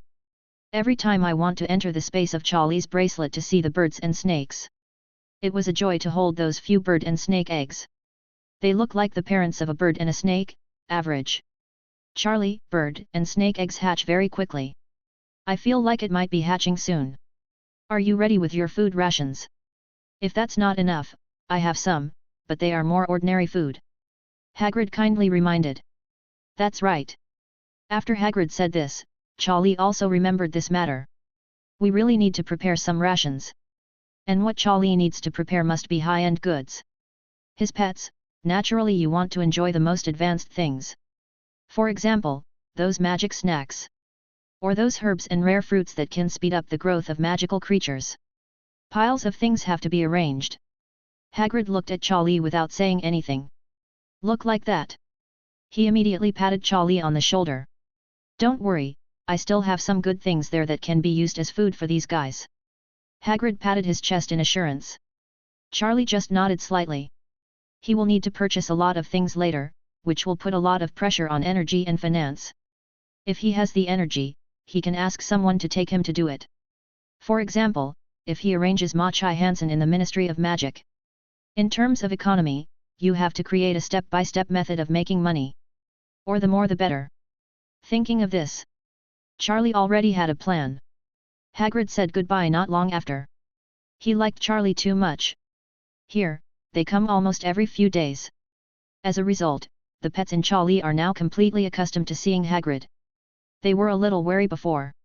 Now they walked past Hagrid proudly without even looking at the sea. Hagrid was hit hard by this. He has always been popular with all kinds of magical animals. Here at Charlie, he almost always gets the cold shoulder. At least he can be regarded as a familiar person. Mr. Hagrid, I'm thinking about what magic power Charlie has. Those magical animals always seem to be very close to him.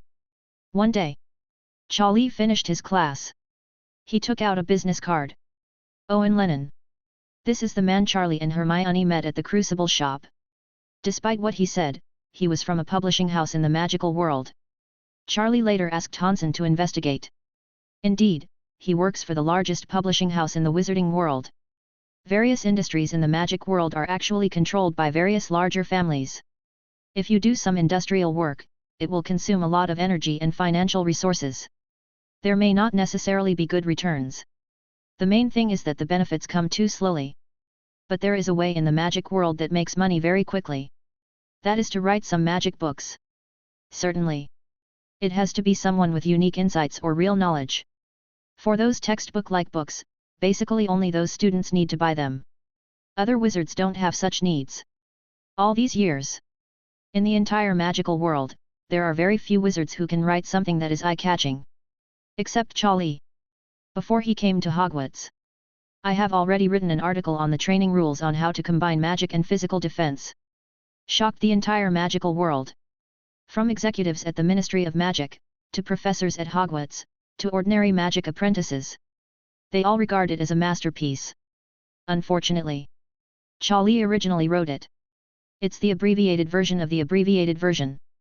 There is useful information in it, but not much. For those people, it is naturally enough. Now what Charlie wants to do? Just write some books in the field of magic. Similar to systematic. This kind of book is published quickly, and the printing factories in the wizarding world are also very efficient. It will be available soon. As long as sales are high, then just sit back and collect royalties. Moreover, according to the investigation, the royalties from the wizarding world are very high. Because the cost of those magic books is very low. The biggest cost is content. Many people, even with groundbreaking research. In other words, a magic was invented. Etc., etc. None of them will go public easily. After all, many things will only be spread within a small area. Such as master and apprentice. Family. Charlie was not worried about this problem. He just needs to put his own understanding and research into it. Make a castrated version and release it. It was enough for him to earn a lot of money. As for people in the magical world, they can learn some castrated versions. There can also be great gains. No one suffers. As for the real research and practical information, naturally it will not be easily shown to others. Soon, Charlie made a plan. In order not to interfere with his progress, Charlie went to Dumbledore's office in advance to ask for a special privilege. I won't go to class these days. Dumbledore did not refuse Charlie's request. Not surprised at all. He nodded in agreement readily. It didn't take long. All first-grade teachers received Dumbledore's message. The teachers also nodded. They didn't have any objections to Charlie not coming to class. What level is Charlie? Of course they know it too. There are some classes where there is absolutely no explanation whether you can attend them or not. The only one who has some doubts. It was Quirrell. He had been thinking about what Charlie was asking for leave for. A few days passed. Charlie has compiled a book. Not much content. It's also thin when written down. It is very different from those long-winded magic masterpieces. That's almost it. This book is called Magic Apprentice, From Beginner to Mastery. Charlie sorted out the manuscript. Very satisfied with his masterpiece. This is a study of the basics of magic.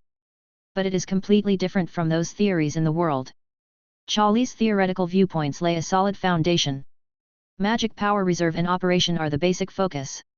When this basic skill has not been achieved, there is no need to learn spells and so on. The so-called practice of boxing is not practice of martial arts.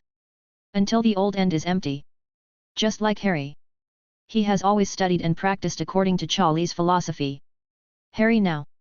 When you learn magic, you get twice the result with half the effort. The effect of magic will also be much stronger than that of ordinary people. The most important is. Charlie wrote the theory in the book. A lot of practical operations and learning methods are added. It is an easy to understand book that you can understand once you read it, master it once you understand it, and use it once you know it. Of course. The content inside is also a castrated version. Charlie has not disclosed the true cultivation method that can get twice the result with half the effort. But what I have written now is completely sufficient. It's easier for you. Soon. Charlie wrote a letter to Hansen. Hansen. Long time no see, how are you doing? How is your work lately? Have you made any substantial breakthroughs? Charlie first greeted him. Then he began to show warm and sincere care for Hansen's work in the Ministry of Magic. He was told to work hard and bring others down as soon as possible. Otherwise, promotion will be too slow. The current position is still too low to help Charlie at the moment. Given your limited abilities, Hansen, I'll give you a small job. Later, Hansen was ordered to help him get the book publishing done. Contact the person at this publishing house. Let him publish this book. The key is to choose a random signature and not expose Charlie for the time being. As for the reward, Charlie just asked Han to open a treasury in Sengling Pavilion and send the key. After the explanation is complete, Charlie handed the letter and manuscript to the owl. The next step is to wait for Hansen's reply. A few days later, Hansen at work received letters and manuscripts from Charlie. There was a little excitement at first. He was recently promoted. I haven't reported to Charlie yet. As a result, when I opened the letter, I received another sincere greeting from Charlie. Hansen felt aggrieved. But then he figured it out. The master wants him to strive for excellence. Don't be secretly proud of small achievements. Hansen quickly perked up. Then he continued reading. As the content of the letter deepens, Hansen's brows furrowed more and more. Publish a book? Magic books? Does the master still have such ability? Didn't he just enter Hogwarts? Several question marks popped up in Hansen's head. Vaguely, he seemed to remember that Charlie had some outstanding abilities. But after being hit by the Imperious Curse, many things were a little blurry. He was a little embarrassed. If Charlie asked him to carry out an assassination mission now, or let him be a double agent, Hansen has no problem with any of this. We can even say a piece of cake. But let him publish a book. This is a bit overwhelming. After all, this is a book. Determine content quality. Only with good quality can it be published. If the quality is poor, you may not be able to pay for it at your own expense. After all, there are some publishers still want to save face. If you make some messy things and go out later, do you still want the face? But Hansen now has a headache. Charlie wasn't kidding. He even gave me the contact information of the publisher. This is no joke. If you contact this person, there won't be much of a problem. After all, Hansen is now somewhat famous in the Ministry of Magic. A potential future Ministry of Magic executive asked a publisher to have a meal and talk things over. No one will refuse this. The problem lies with this book. Hansen once wondered if he had done something wrong. As a result, Charlie needed to punish himself. Otherwise, why do it? Hansen wanted to cry. If I'm wrong, please let the law punish me, instead of torturing me like this.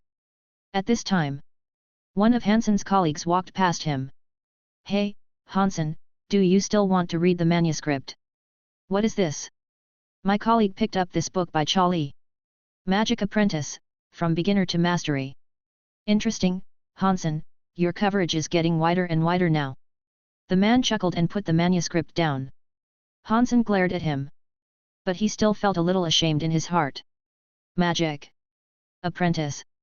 Master is going to press my face to the ground and rub it. I think so. It is equivalent to people in the Muggle world, letting another person hold a children's book. It is also hand-drawn. Find a well-known publishing house and let he went to publish. But there was no way. Hansen would do whatever instructions Charlie gave, no matter how difficult it was. Soon, Hansen took Charlie's manuscript and started flipping through it. After all, he had to read it first. If it is really a little outrageous, I can help Charlie improve it. At least the thing sent over is a normal reading book from the magical world. At this moment, Charlie received another shout from the guys in the bracelet space. Immediately enter the space. But this time, there is indeed good news. The 3 birds and snakes have hatched successfully. Inside an incubator, he stuck his little head out and looked at Charlie curiously. The big bird snake arched its head. It seemed that he was introducing Charlie to the little ones. Charlie touched the big bird and snake, feeling a little happy. But what happened next was slightly inconvenient. Those herbs and magic foods and so on. It is indeed almost all consumed. Now that the bird and snake have just given birth, it is the time when they need to supplement their nutrition. There is still a lot of demand for food. It also requires a lot of conditioning of herbs, meat, etc. You wait, it will be a hard time first. Then Charlie left the space first. There was no other way. Charlie first went to the headmaster of Hufflepuff and Hagrid for help. He brought back some herbs and meat that magical creatures like. For example, firebird meat from the magical world. Huge and full of energy. As well as those herbs that are very helpful in regulating the body. After being refined by Charlie, the birds and snakes can recover faster. Hansen can't do this, the efficiency is a bit slow. Charlie murmured as he looked at the window. Now he urgently needs a windfall to meet Charlie's needs. As everyone knows, Hansen is already fully engaged in Charlie's mission. He was originally in a difficult situation. He has been doing it. Thinking. How can we help Charlie to handle this matter beautifully? There is nothing else to say. As long as Hansen puts in the effort, it can be done. For example, open a vault exclusive to Charlie in Gringotts.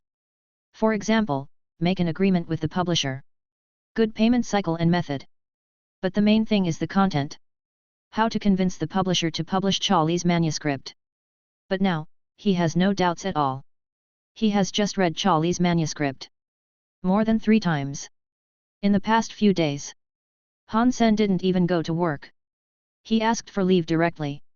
Colleagues were also surprised that this usually workaholic person would let himself take a break. But only Hansen knew it. This leave was a must. He had fallen. The contents of Charlie's manuscript were really helpful to him. He was completely convinced by Charlie's knowledge and research. What is a real master? This is called professional. Open this book, look. There is no nonsense at all. Hansen only turned a few pages and was completely attracted. Especially. This book is equipped with many practical operation methods. It only takes a little practice and verification to discover the secrets inside. Although Hansen was not a novice wizard, after relearning, he felt that his entire magic system had been reshaped to a certain extent. After Hansen completed learning and practicing, Hansen only felt that his magic reserve and growth rate were both. There has been a qualitative improvement. No wonder the master is so strong. It turns out that he is a real scholar in the magic world. Looking back on the method they have been using for so many years, it turns out that the efficiency is so slow. Compared with the method proposed by Charlie. It is simply one is in the sky, the other is on the ground. Hansen is in a hurry. He is ashamed. He actually hesitated a little bit about Charlie's order. He delayed the progress. This is absolutely not allowed in his current work attitude.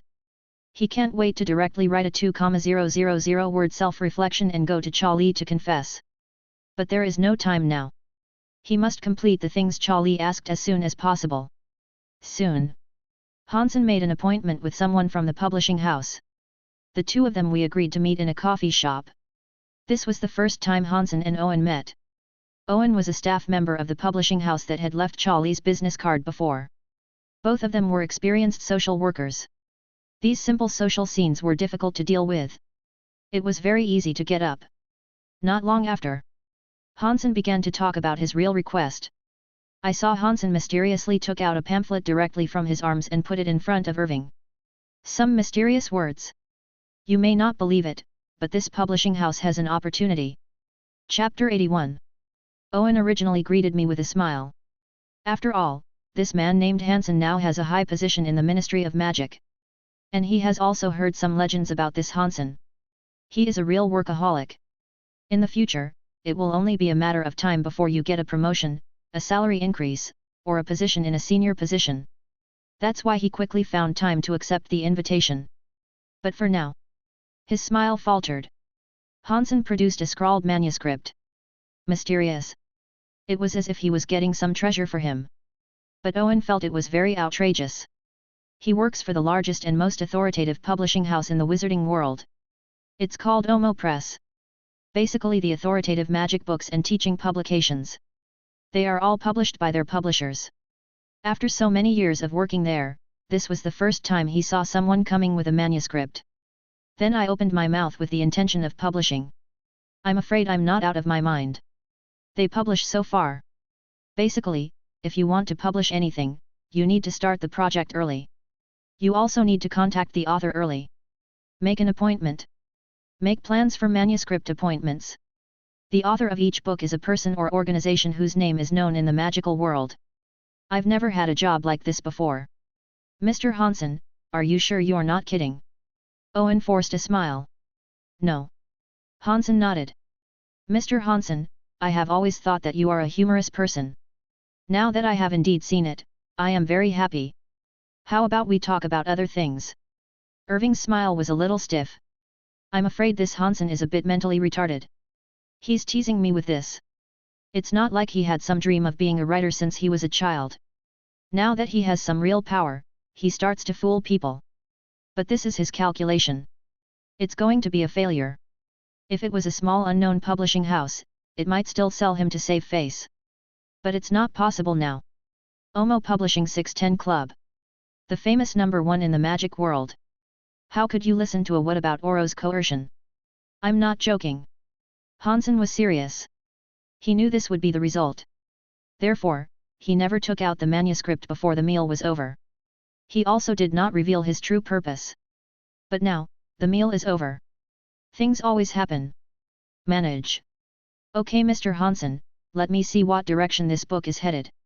Owen said with a smile. But he couldn't help cursing secretly in his heart. Just now, he saw a hint of threat in Hansen's eyes. It seemed that if you didn't agree, it wouldn't be easy for you to leave today. Owen has a headache. If he had known earlier, he would not have come to the appointment. Who knew that the workaholic Oro, who has been in the limelight recently, is really a lunatic? Take a look. Hansen urged. Owen's head was about to explode. When he raised his head, he immediately met Hansen's warning gaze. Okay, Mr. Hansen. I'll tell you the truth. If you really want to publish your own work, I recommend you find a small publishing house. AOMO Publishing House cannot pay for such a dream like yours. Irving looked straight. He decided not to play football anymore. Take a look first. Hansen, you said these 4 words. He has expected this outcome. He has also thought of a response plan. That is to force him to see it. As long as he sees it, there is no need to worry about him not changing his mind. After all, he has been here the same way. All right. Irving repeatedly confirmed that Hansen was not joking. He finally agreed to take a look at the manuscript. Magic Apprentice, From Beginner to Mastery. Oh, Mr. Hansen, for elementary magic books, our publisher has standard books as teaching materials. Look. Hansen's brows furrowed. The people from this publishing house are a bit verbose. All right. Well, the theoretical basis for this opening chapter is indeed somewhat unique. Europe responded somewhat. He always looked up and looked at Hansen's eyes inadvertently. But he found that Hansen had been staring at him. There was no way. Owen made up his mind. Let's finish reading first. I really shouldn't be here today. Eat. Finally. Owen began to read seriously. Hansen also breathed a sigh of relief. When you really read it, you will know what I just said. What happened to AOMO Publishing House? It's not that the master asked me to find you. I can find any small publishing house and we can get it done. By then, you won't even have time to cry. But Hansen did misunderstand what Charlie meant here. Charlie didn't specify any publishing house. It's just that I just happened to have the contact information of this publishing house. As time passed, the embarrassed look on Owen's face had completely disappeared. He no longer raised his head and entered a state of complete immersion. Until 2 hours passed. Hansen he didn't bother him. He knew that the matter was almost done. There wouldn't be much resistance. Even if there was resistance, the man named Owen would do his best to get it done. 3 hours later. Owen suddenly looked up. With a look of surprise. Looking at Hansen. As if looking at some monster. Mr. Hansen, I apologize. Irving stood up and bowed to Hansen. Hansen was frightened by Irving's move. He expected that Irving might subvert his cognition. But he didn't expect that Irving's reaction would be so big. I underestimated you. I didn't expect that your academic achievements would be so great. Owen's eyes looked at Hansen. They were full of admiration. Owen was stunned. What he just read could be said to have subverted some basic disciplines in the magic world. The theories and cultivation methods summarized in it have huge effects. He just tried it a few times and felt that it was quite profitable. This book will definitely explode. It will definitely become a hit in the magic world. Even their publishing house can make a lot of money. In fact, others do not, I know. Although they claim to be the largest publishing house, OUMO Publishing House is actually overwhelmed. It has not published any hits for many years. Not even magic novels. Owen was shocked. He felt that this Oro Hansen was. It's really awesome. As an Oro who devotes himself wholeheartedly to his work, he can achieve such academic achievements. It's amazing. It's amazing. Today's meal, let me, Owen, know. What? He is the real frog in the well. Mr. Hansen, please accept my apology again. Irving bent down again. This time Hansen was a little embarrassed. Do not do that. You are so awesome. Hansen looked confused. Then he immediately understood why Owen had such a big reaction. He thought that I was the author of this book. It was an own mistake. It's not me, I'm just doing things for you. Hansen explained immediately. At first, Owen thought it was because Hansen was being modest. In the end, Hansen confirmed again and again before Owen fully believed it. Can you recommend this expert to me? Owen asked carefully. No. Hansen refused directly. He would never reveal any information without Charlie's nod. So, not much time. There are many things that we can discuss later when we meet. I need you now to publish this book as quickly as possible. Do you see any problems? Han said seriously. Now it's time to get down to business. Owen didn't hesitate at all. He raised 3 fingers. 3 days, I will advance all the processes in 3 days so that you can read this book. Can? Hansen nodded with satisfaction. Then he began to explain the details of the cooperation to Owen. For example, how to pay, etc., as well as the points explained by Charlie. As for the share price, according to Charlie's wishes, first according to their publishers. Let's talk about cooperation once. The two discussed it until dark. Finally, they finalized all the details. Mr. Hansen, I don't know what the master's signature is, a pen name will do. Hansen was stunned for a moment. That's right. Charlie just asked him to give him a random name. But it was still a bit difficult for Hansen. Hansen thought for a long time. Finally he said slowly, let's call him the Great Fire Dragon. Owen murmured and repeated it several times. Great Fire Dragon. It's really unique. This master is really extraordinary. Soon, the two of them finalized everything. After saying goodbye happily, they went to do their own things. Hansen was in a hurry to reply to Charlie. Owen, he is anxious to get back to work. His work goal for this year depends entirely on this. He is worried that he will not be able to complete it. As for the resistance to publishing this book? What is the resistance? As long as someone reads the content of this book, who will say no? Regarding this, Owen is still very confident. After all, he still has a certain status in the publishing house. It is not difficult for him to get this matter done. Unless he doesn't want to do it like before. Inside Hogwarts, Charlie received Hansen's reply. Hansen said everything has been taken care of. The soonest possible is 1 week. You can go to Gringotts to withdraw money. Or Hansen can replace it. End of letter. Hansen also specifically mentioned his promotion. It seemed that he wanted to show off in front of Charlie. Charlie finished reading the content. A snap of his fingers set the letter on fire. The plans went relatively smoothly. The next step is to wait for the results. Once the money is in place, the space for his bracelet can be rearranged. As well as filling those little ones with nutritionally balanced foods and more.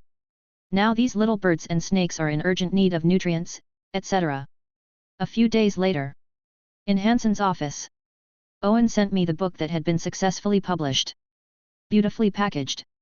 The layout is neat and elegant. It has a very good presentation. Hansen also couldn't put it down. I secretly sighed that I really need to find a big publishing house. As long as the content is in place, everything else is clearly arranged.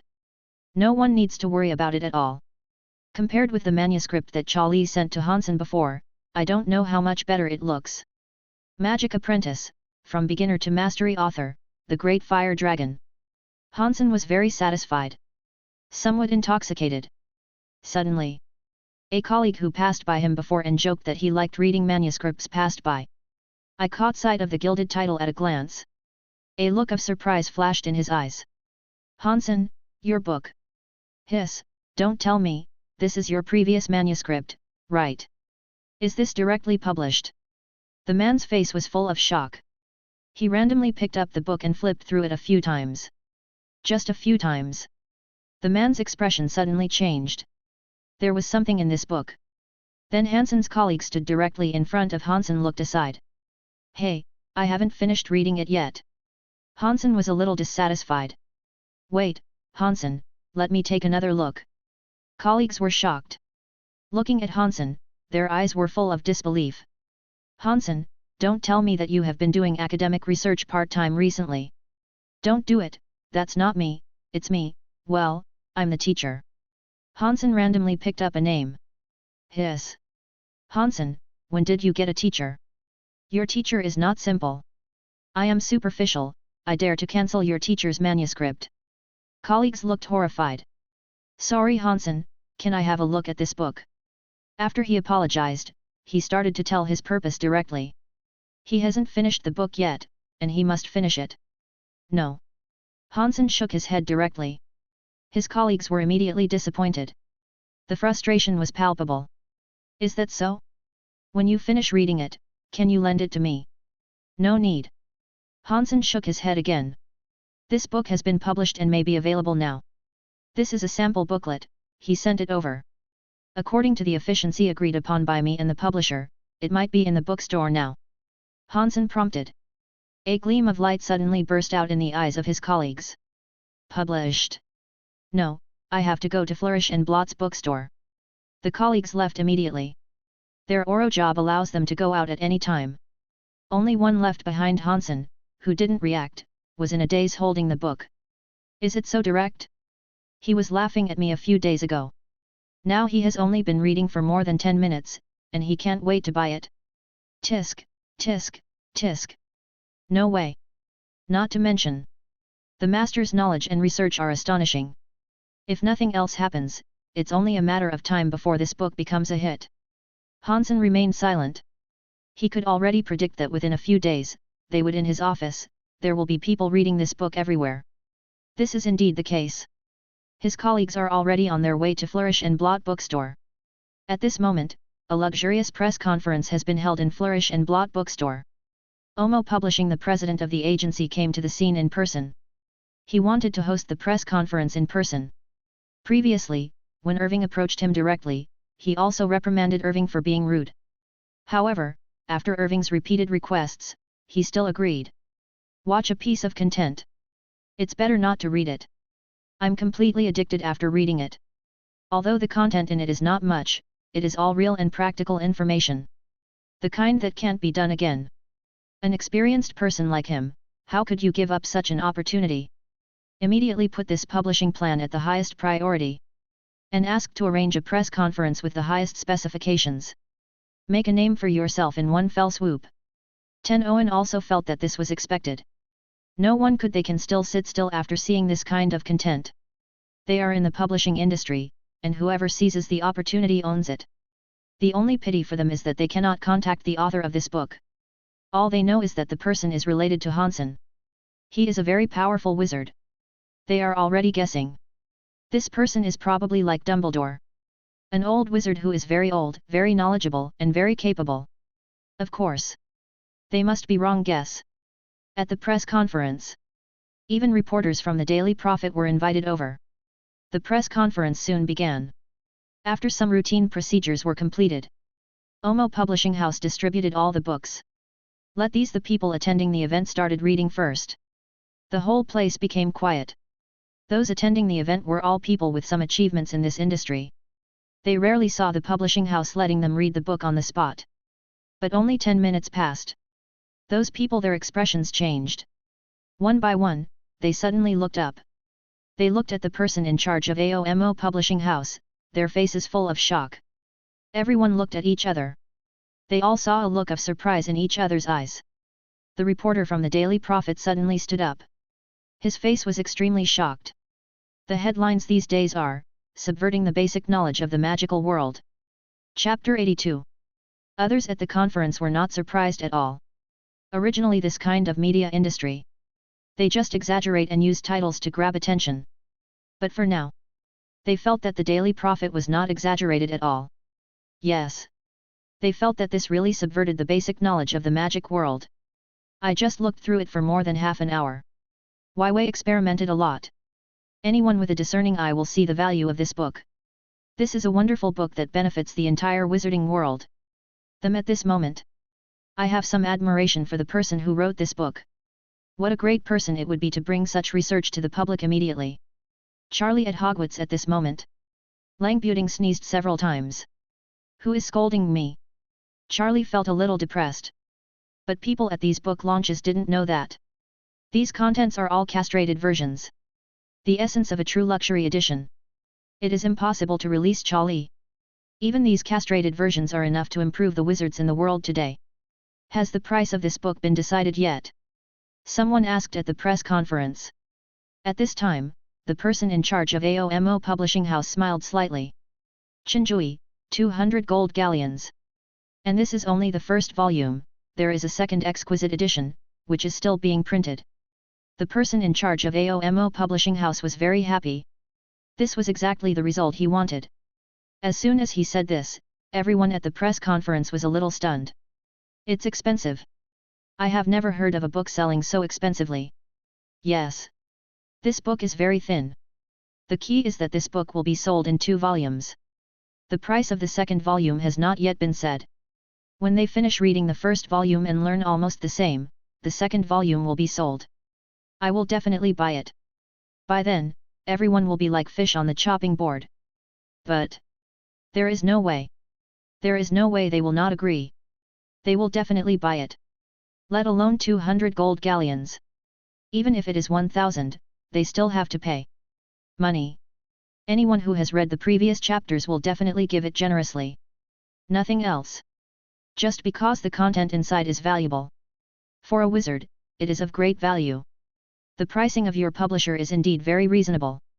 Reporter 26 from the Daily Prophet forced a smile on his face. The person in charge of OMO Publishing House was all smiles. You may not know. In order to be able to publish this book, we spent a huge amount of money.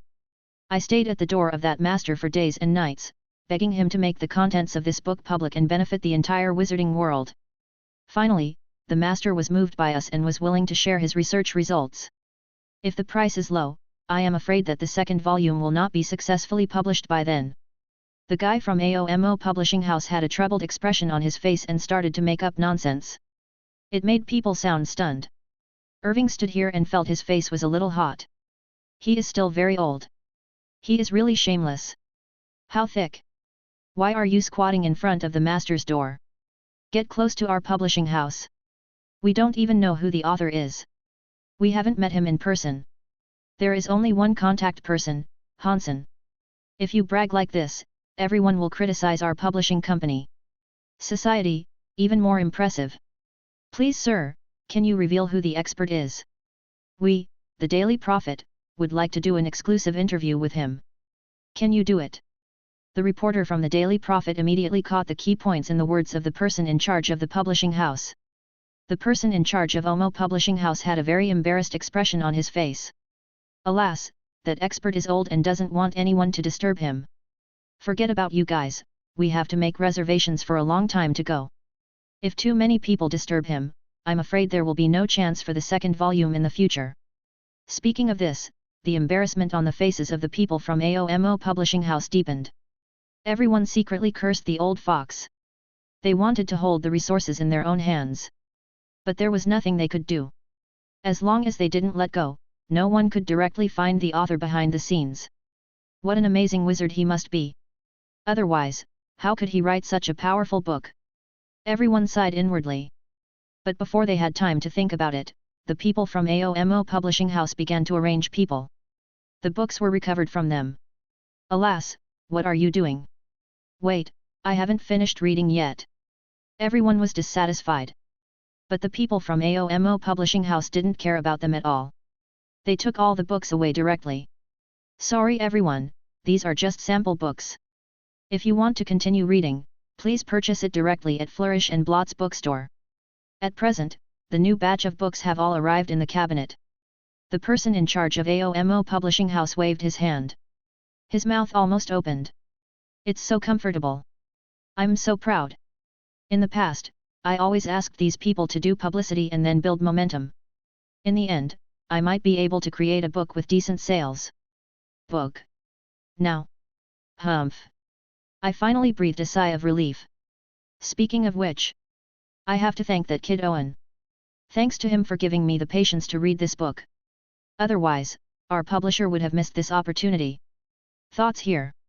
The person in charge of AOMO Publishing House looked at Irving aside and cast an appreciative look. Irving was also very happy at this moment. Today's work goal is probably completed in one go. Fortunately, it was Mr. Hansen who forced me to read this book. Otherwise I will miss this opportunity. Magical Hansen. I also sneezed a few times inexplicably at this moment. I was a little depressed. Soon. These people at the press conference began to dig into their pockets. Although it is expensive, and the publisher's behavior is very unkind.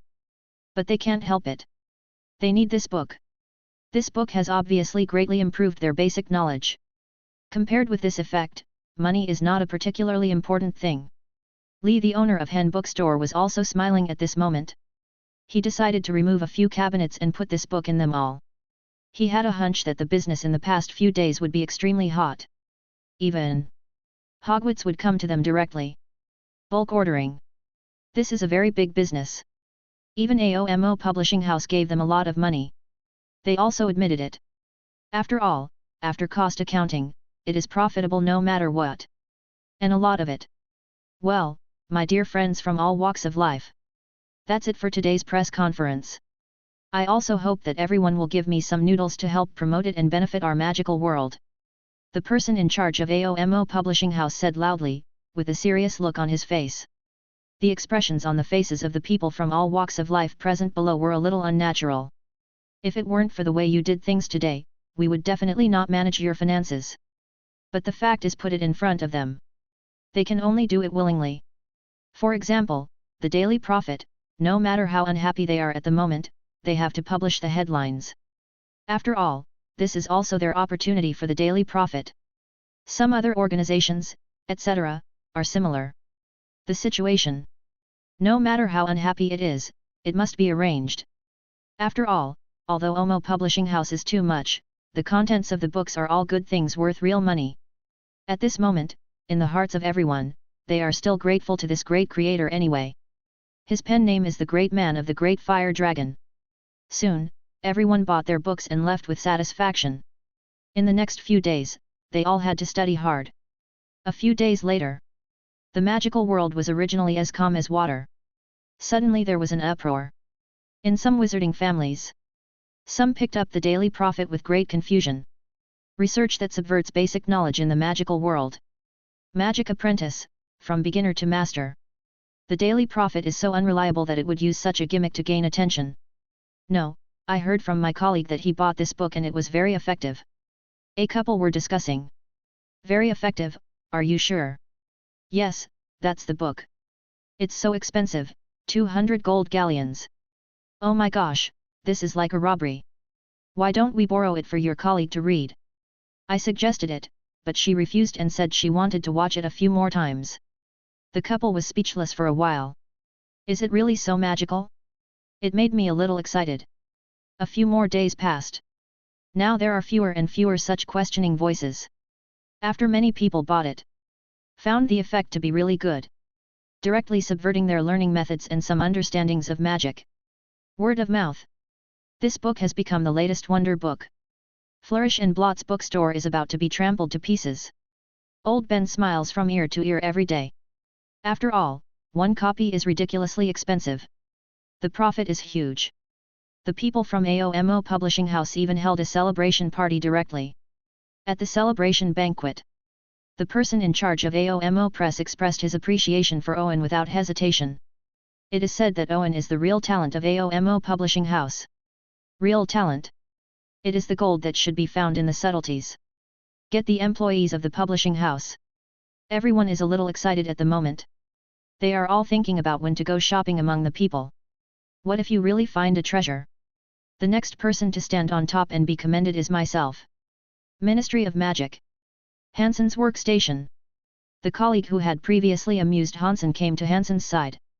Eyes full of excitement. Hansen, I was really blind before. He actually laughed at you and that magic master. I bought that book. It's really amazing and very insightful. I feel that my knowledge and seriousness are nothing compared to the content in that book. Hansen also smiled. He saw from his colleague's face that he had other intentions. Of course. The apology is true. The other thoughts are also true. Hansen, forgive me for everything I did before. I have a small request. I wonder if you can agree. The colleague looked around and showed a mysterious expression. Speaking. That's that manuscript. Do you still have it? This Omo Publishing House is not kind. The entire book is divided into 2 volumes. After reading the first volume, many of my ideas cannot be implemented. Now I am waiting for the second volume to be released. But I feel that this Omo Publishing House will not release the second volume easily. So. The colleague rubbed his hands. Can you let me take a look at that manuscript first? Although I'm quite embarrassed, I joked with you before and said you liked reading the manuscript. The colleague's face turned red. There was no other way. His inner desire for this book exceeded everything else. Even if it was embarrassing, he admitted it. It had to be like this. Keeping your head low will not lose a piece of flesh. Being able to get the real thing in advance, is truly beneficial. Well, although I understand you very much, the manuscript is not with me at the moment. And even here, I can't show him directly to you. I was afraid of upsetting the author of this book. Hansen said honestly. A look of disappointment immediately flashed across his colleague's face. That's right. How could the manuscript be easily shown to others? Even if he hadn't laughed at Hansen before, Hansen wouldn't have shown it to him. Really? I envy Hansen. He was actually entrusted with such a task. Doesn't this mean that Hansen has a close relationship with the author, the great Mr. Fire Dragon? Oh my god! I am so envious of Hansen. Hansen will definitely get it. It must have been guided by the big boss. Tisk tisk tisk. His colleagues were extremely envious. Hansen watched the expressions on his colleagues' faces constantly changing. Finally he breathed a sigh of relief. Never mind. I don't have the manuscript, and I won't give it to you if I do. But I know the content of the next volume. I can explain it to you in advance, and when the next volume comes out, you can compare it yourself. Hansen said helplessly. But after he finished speaking, his colleague's eyes sparkled with light. Unexpectedly 387. Hansen, you are a good person. No wonder you have such a relationship with that expert. Hansen, thank you so much.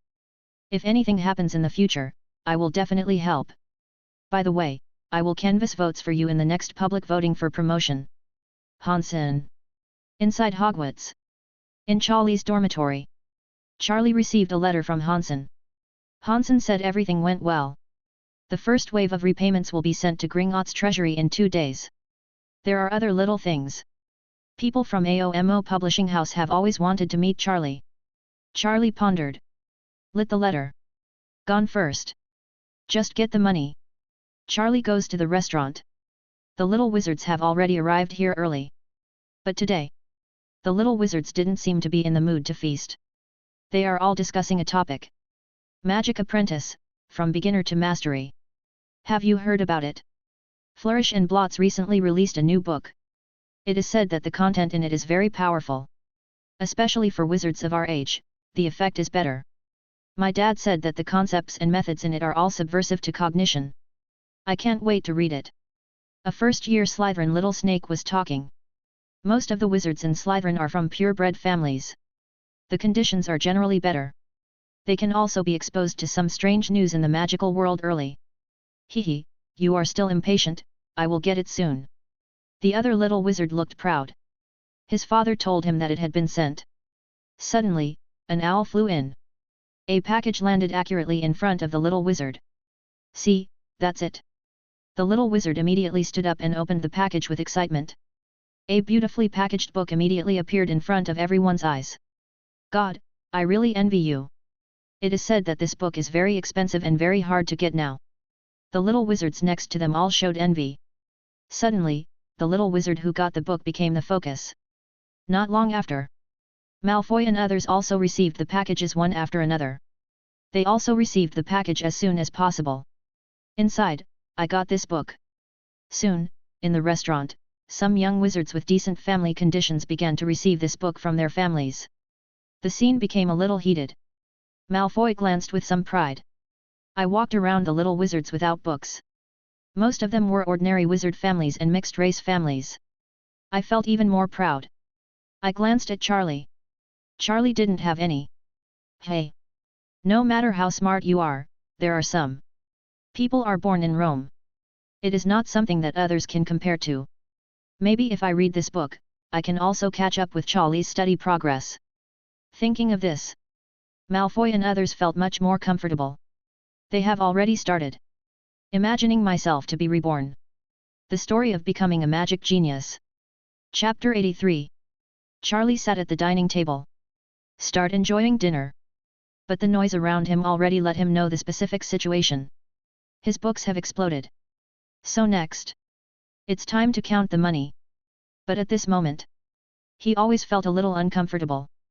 Those little snakes from Slytherin. Always look at yourself here intentionally or unintentionally. Some are jealous. There is sympathy. Etc. What does this sympathy mean? Is it pity that I can't buy a book? Think of this. Charlie felt completely helpless. Looking at the expressions of those little snakes. It's like looking at a fool. They are happily holding the book they wrote and then come to pity themselves. This is no big joke. If only they knew they were holding this book. He looked at the author of this book with some sympathy. Still there, why couldn't afford to buy books? How ironic that would be. At the Gryffindor table at this moment, Harry took the Magic Apprentice that his classmates had received. Looked through it a few times. It didn't take long. His eyes became weird. How come the things here are so similar to some concepts that his brother Charlie taught him before? The issue is, the content in this book is not complete yet. Don't know how to do this. My brother must have written it. Jesus! What exactly is my brother Charlie trying to do? Harry raised his head and looked at Charlie. Charlie cast a reassuring look. Harry understood everything. It turned out to be my brother Charlie. In Harry's eyes, full of admiration. He didn't expect what he had learned before. The value is so high. When I was learning it before, I only knew it was awesome. But I didn't know it was so powerful. Now my brother can make a sensation in the entire magical world just by extracting some of the contents. Feeling the excitement of the students around me, Harry laughed unconsciously. It's really good to hang out with Brother Charlie. No wonder I've always learned faster than them all. The starting line of feelings is not in the same place. Ron looked at the classmates around him with some envy. Their family also bought this book. But because of economic reasons, they only bought one copy. Then after his parents read it, they showed it to his brothers first. Ron was in a hurry though. But there is no way. Harry, I really envy them. Ron said crazily. Don't be envious, Ron. Harry continued to eat. Why, Harry, aren't you envious at all? Ron was very curious. No envy, I know more than what is in the book. Harry nodded. Ron had a look of disbelief on his face. He looked at Harry as if he was looking at a monster. Can you say this? Do you know more than what is in the book? God! Charlie doesn't even dare to do that. Go ahead. Harry looked at Ron's expression. He was a little helpless. Let me teach you a few tricks when you go back. When you get this book later, your understanding will be deeper. Harry said calmly. Ron looked in disbelief. He felt in his heart that Harry had become distracted. Even with a brother like Charlie, Harry should not be like this. In Slytherin, those little wizards have already started to run away after eating. They couldn't wait to go back and study the book. They had already thought about how to brag tomorrow. Charlie was eating by himself. He didn't care about the running snakes. Suddenly, there was a snap. A book put the book in front of me. Magic Apprentice, From Beginner to Mastery. Charlie was a little confused. He raised his head slightly. A familiar face came into view. Cassandra. Still has that somewhat arrogant face. Golden curly hair. It all seemed to fall on Charlie's face. I'll lend you this book to read first. I've already finished it. Cassandra pouted. But her eyes looked to the other side. Lend it to me. Charlie frowned slightly. That's right, stop pretending, can't I show it to you first? Cassandra said anxiously. Charlie understood instantly. So that's what it meant. This little girl. She was afraid that I didn't have money to buy the book or had no channels to grab this book. She came over to share it selflessly. And she looked like this. She obviously cares about her classmates. But she puts on an arrogant face. What a proud little girl. I don't need it. Charlie replied. He returned the book to Cassandra. Cassandra's expression changed.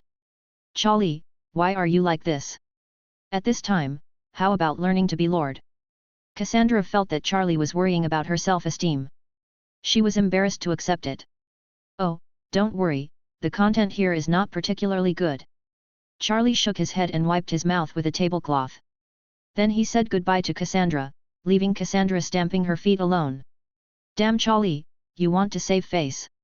At the staff table, Dumbledore and others also got this book. They had already roughly read one side. Everyone looked at each other. They all saw shock on each other's faces. Snape flipped through the pages. Book. Frowning. The content of the book is very good. But the question is, why does it look so familiar? Some of the theories in it seem to be very similar to what Charlie and Snape talked about when they wrote the letter. Could it be that, thinking of this, Snape suddenly looked up. He wanted to search for Charlie, but found that Charlie could no longer be found in the entire restaurant. Snape sighed slightly. When he turned his head, he saw Dumbledore. He was also looking at him. Dumbledore's eyes seemed to be asking him. Snape did not speak or respond. He just lowered his head silently and continued to read the content. At this moment, Dumbledore was no longer as simple as shocked. Many of the contents here are directions that he has researched before. But the key point is that the ideas here have been broken through and confirmed. This is not the same thing as proposing ideas. The gold content cannot be compared. Originally, Dumbledore Leto was still happy. There was such a breakthrough in the wizarding world. It was a good thing for everyone. Dumbledore would support all such things. But after he finished reading, he flipped through the book again. I found a strange place.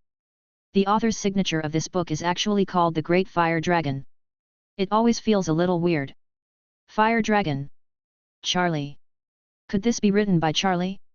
Dumbledore. Then he looked at Snape. But Snape didn't seem to understand. He didn't reply to Dumbledore, which made him a little depressed. In fact, Charlie was a little confused about this signature. He asked Hansen to choose one casually. Just don't expose yourself. As for the other circumstances of the pen name, he didn't mention it at all. But Charlie ignored Hansen's current uprightness. Hansen actually used the impression of meeting Charlie for the first time as the name. Charlie looked at the words "The Great Fire Dragon" and felt a little red in the face. When Dumbledore was about to leave, he started to speak. Dear teachers, I think it is necessary to update our basic teaching materials. Everyone has read this book.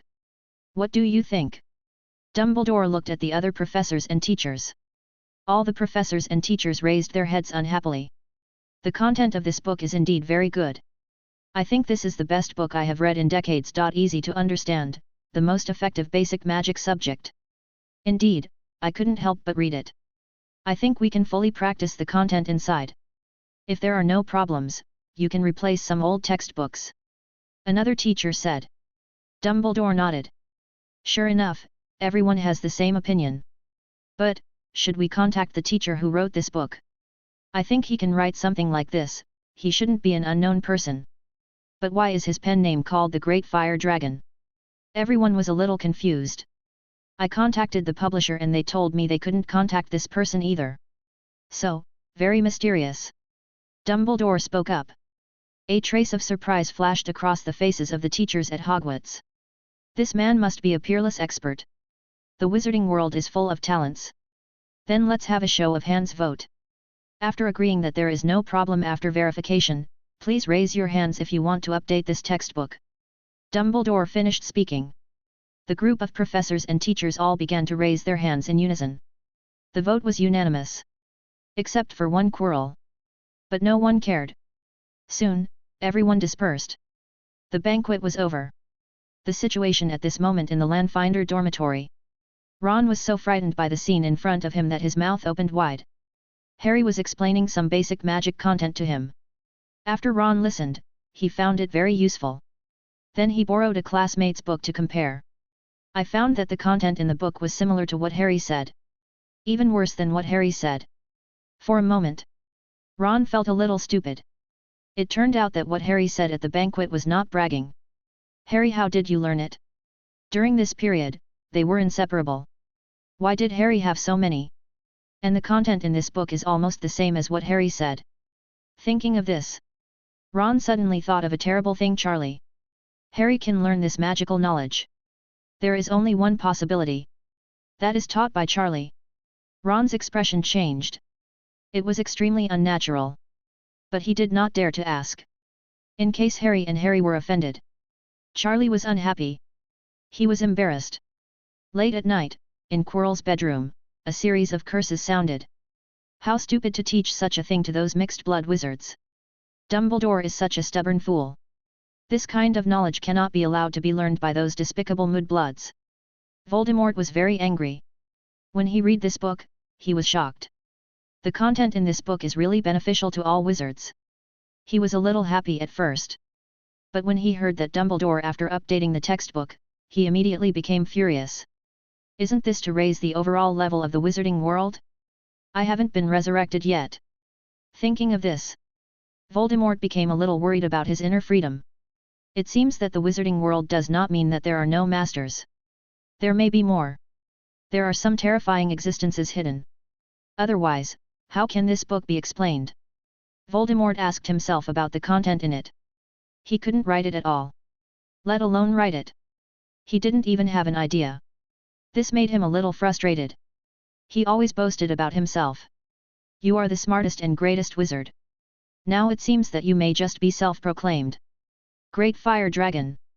What kind of existence are you? Voldemort murmured. Suddenly, a thought seemed to flash in his mind. Then sweat broke out on his forehead. No. Impossible. Absolutely not. When Voldemort thought of the Fire Dragon, the figure of Charlie appeared in his mind. However, this terrible thought was immediately wiped out by Voldemort. God, this is really true. That's outrageous. It's just a coincidence. That's right. It must be just a coincidence. How could it be related to Charlie? Quirrell was a little depressed. He could feel it. Voldemort's mood fluctuated greatly now. He didn't dare to speak. A few days later, Hansen sent a letter to Charlie. It's time to collect the first wave of repayments. As for the collection of money, a vault has been opened in Gringotts and asked them to deposit all their money into this vault. As for the keys, Hansen has sent it to Charlie. There is also a handful, placed on Hansen's side. If anything happens later, it will be much more convenient to let Hansen handle it.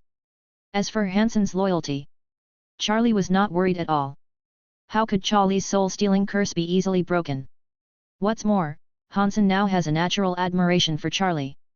Soon Charlie wrote a letter to Hansen, made him a long list, and sent him a space bag that he made. Can store a lot of stuff. Now Charlie is making magic tools. He is already a master. Done with all this, Charlie breathed a small sigh of relief. The money. I guess it's enough to buy a lot of things, right? Now the bird snake and the 3 bird snake babies are still waiting for nutritional supplements. That guy's Ziuawu. We are eating more and more meat. Arrange a magic turkey for him later. A chicken leg is 2 meters long. It was enough for him to eat well and replenish his body. We also need to expand the scale of herbal plantations. Magic soil and herbal seeds must be purchased. A lot of proficiency. Especially the many needs of Charlie. They are all prohibited from circulation in the world. We can only rely on Hansen to buy it at a high price. One day, Hansen came to Gringotts after disguising himself. After taking out the key, follow the goblin to the vault. He needs to do what Charlie asked him to do today. Withdraw money. Shopping. The task is daunting. Time is running out. Soon, he appeared in front of the vault. The goblin opened it for him with the key, looking at Hansen with some respect. They recently knew where the money came from. They were all deposited by AOMO Publishing House. Moreover, the number is quite large. Even the goblins know it. This is what happened in the magic world recently. A hit book appears. Sales immediately exploded. It was written by a mysterious boss. At this moment, this goblin has regarded Hansen as the boss who wrote this book. His expression was full of respect. Hansen nodded. Then he looked at the vault. Suddenly, the piles of gold and Jialong coins made Hansen dumbfounded. Even though he initially knew there might be a lot of money, I couldn't help but be shocked by the scene in front of me. Full to the brim. Pile like a hill. This much money is enough for him to work for several lifetimes. Really? Knowledge is still the primary productive force. How many are there approximately here? Hansen calmed himself down and said slowly. Oh, dear sir, this is the first wave of repayments from AOMO Publishing House. The specific amount is more than 30,000 gold galleons. Hansen's eyelids twitched slightly. More than 30,000 gold galleons. This is just the first wave of repayments. There will be a steady stream of repayments later. You know, some house elves work in Hogwarts or other places. A week's salary is only between 1 and 10 gold galleons. Hansen couldn't help but shook his head. The master is really awesome.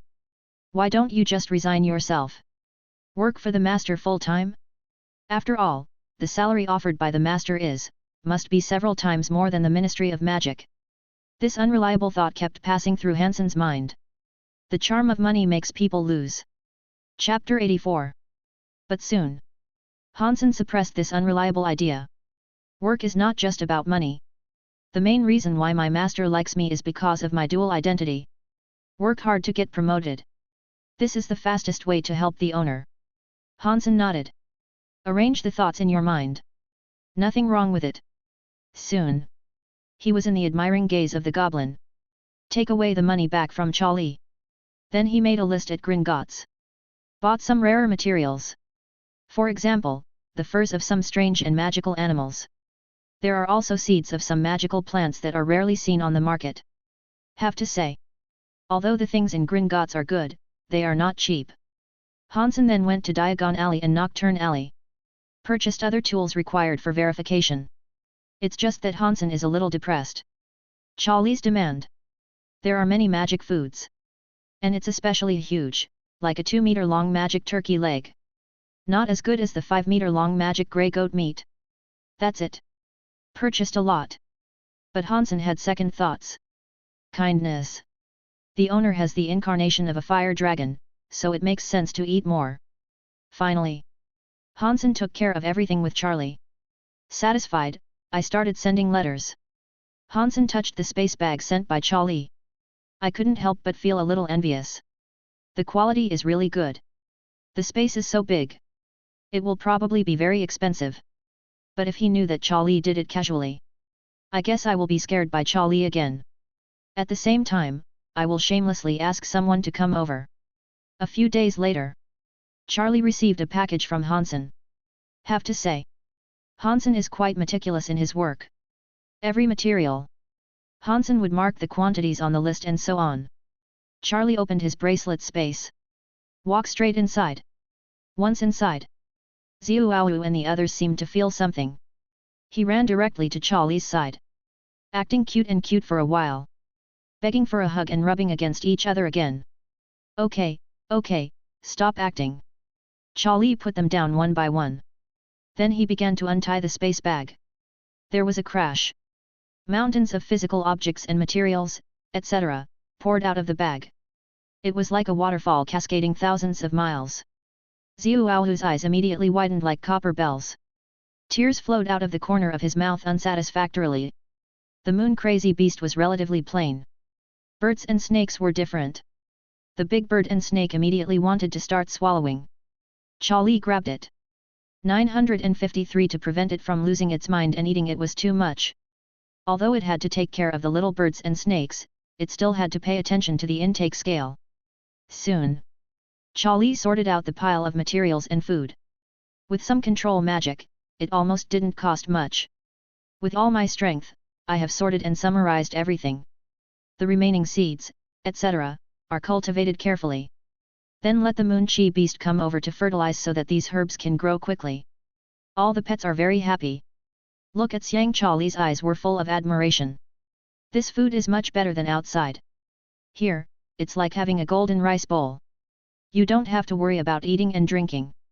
You have all the fun. After saying goodbye to them, Charlie found a space. Not long after he came out, someone came to find Charlie. Classmate Charlie, Principal Dumbledore came to you and said that an old man came to visit you. Okay, thanks. Charlie stood up and prepared to go to Dumbledore. But along the way, Charlie was a little confused. Someone came to visit him? It was the first time that he had no relatives. After a while, Charlie appeared at the door of Dumbledore's office. After saying hello, I saw two old people. One was an old acquaintance of mine, Principal Dumbledore. The other face, I couldn't quite remember. But I didn't wait until Charlie say hello. The man immediately approached Charlie. Hello, please forgive me for interrupting, my name is Newt Scamander. Charlie suddenly realized. It turned out to be Newt. This elderly version of Newt couldn't even recognize him for a while. Hello, I often read your works and some research. Charlie immediately said hello. After hearing this, Newt's wrinkles were squeezed together and he smiled. It turns out that this powerful doctor also often looks at my research. I heard Dumbledore introduce you. Your name is Charlie, and you are James's child. This really surprised me. For many years, Hogwarts has not seen a child like you who studies magical animals. Newt looked at Charlie with admiration in his eyes. After hearing this, Charlie looked a little intolerable. Then he spoke.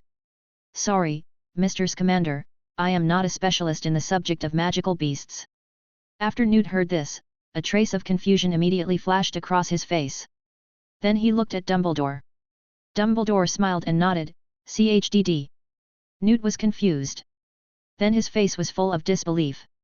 Repeatedly he glanced at Charlie a few times. Finally he smacked his lips. It seemed as if he had seen something incredible.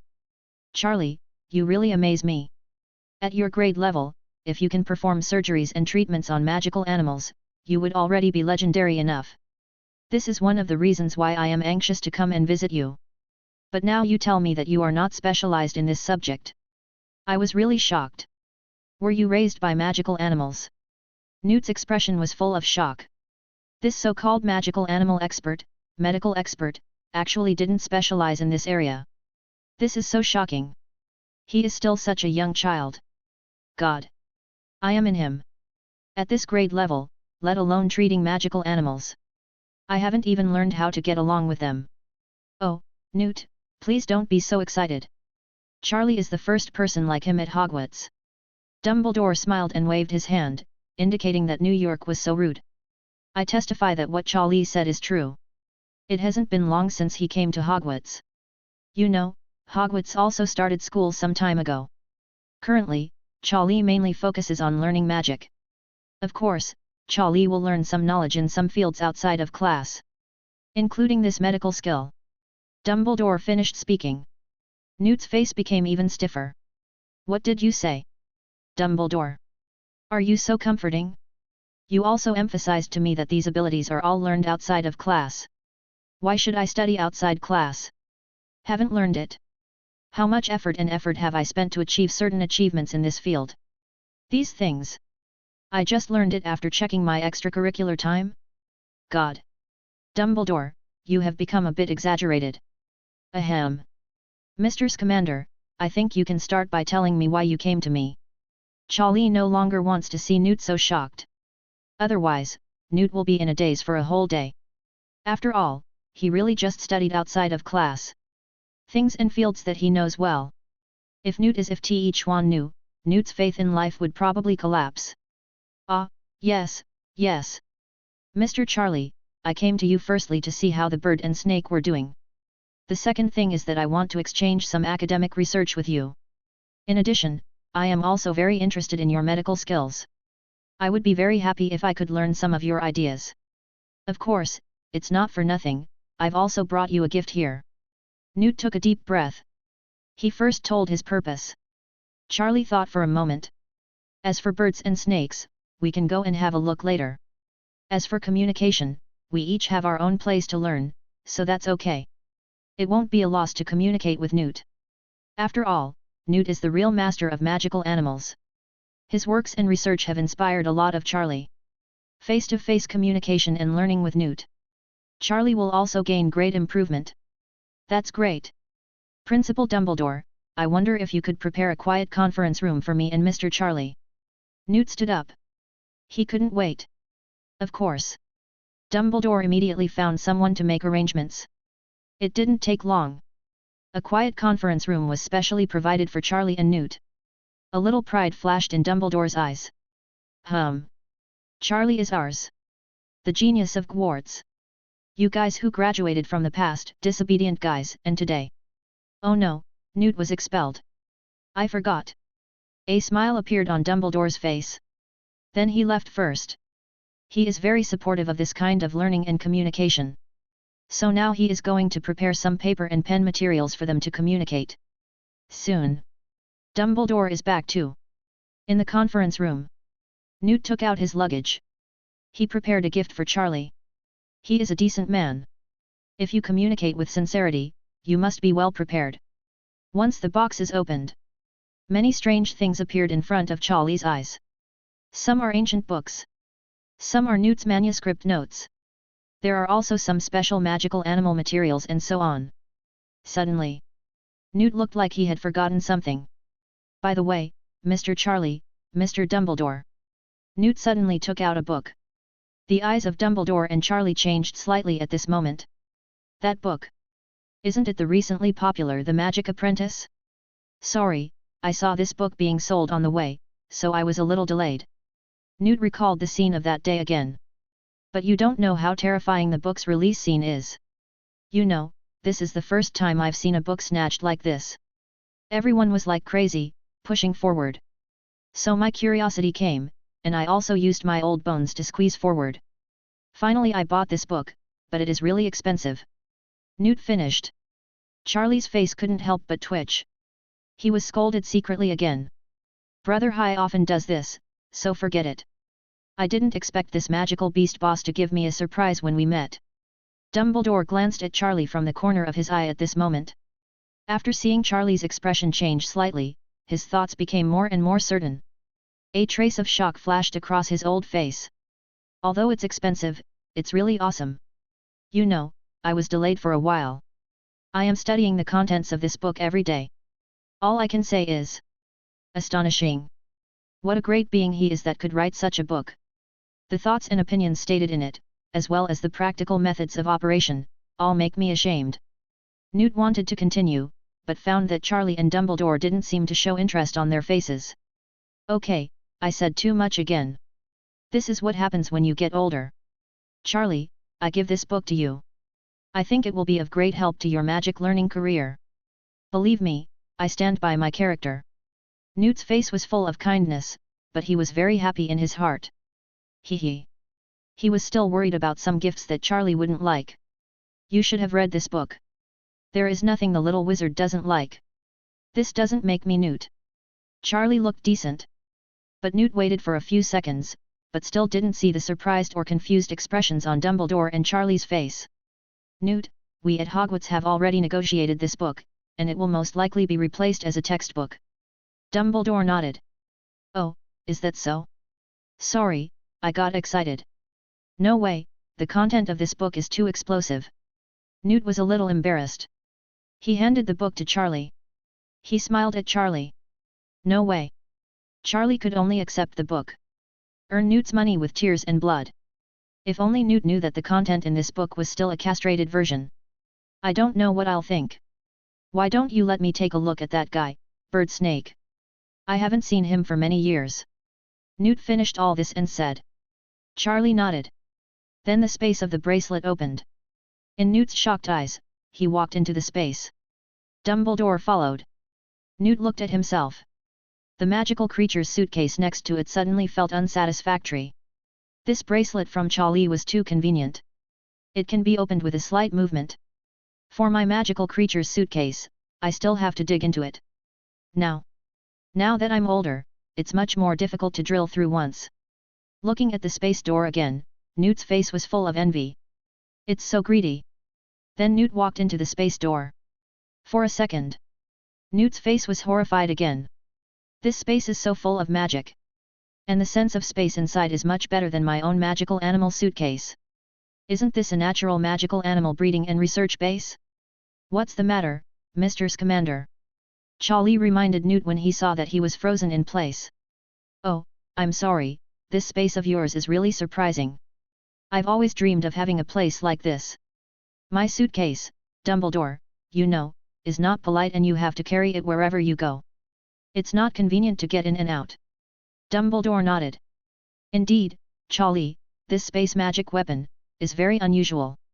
Not long after, Bird Snake was called over by Charlie. Bird Snake recognized Newt immediately when he saw it. Newt was also very happy after seeing it. What he wanted to confirm most was that this guy was okay. Good. You suffer. Newt touched Bird Snake's head. Bird Snake took Newt to Charlie, indicating that it was Charlie's help. Newt took a deep breath and solemnly thanked Charlie again. No need for that, Mr. Scamander. Having said that, the accident that happened to Bird and Snake has something to do with me. Charlie said with some embarrassment. Dumbledore also suddenly looked into the distance at this moment. The two of them showed a strange expression at the same time. It seemed that they were deliberately avoiding something. Newt was directly confused by their appearance. After a long time, Newt reacted. Then he suddenly spoke to Charlie. Mr. Charlie, your space is so wonderful. Now I have a real gift for you. Newt said mysteriously. He seemed to have made a decision. Then Newt walked out of the space. He took out something from his suitcase. Then he slowly approached the space of Charlie's bracelet. Chapter 85. Charlie and Dumbledore were both a little confused. What did Newt do? Within a short time of meeting, I have been emotional several times. This is not possible. I'm older. There was something unexpected then. I can't afford it. Soon, Newt appeared in front of them again. He looked a little nervous. Walking is a bit slow. Then he came to Charlie and Dumbledore. He took out a plant-like object from his pocket. This is... Dumbledore frowned slightly. He seemed to know him a little bit, but it didn't quite look like him. Charlie also stared at the thing in Newt's arms with some interest. I found this in a mysterious cave. It was already like this at that time, dying all the time. I have used many methods before it regained its breath. According to my research, it needs to continuously absorb magic power before it can recover. I checked a lot of ancient books. This may be the ancient magic vine. Newt finished speaking and looked at Dumbledore. Dumbledore's face changed slightly at this moment. Magic vine. Charlie may not know it. But people of Dumbledore's age have been heard of before. Back then, Dumbledore, the whomping willow planted by Blido outside Hogwarts, is a descendant variant of the magic vine. The magic vine is the ancestor of this magical animal.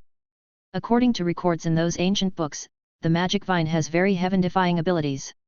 It instantly stretches to a huge size. What's even more terrifying is that it doesn't need to be rooted in the soil all the time.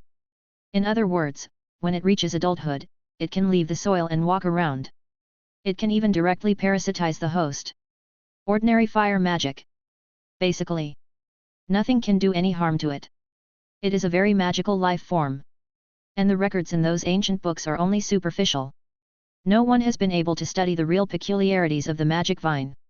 Seeing Charlie exposed, there was a hint of confusion.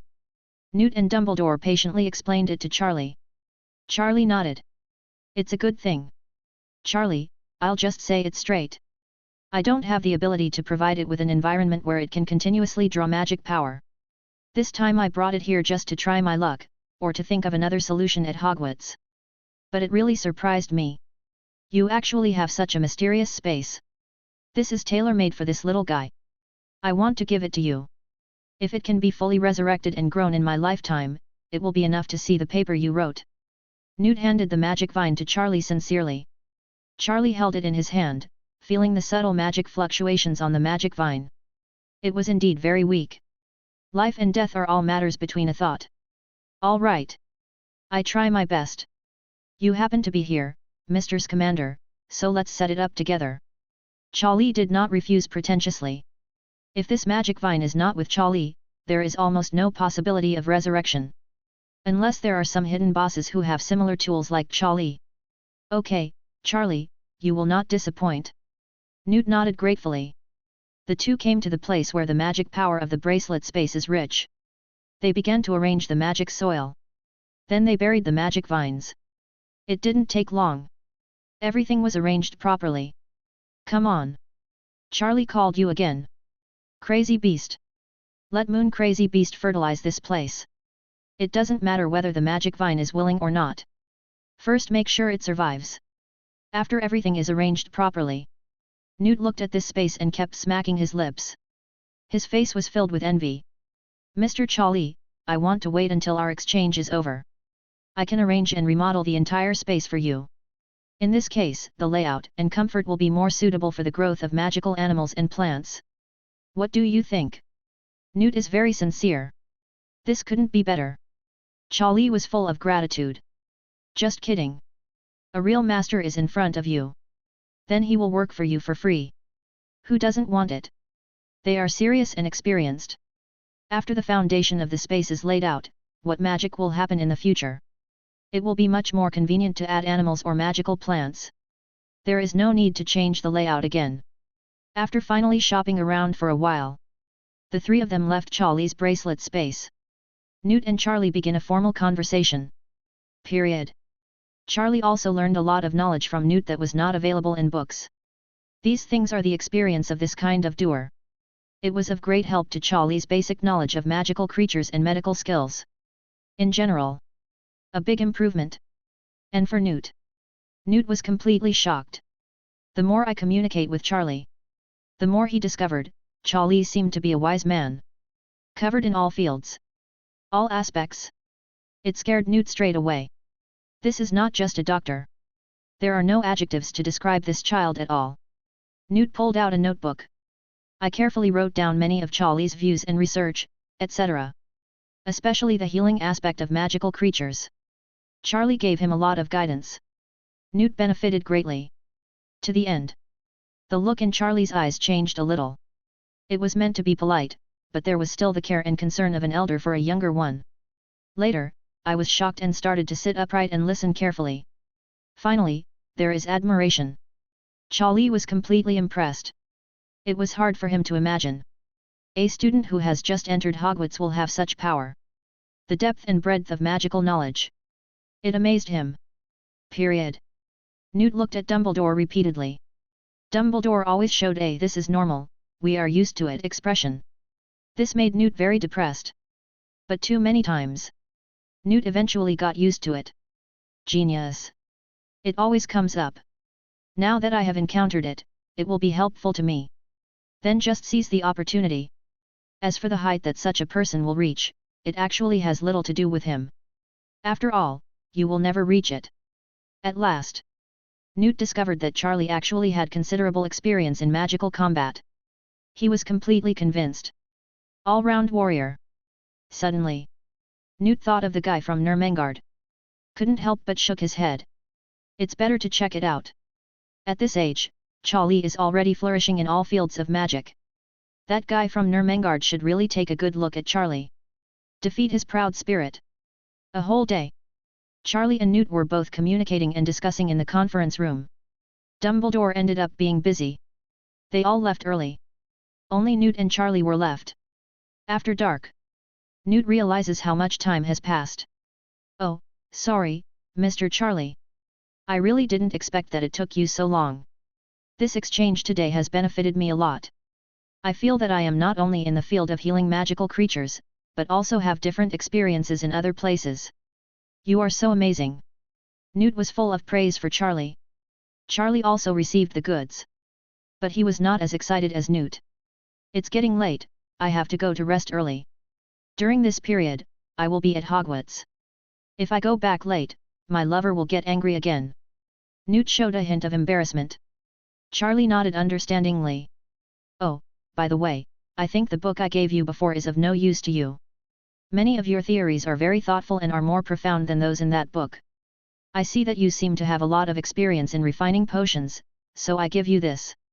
Newt said. He started to rummage through his suitcase again. Charlie sighed for a while. Mr. Scamander is a good man. Why do you keep giving me things? I'm so embarrassed. Is this the power of knowledge? Very quick. Newt pulled out a small notebook. It was very shabby. It could even be described as incomplete. Charlie just glanced at it and discovered something unusual: this booklet. Written in ancient runes. Oh, Charlie. I also found this from an ancient ruins. It's all written in ancient runes, which I don't really understand. I once consulted rune experts and they said that what is written in this booklet is actually some ancient potion recipes. But unfortunately, these are not complete. I think there is no use keeping them. I don't know if it helps you. Newt handed it directly to Charlie. Without waiting for Charlie to speak, he said goodbye to Charlie and left in a hurry. Charlie knew that his curfew time was up. Stay a little later. I guess his wife Tina wouldn't let him go. For a moment, Charlie still sympathized with Newt. After Newt left, Charlie began to flip through the booklet. I have to say, Newt is indeed an adventurer. This is what he gave to Charlie. Although they all have some flaws, they are all genuine good things. For example, the magic vine.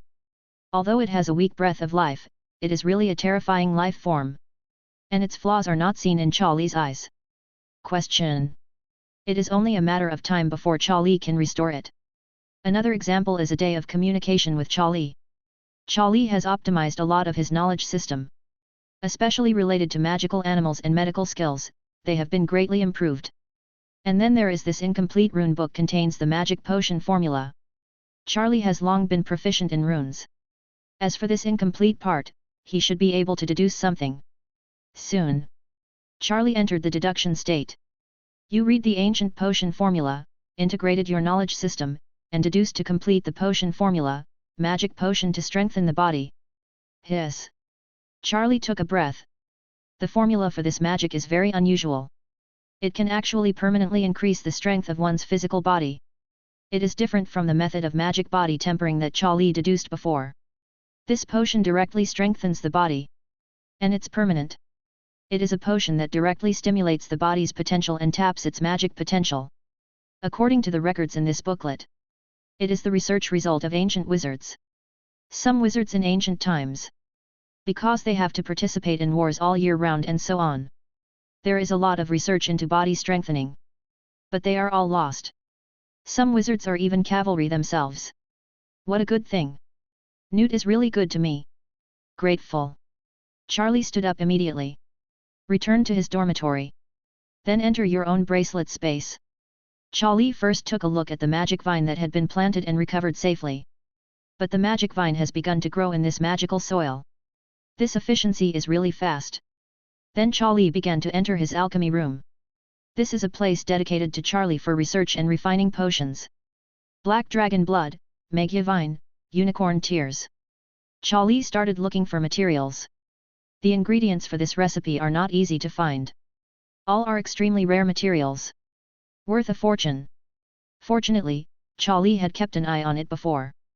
Hansen also asked Hansen to purchase many materials that were not available for the time being. Therefore, these can still be found in Charlie's material reserve.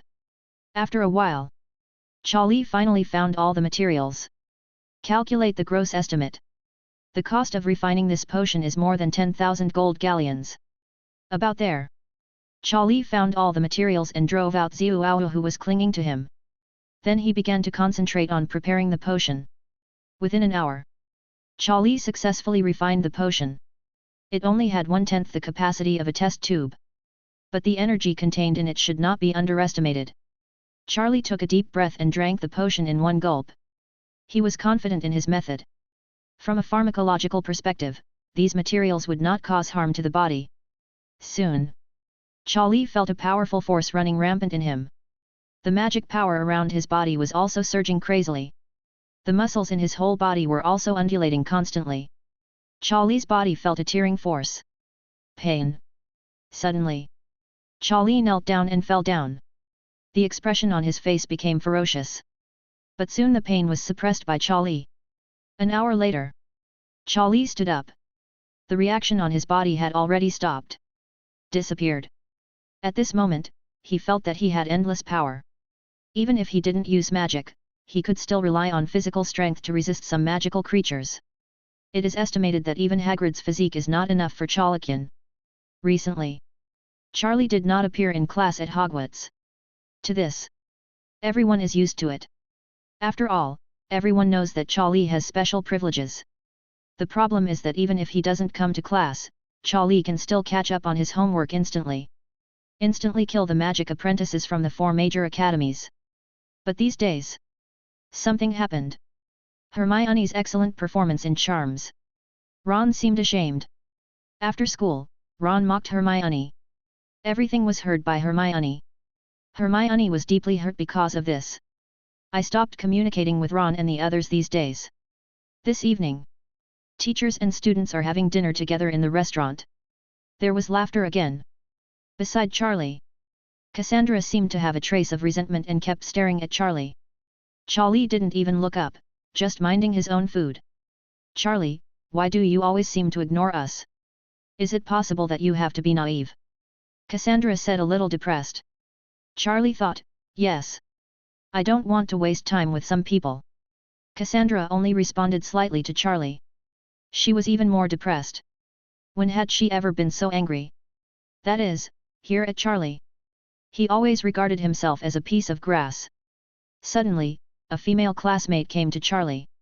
It was Hannah. She had a very good relationship with Hermione. Classmate Charlie, Hermione cried in the women's room all afternoon and didn't come out. She said before that she wanted to find you, but she still didn't go. We are very worried about her, why don't you go and have a look? Hannah said anxiously. After hearing this, Charlie raised his eyes slightly. Is Hermione crying in the toilet? According to the timeline, could it be that Quirrell is going to lure the troll here? Then it seems that Hermione is being manipulated. Well, their words stimulated their mentality. The little girl is still too thin-skinned. This is not okay. Charlie thought as he took a piece of steak. Hannah looked at Charlie like this. She was anxious. But I don't dare to urge Charlie too much. Classmate Charlie, what do you say? We are very worried about Hermione. Chapter 86. Oh, sorry, I was just thinking about something. Charlie turned around. Then, classmate Charlie, why don't you go and persuade Hermione now? She cried so sadly. She originally said she wanted to find you, but she didn't know why she didn't go. Hannah urged. In this way, I went with classmate Charlie. After all, it was a women's restroom, so it was not convenient for classmate Charlie. Cassandra suddenly spoke from the side. An imperceptible light flashed in her eyes. Okay, thank you. Hannah didn't think about it in any other direction. She just agreed. She just hoped that Charlie could go and persuade Hermione. Suddenly, the door of the restaurant was opened. Everyone stopped what they were doing and walked towards the door. Looking in the direction, I saw Quirrell running wildly, panicking, as if he wanted to shout something. It was NT until he stopped that Quirrell's voice spread in the restaurant. Troll! There's a troll in the basement. After saying this, Quirrell fell directly to the ground, as if he had fainted from fright. In an instant, the whole restaurant exploded. The troll. It was a very terrifying creature. It had huge power and low intelligence. Wow wow wow! Help! What to do?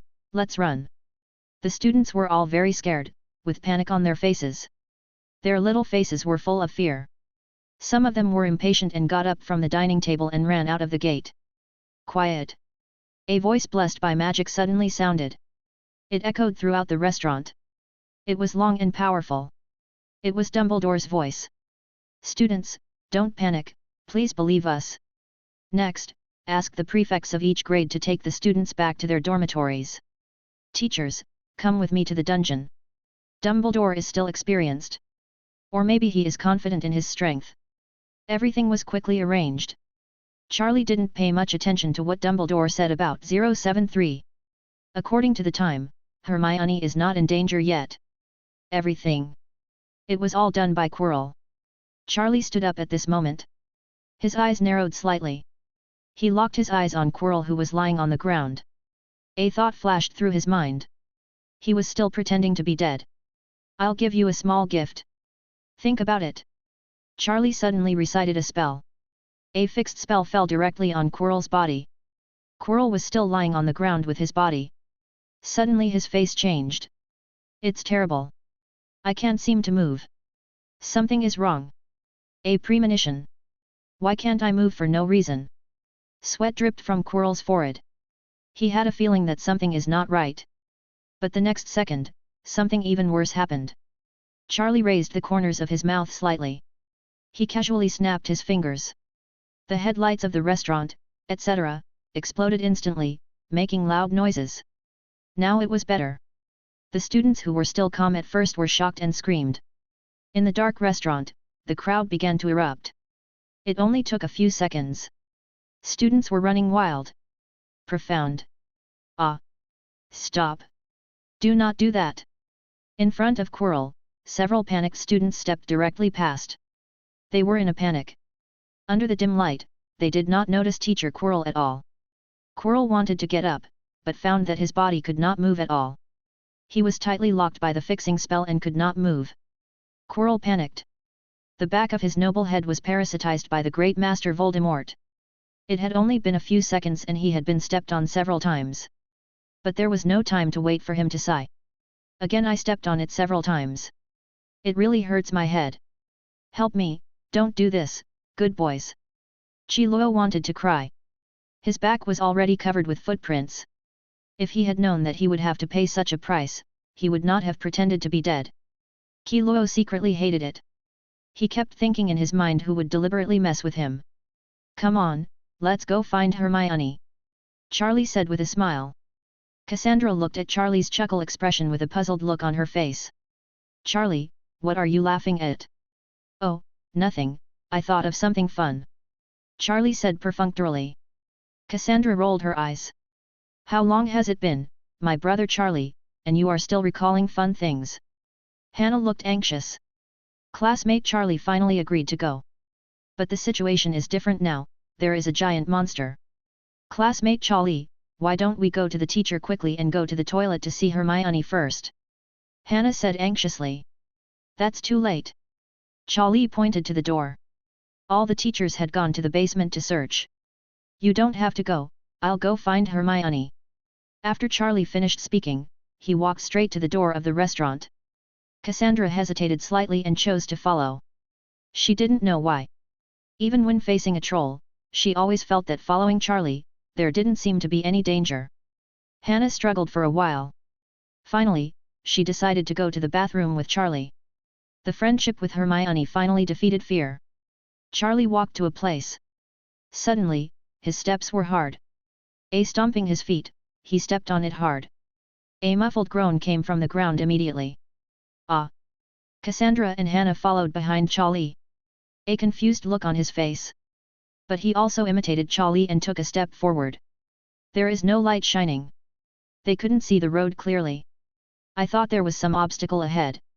But after one kick fell. The two girls felt chilled. Oops! Trampled on someone. Ah! Another groan. Cassandra and Hannah showed a hint of embarrassment. Lowered his head and asked. Charlie, we seem to have stepped on someone. I heard someone wailing just now. Hallucination, let's go. Charlie directly pulled Cassandra and left. Cassandra blushed. Her thoughts flew to the sky. She completely forgot about what she just said about stepping on someone. Trampling on someone? Forget it. It was such a dim light. It was normal if I accidentally stepped on it. Then I immediately followed Charlie to the direction of the toilet. Within a few minutes, there was no one else in the entire restaurant. The teachers and classmates had evacuated. Only Quirrell was left. Lie down. On the ground. He was breathing heavily. His body was covered with footprints. What was even worse was that the turban on the back of his head had lost its original appearance. Now the whole thing was flat and the purple turban had oozed out. There were bloodstains. There seemed to be a faint roar. I want to kill them all. I want to kill them all. Harry and Ron walked a short distance out of the restaurant. Harry remembered that Hermione was still in the toilet. Ron, Hermione is still in the bathroom. Ron's face also changed drastically. It's terrible. Forgot about this. It was me who mocked Hermione and made her hide in the toilet and cry. Ron was very panicked. The two of them immediately made plans to inform Hermione. They were about to leave, but found that they were restrained by a force before they had even taken 2 steps. Professor McGonagall appeared on them. Mr. Potter and Mr. Weasley, please do not cause trouble to the teachers at this time. Professor McGonagall waved her wand. There was a trace of displeasure on her face. No, Professor McGonagall, please let us go first. We have an emergency. Hermione is still in the toilet. We need to inform Hermione. Professor McGonagall frowned. Hermione hasn't left yet. This is really bad news. 2 enthusiastic classmates, please follow the large army immediately and return to the dormitory. But... Go back. Professor McGonagall was a little angry. She was a little anxious now. Hermione was her favorite student. It was very critical now and she was very worried. All right. Then Professor McGonagall must rescue Hermione. Harry and Ron gave up their struggle. With Mag here, they had no chance to escape. They had no choice but to obey and go back to the dormitory first. Mag loosened their restraints and warned them with his eyes. He signaled. They don't want to cause trouble. Then immediately go to the direction of the women's restroom. After Charlie left the restaurant, he immediately headed towards the toilet. Cassandra has been guiding Charlie. She is more familiar with Charlie than etc. Suddenly, the expressions of Cassandra and Hannah changed. They heard heavy footsteps one by one. Boom! Boom! Boom! It was like beating a drum. Pounding heavily in their hearts. Charlie! Look at the shadow over there. Cassandra's face was very panicked. When she really faced the troll, she still couldn't maintain the dignity of a lady. There was no way. After all, she was just a student. I know I need to pick up the pace. Charlie's perception kept spreading. Naturally, he knew the situation of the troll. The next second, Charlie accelerated his pace. Cassandra and Hannah were directly thrown off by Charlie. Hannah, go find the teacher quickly and tell her that the troll is in the direction of the toilet. Cassandra immediately ordered. Now the only way to ensure safety is to find the teacher quickly. Okay, I'll go now, you must pay attention to safety. Hannah was also panicked. When she heard the footsteps of the troll, when he heard the sound, his face turned pale. Finally, the troll's figure appeared at the other end of the corner. He entered the women's bathroom directly. Charlie's pace quickened again. In the women's bathroom, Hermione had just sorted everything out. She took a deep breath. Tone. She adjusted her mentality. There was no need. Aren't you just being jealous and ridiculed? You came to Hogwarts just to learn magic. You can rest assured about other things. Besides, only wizards with poor grades can be so helpless. Taunt others politely. Charlie would not do it. Charlie would never say such rude words at any time. Hermione thought of Charlie, the real top student in her heart. The corners of her mouth raised slightly. She was about to come out of the toilet. Next moment, Hermione suddenly heard a strange sound. It seemed like heavy footsteps. It seemed to be accompanied by waves of low roars. Hermione looked up. I saw the most terrifying scene in my life. The ferocious face of a giant monster came into view. Hermione's face suddenly turned pale. The little mouth is slightly open. His face was full of confusion. His eyes were filled with fear. Her little face was trembling slightly at this moment. Troll. Hermione panicked. But Hermione's mind is still very flexible. Just a thought. She immediately backed away. Hide directly in a pit and close the door immediately. The troll's cloudy eyes also instantly spotted Hermione. Let out a low growl. Then he took heavy steps, heading towards Hermione. Profound. The troll picked up his wooden stick and smashed it directly towards Hermione. Ah! Hermione screamed. She lowered her head immediately. Rubbles and debris flew. Hermione was directly exposed to the troll's sight. It was a critical moment of life and death. Hermione immediately jumped out and hid under the pool. Her whole body was trembling. Her heart was already filled with thoughts. Despair. It's over. I met a troll in the toilet. The troll was still blocking the door. There was no chance at all. Why did this happen to me? I had just started learning magic, and I was obviously working so hard. Hermione closed her eyes slightly. In her heart there was no more thought left. The troll swung its wooden stick. With a low roar, it hit Hermione directly. Hey, stupid guy! Suddenly, a familiar voice came. Hermione was overjoyed. This was Charlie. It turned out to be Charlie. Why did Charlie appear here? Did he come specifically to save me? The haze in Hermione's heart was scanning slightly. Looked up. Charlie had arrived at the toilet. Hermione's eyes were a little moist. Charlie, run away, this is a troll. After the joy, Hermione was a little anxious. At this time, the troll had been attracted by Charlie. Charlie had just thrown a flying brick over. It was stunned. It hurt. Angry. The troll roared, staring at Charlie fiercely. This is the troll's full attack state. The previous attacks on Hermione were mostly just for fun. But at this moment, the troll wanted to tear Charlie apart. Just now, Charlie had really angered the troll. Soon, the monster's roar echoed throughout the basement. Dumbledore, McGonagall and others. Roars were also heard in different directions. Their expressions changed. Snape had just been informed by Hannah that Charlie had gone to the troll. My heart is full of anxiety. He ran straight away. The long cloak fluttered in the wind. Everyone rushed towards the toilet quickly. Cassandra finally arrived at this moment. Looking at the dilapidated toilet and Hermione hiding under the sink, there was an uproar in my heart. Too dangerous. She looked at Hermione, but found that Hermione ignored him. He turned around and looked again, but found it in the corner. There is a figure standing calmly at this moment. There is no trace of panic on 2.0's face. Charlie! You run quickly! Cassandra panicked and shouted. The teachers who rushed over also heard the shout. There seemed to be some despair in the voice. Dumbledore became a little nervous. Charlie? What if something happens to Charlie? That's really bad. He is my most promising student, the future star of the wizarding world. Dumbledore started casting spells directly. He locked the position of the troll. Snape also started casting spells at this moment. McGonagall, yes. They have to appear in the toilet as soon as possible. In the toilet, the troll swung the wooden stick with all its strength. With thunderous momentum, it hit Charlie. Hermione was desperate. Cassandra also closed her eyes at this moment. Eyes. Boom. The expected sound of Charlie's pain did not sound. Hermione and Cassandra looked up one after another.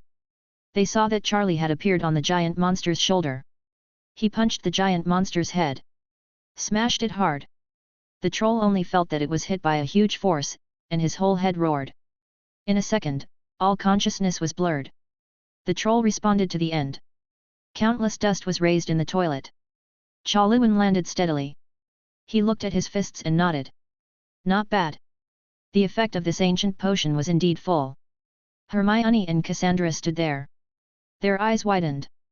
Their faces were full of shock. Say no. Say a word. Suddenly.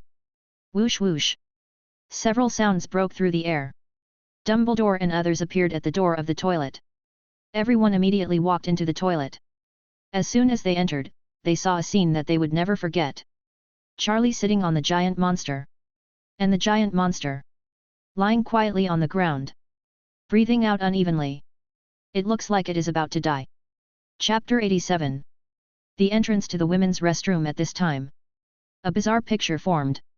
A group of people looked at the troll and Charlie. Not a sound was made. Suddenly. The troll's arm slowly rose again. Dumbledore looked tense. The wand was raised immediately. But the next second. The giant monster's arm slowly fell down. Hit the ground hard. A cloud of dust kicked up. The troll had no strength to resist at all. At this moment. Two uninvited guests broke the peaceful scene. Harry and Ron.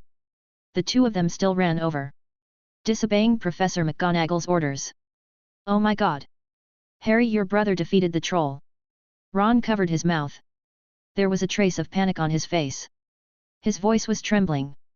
Professor McGonagall immediately came back to his senses at this moment. He looked at Harry and Ron with some solemnity. Harry and Ron immediately lowered their heads. Charlie. Hermione's timid voice sounded. Oh, I'm here. After Charlie heard this, he came back from the review state of his strength. The punch just now was the first time he used force after using the magic potion to increase his physical strength. There are still many places where he is not used to it. This potion's the effect is very interesting. When Charlie exerts force, the magic power of his body will also surge. No wonder he can exert such terrifying power. What's going on here? Charlie grinned and asked, looking at the dumbfounded people in front of him. Oh, Charlie. Sorry, I guess I think you need to explain it to us. Oh no, let me explain what happened at the scene. Dumbledore's eyes narrowed slightly. The other professors and teachers also had the same expression. They looked at Charlie with extremely complicated expressions. Principal Dumbledore, Charlie saved me. Hermione stood up and said. McGonagall looked at Hermione, a look of peace flashed in her eyes. Hermione is fine, that's the best thing. Well, this is obvious. Dumbledore nodded. It's Charlie, Charlie defeated the troll. With fist. Cassandra looked at Charlie and said with trembling lips. Hiss. All the professors and teachers took a breath. Damn it. Troll. Actually by a Hogwarts student. Knocked down with fists. 2ATHIS is Hogwarts. Someone who specializes in teaching magic, how could something like this happen? Dumbledore was stunned. It seemed like he didn't hear it clearly. Of course he must have heard it, but his intuition at the moment made him unbelievable. Well, as long as everyone is okay, that's the best news. Dumbledore immediately calmed down. He needed to take charge. Everyone, please go back and rest early today, and leave the rest to us. Soon. Dumbledore explained everything. Then Charlie was the first to leave the toilet scene. He was still reflecting on the scene where power and magic were combined and failed to control it. Hermione suddenly came closer. Hold up, I picked up the palm of my hand and wiped it again and again. Thank you, Charlie.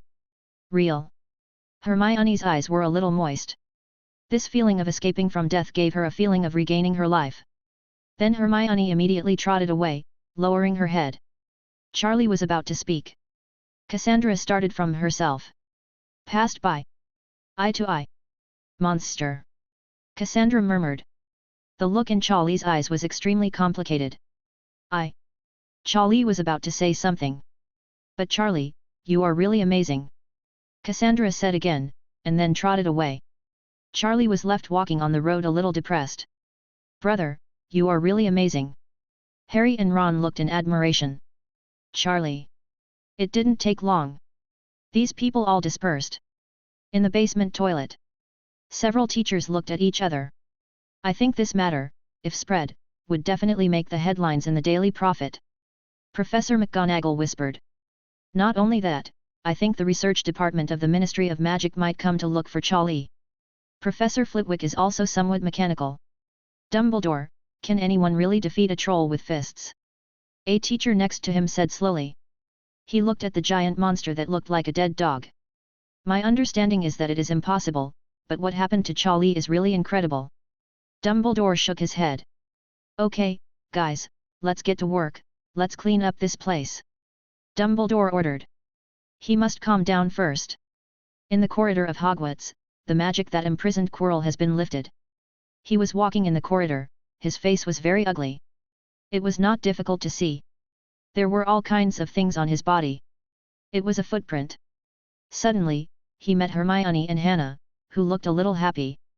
Oh, beautiful ladies, can you tell me what happened to the troll? Can I still get over? Chi Luo forced out a smile. No need, Teacher Quirrell. Hermione said seriously. There was a trace of doubt on Quirrell's face. Yes, the Kylo Division monster was knocked unconscious by Charlie's punch. Hannah said excitedly on the side. Oh, that's good, everyone is safe. Quirrell nodded. Hermione and Hannah said goodbye and left. Suddenly, Quirrell seemed to remember something. Wait. The troll was knocked unconscious by Charlie with his fist? God! What are you talking about? The two girls won't be hit in the brain by the troll. Why are they talking crazy? Quirrell immediately quickened his pace and headed to the toilet. He heard the movement over there. Soon, Quirrell arrived at the dilapidated place. Toilet. Professor McGonagall, I just heard something very funny. 2 female students told me that the troll was knocked unconscious by Charlie's fists. You know, I almost lost my breath laughing. Chi Luo pretended to be relaxed. Mag was casting a spell to restore the scene. She just glanced at him indifferently. Oh, Professor Flitwick, it seems Professor Munn is very busy. Do you think the joke I heard was funny? Quirrell spoke to Flitwick again. That is true. Flitwick was also cleaning up the scene. He just said this sentence lightly. Quirrell was dumbfounded. But there seemed to be thousands of horses galloping past in his heart. It's not like the teachers have gone crazy. Charlie used his fists defeated the troll. God! I have tasted his fist. Hiss! It does hurt. But it won't defeat the troll. Thinking of Charlie's fist, Quirrell only felt pain in the back of his head. He looked at it. He glanced at the giant monster lying on the ground. He was out of breath. Then he saw the giant monster's head that was swollen like a mountain. Quirrell's whole body shivered. Hiss! The giant monster must be in pain. After the second day, stories about what happened yesterday began to spread in Hogwarts. After all, there were students like Hannah among the witnesses at the scene. Gossip news spreads very quickly. The students were discussing on the road.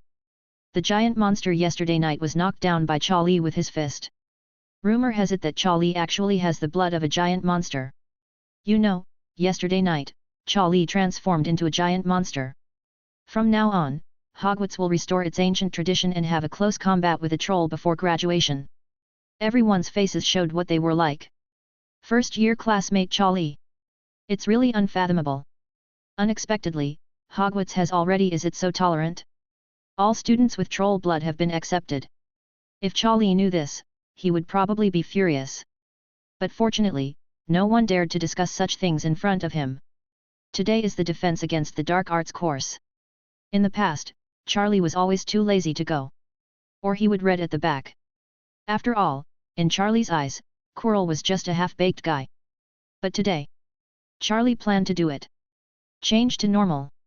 I have to give Teacher Quirrell a face today. I'm going to have a good class. Yesterday, a troll was released, which made my hands hurt a little. Poor Hermione. She must have been scared. Charlie finished washing up then, he started heading towards today's defense against the dark arts classroom. In the Defense Against Dark Arts classroom at this time. Quirrell has already started class. He is holding a lizard. Patiently explain some characteristics of lizards to the students. And how to use the skin of lizards for defense against black magic. All the students listened with interest. Malfoy was listening below. I couldn't help but make a puff sound. Draco, do you have any questions? Chi-Luo is not angry. In the eyes of everyone, he has always had such a gentle and humble attitude. In fact, in the eyes of the students, Chi-Luo is a very popular teacher.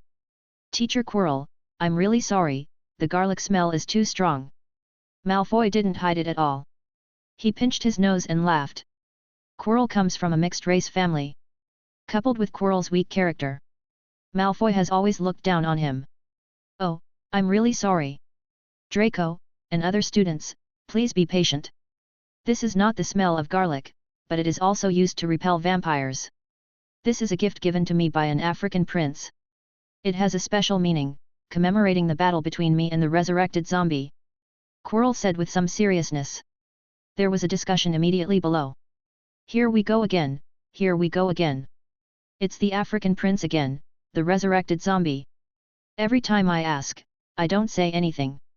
In this regard, Quirrell saw it in his eyes. No one noticed. A hint of sinisterness flashed in his eyes. It was really cruel. He could no longer stand the wanton ridicule of these ignorant brats. Just wait. Wait for the master to be resurrected. Wait for all his plans to be realized. No one will dare to laugh at him like this again. Suddenly, the door to the classroom was opened. A figure appeared in front of everyone. Charlie arrived. Quirrell narrowed his eyes slightly. He was quite confused. Today, Charlie came to his class. Except for the first few times, Charlie almost never came. Charlie. A hint of surprise flashed in Hermione's eyes, and she immediately asked Charlie to sit next to her. Cassandra stood up slightly and was about to speak. However, she found that Hermione had already spoken one step ahead of her. She was so arrogant that she immediately swallowed the words that came to her lips. He went down. Charlie nodded towards Quirrell. There was a smile in his eyes. Then he sat next to Hermione. Sorry, teacher, I'm late and it affected your class. Charlie said politely. Oh, it doesn't matter, my classes always have such a lively atmosphere, as long as everyone can learn something. Chi-Luo is just like a normal person.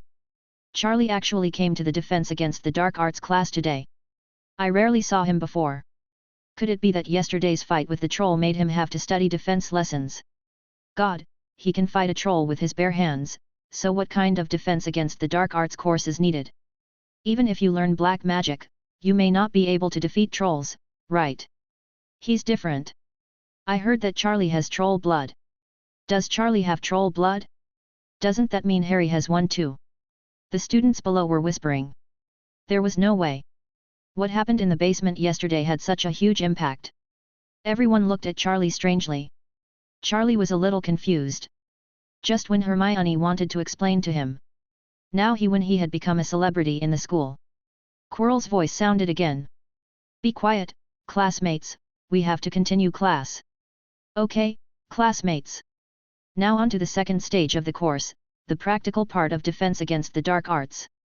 Chi-Luo clapped his hands. 540 signaled the students not to make any noise. The magic apprentices immediately became quiet. What they were going to talk about next was considered to be practical information in their hearts. Things have different degrees of severity.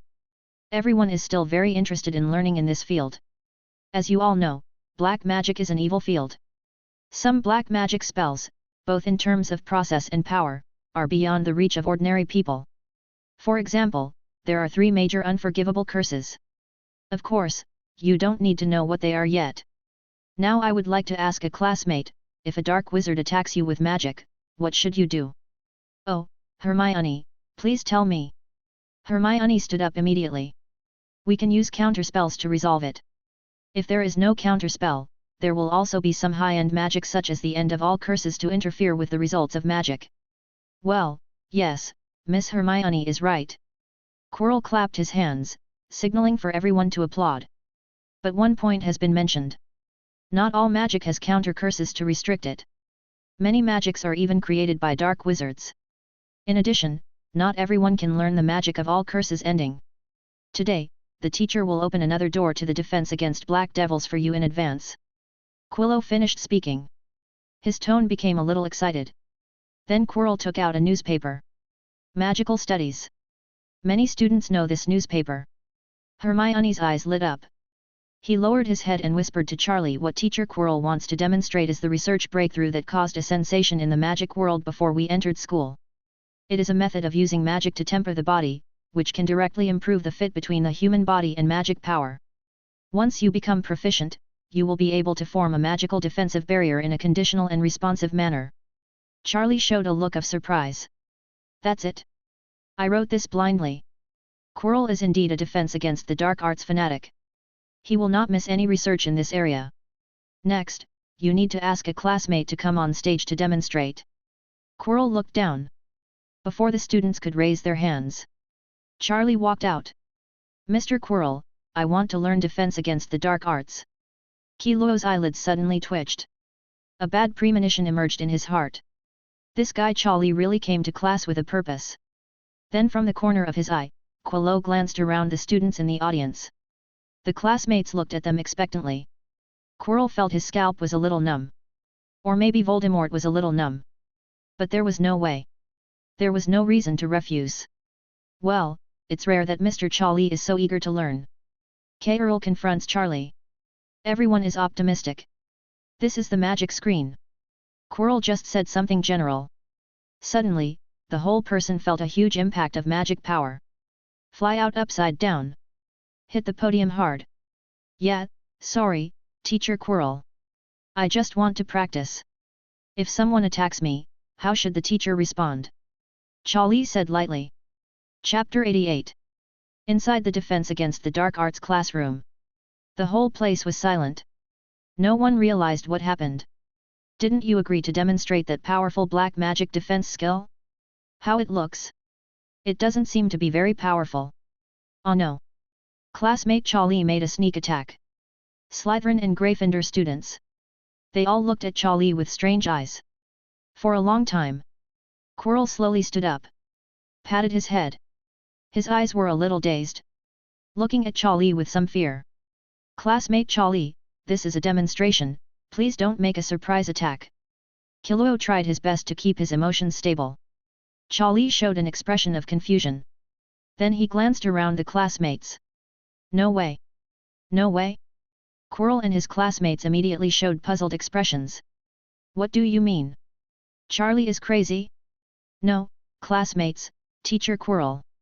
Don't you think that the dark wizard will say hello to you when he fights you? Don't you think that a dark wizard would shake hands with you and salute you? I don't approve. I think this matter is not logical at all. Charlie finished speaking. The expression on his face was extremely firm, as if he was discussing the truth. Those magic apprentices had a look of contempt on their faces just now. After listening to Charlie's speech full of bewitching power, they suddenly realized. Yes, yes. Ah. In a real magic duel, who would say hello to you? It's impossible. Before the dark wizard takes action, he bows in front of you and raises his wand. He mutters something. Please be careful, I'm going to use the Cruciatus curse next. Please handle it with caution. The students shook their heads one after another. They shook this outrageous and funny scene from their minds. It's too ridiculous. Teacher, I agree with what classmate Charlie said. Cassandra raised her hand and said she was born. She agreed. Charlie was absolutely right. She was from a big family and knew some of the wizarding wars. It was far from as peaceful as it is now. With Cassandra's speak up. Other students also began to nod one after another, agreeing with Charlie's point of view. Yes. He is indeed a classmate of Charlie.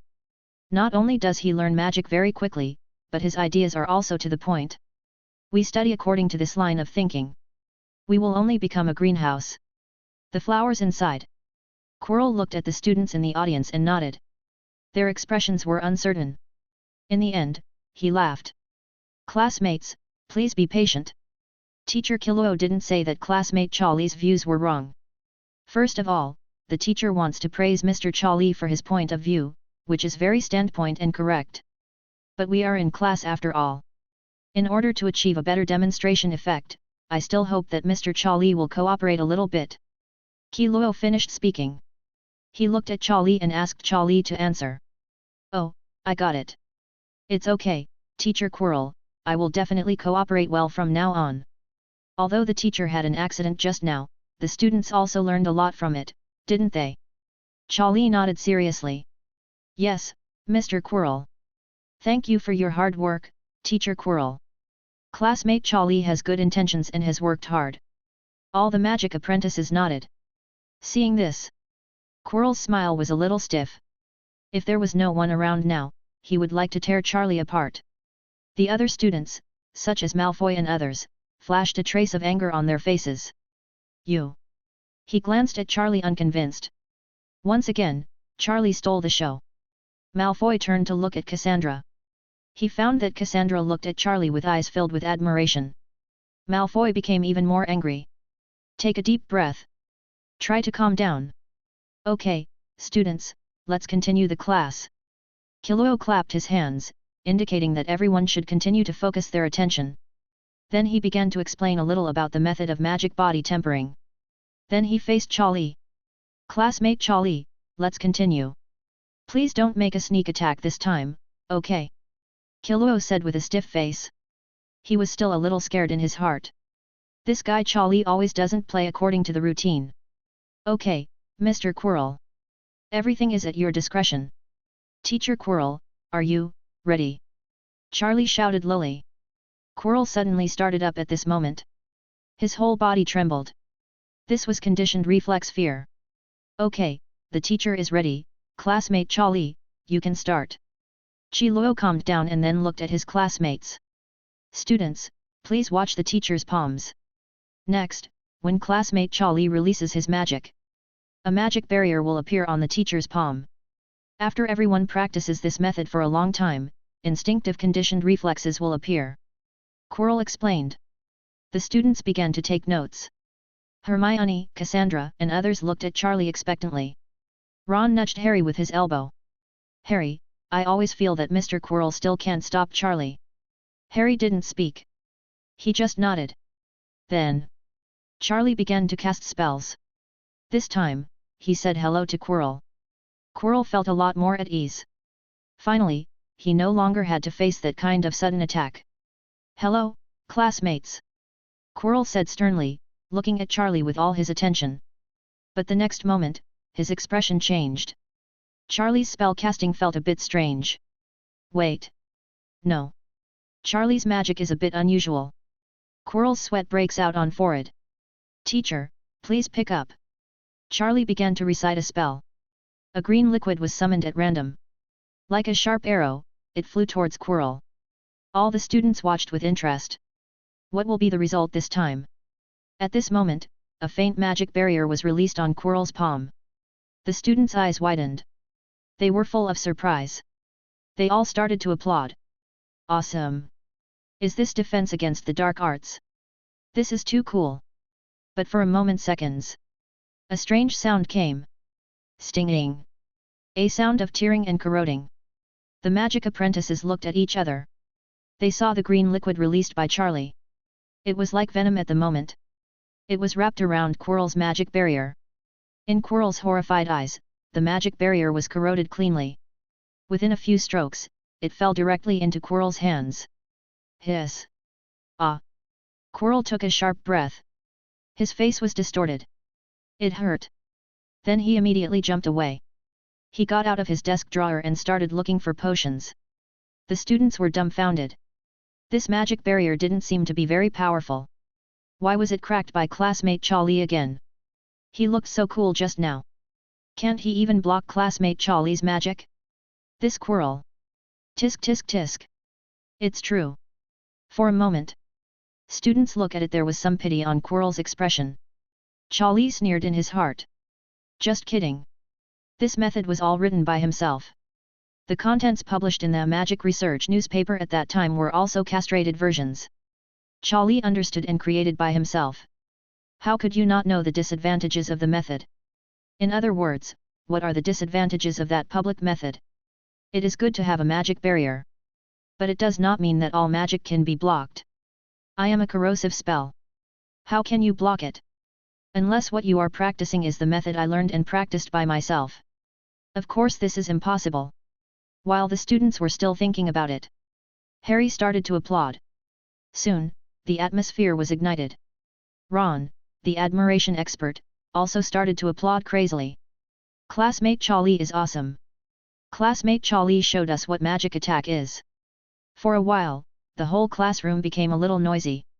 For a long time, Charlie waved his hand to signal everyone to stop making noise. Quirrell had already found the magic potion and applied it on himself. The whole person felt much more relaxed. He looked at Ja with some numbness. Lee. But I was shocked. It turns out that this method of magic defense is afraid of the corrosion curse. I didn't expect it. When I learned and practiced before, it was always very effective. Now it was broken by Charlie so easily.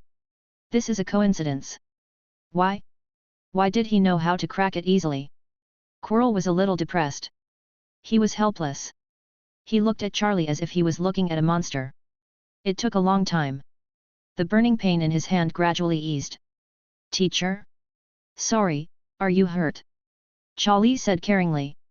Quirrell looked at Charlie's expression as a top actor. He was furious. His eyes seemed to be flashing again. But after all, he had a strong heart. He quickly suppressed his little thoughts. Go down. Classmates, thank you Charlie for teaching you a lesson. The corrosion spell he just used can indeed break this barrier to a certain extent. This is a new discovery and breakthrough. Let us applaud Charlie. Quirrell is worthy of being a man who can mount Voldemort. When he spoke, his expression remained calm. No one could detect Quirrell's problem. Classmate Charlie is so awesome.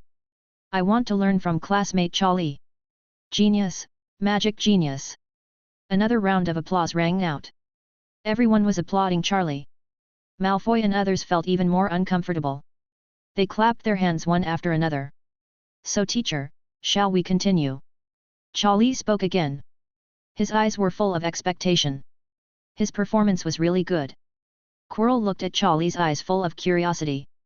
He was in a daze for a moment. If he didn't know some details about Charlie, I'm afraid we'll be easily deceived by Charlie. But now, Quirrell will not be easily deceived again. After all, the last time he was beaten by Charlie was a heavy hammer of love. It hurt for several days. Just when Quirrell wanted to refuse, he found the students in the audience. They all had expectant looks in their eyes. They looked at Quirrell expectantly. Quirrell didn't want to refuse. He had always wanted to win a sense of recognition. Now seeing the expectant eyes of these classmates, he felt that he could do it again. It doesn't matter. Just demonstrate again. Just don't let Charlie use the corrosive spell this time. Is it possible that there are many other spells that can break this magic barrier? Not very good, right? Quirrell looked at Charlie cautiously. A glance. The corner of Charlie's mouth raised slightly. He almost knew what Quirrell was worried about. Are you afraid that I still have many ways to crack it? Of course I do. I understand the method of creation by myself. I don't have too many ways to crack it. Do you believe that it's a treasure trove? But right now, Charlie has no intention of teasing Quirrell like this. He has to give him a taste of the sweetness. And then give him a touch of care that touches his soul. Continue. No problem, classmate Charlie, let's continue. I have to say, classmate Charlie, you are a magic genius. But now that we are in the classroom, let's stick to the teaching purpose, okay? Next, please use the most common attack magic to attack me. Then let's demonstrate a complete defense process, shall we? Chi Luo threw several in succession. Suddenly, Cassandra couldn't sit still. Teacher Kilo, the demonstration just given by classmate Charlie was also very rewarding for us. Hermione and others also nodded. Quirrell's face changed slightly. It doesn't matter, Teacher Quirrell will listen to you and everything will be based on your teaching plan. Charlie showed an obedient and considerate look. Quirrell's face couldn't help but twitch at this moment. Best actor. In this way, Teacher Quirrell. I'll just use the simplest magic shock wave, okay? Then you can give us a good demonstration of the magical barrier. Charlie turned the wand slightly. Quirrell's eyes changed repeatedly. He seemed to want to see clues from Charlie's eyes. After a moment, Quirrell nodded. Then Lee and Quirrell immediately stood up. Teacher, I'm going to start. Charlie spoke. Quirrell couldn't help but tremble in his heart. Here it comes again. This familiar feeling. Then Charlie sent out a simple magic shock wave. Quirrell's cold sweat dropped. But the magic barrier was still released instantly. Magic shock and magic the barriers collided together. A brilliant light bloomed. Wow! The magic apprentices exclaimed. It's so beautiful. Of course. Charlie had to retract his hand, otherwise Quirrell's barrier wouldn't be able to block it at all. Soon. Charlie retracted his hand. Quirrell also retracted his hand. There was something on his face. Fortunately and proud. There was no accident this time. Perfect demonstration. Successful. I glanced around the classmates, and they all looked at me with admiration. It's great. That's awesome, Teacher Quirrell. Charlie smacked his lips and clapped. Soon, applause sounded in the classroom. Quirrell was very satisfied. His vanity was greatly satisfied. He was finally recognized. This feeling is so good suddenly. Charlie's voice came again. By the way, Teacher Quirrell, you said that after you become proficient in this method, you will form an instinctive reaction. If you are ready and I attack from behind, can you feel the magic wave and release the barrier? Quirrell didn't even think about it. That's fine, as long as you don't use the method you just used to divert my attention and then attack me secretly. Well, let's ask Mr. Quirrell to demonstrate it to us again. Okay. After Quirrell finished speaking, he suddenly felt something bad. Oops. He said it too soon. But he looked around at the classmates in the audience, their expectant eyes. He just felt that he was already riding a tiger and it was hard to get off. He felt that he had fallen into Charlie's trap. That feeling came back. It was so painful and hard to say. Ahem. Quirrell coughed dryly. But the fiery gazes of the magic apprentices did not diminish at all. Finally, Quirrell took a deep breath. Still went on stage. Charlie also stood on the opposite side. The students are optimistic that after practicing this method to the end, an instinctive reaction will be formed.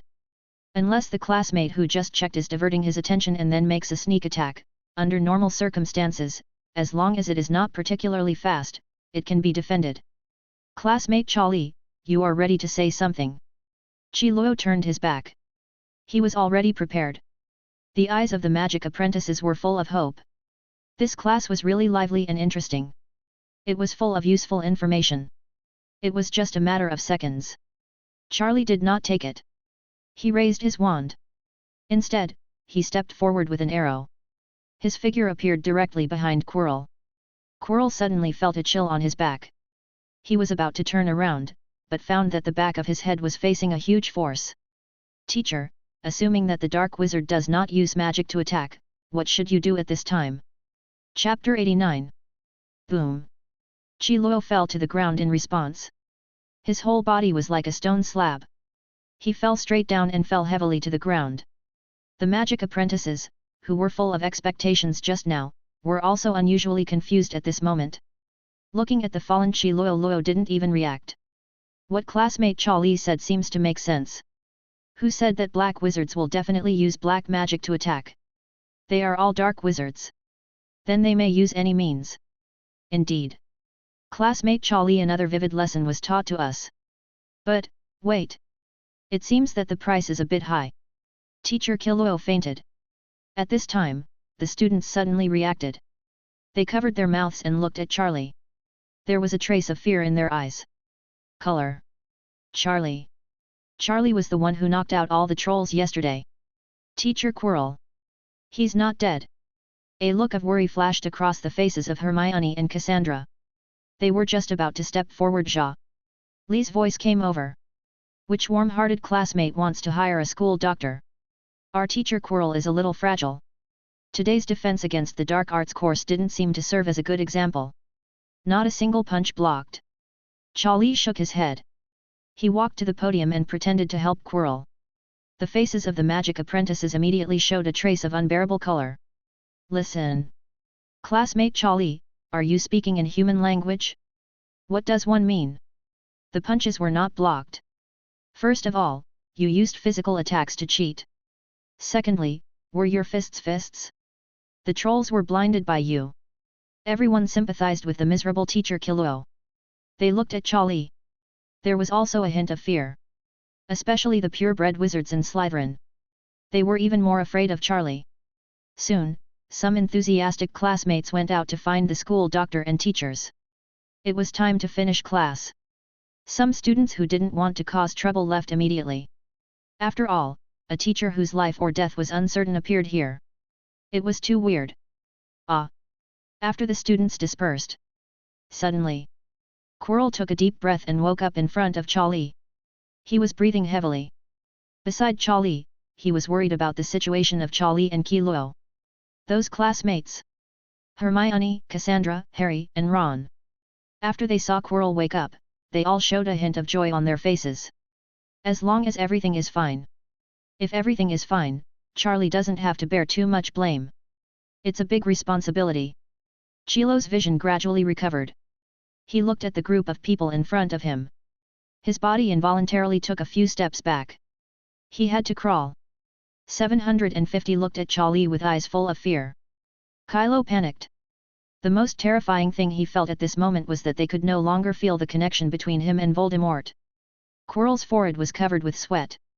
His expression was full of panic. Cassandra and Hermione looked at Quirrell, such a look. A trace of unbearable color flashed in his eyes. Quirrell was scared. Master? Where is the master? The master will not be beaten to death by Charlie. It's over. My plan has not been realized yet. I actually ignored this matter. Charlie is a person who claims to be able to knock out giant monsters. I actually exposed the master to his attack range. Quirrell felt regretful. Hermione and others couldn't bear it. Only Charlie. It seemed. He looked at Quirrell with a non-smile. Quirrell only felt that his head hurt. He knew. If Voldemort hadn't been blocking him, he might have died by now. It really hurt. Quirrell was shaking slightly. Looking at Charlie. Charlie, I think we need to send Mr. Quirrell to the infirmary now. Cassandra said. Looking at Quirrell's appearance, she felt a little pity. Hermione and others thought deeply of it and nodded. Charlie did not answer them. Instead, he walked towards Quirrell. He slowly moved Quirrell's body. Helped him. He smiled at Quirrell. Quirrell felt that his sky was about to collapse. Suddenly he spoke tremblingly. Classmate Charlie. If you hit him, you can't hit me. Hermione. Cassandra. Harry, oh no, brother, Teacher Quirrell was beaten stupid by you. Charlie couldn't help laughing. He looked through Quirrell's eyes. I saw the look of fear towards Charlie. Teacher Quirrell, it's time for you to rest. Otherwise, the doctor will come right away. After hearing this, Quirrell struggled like crazy and ran towards the outside. The school doctor came to check his brain and made sure to take off his turban. Everything about him was exposed. At this moment, Quirrell had already taken care of himself. He didn't give up on anything and ran to his full potential. As soon as he reached the door, the school nurse was pulled over by other students. Okay, kids, don't worry. The school doctor took a breath. But he found a straight figure flashing in front of him. It seemed like it was Quirrell. Does this mean he was about to be beaten to death? Isn't he walking like flying? The school doctor immediately looked at the few people beside him. Students. Those students who ran to the infirmary and shouted that Teacher Quirrell was beaten to death by Charlie. At this moment, those students opened their mouths wide, as if they had seen something incredible. They looked at Quirrell running wildly. Figure. Lips trembling slightly. Doctor, Teacher Quirrell is broken. School doctor. It didn't take long. Charlie was called to Snape's office. Snape asked Charlie somewhat harshly about the specific situation. Charlie said it was just a surprise, it was all an accident. The purpose is to demonstrate defense against dark arts to my dear classmates. He also said that what Quirrell demonstrated was the method written by Charlie. Snape mused. In the end, nothing was said. But when he looked at Charlie's leaving figure, he felt a little worried. The teachers were all fooled. This thing probably won't go well. I guarantee that no one will make an article about it. Snape guessed correctly. In the Slytherin common room at this moment, a group of people led by Malfoy. What are they discussing? People like Charlie are terrorists and we can no longer tolerate him at Hogwarts. Yes, I agree, it's so scary, he even dares to hit the teacher. Well, since everyone agrees, I will write a letter to my dad. Malfoy said with some pride after hearing everyone's thoughts. It's my turn, Charlie. I caught the opportunity. Now let you know the true strength of the wizarding world. What does it mean to be born in Rome? Indeed. Gather here. The little snakes are all people with a certain background in the family. There are several of them. Their father is also the school director of Hogwarts. They have long been very unhappy with Charlie. Charlie's magical talent has been greatly improved in Hogwarts. Privileges of Zits. Special care from Dumbledore and other teachers, etc. These are all seen by them. Even Charlie's dormitory in Slytherin has a separate room. Oh, of course. This room is actually because of his roommate. Afraid of getting along with Charlie. The reason why he went to live somewhere else. Very good. Then we can reach a unified front. We will start writing letters to our parents now. Tell him that a thug showed up at Hogwarts and beat the teacher on the spot. This man was also protected by Dumbledore and had been exercising his privileges at Hogwarts. Malfoy said this. A trace of dissatisfaction flashed in his eyes. Why can't this person be me, Draco Malfoy? Let Charlie steal the show. Soon, one owl after another came from Hogwarts. See I fly out. A few days later, Charlie came out of the library. Along the way, it seemed that when he met several classmates, they were all deliberately avoiding him. Not even saying hello. Everyone seems to be whispering something.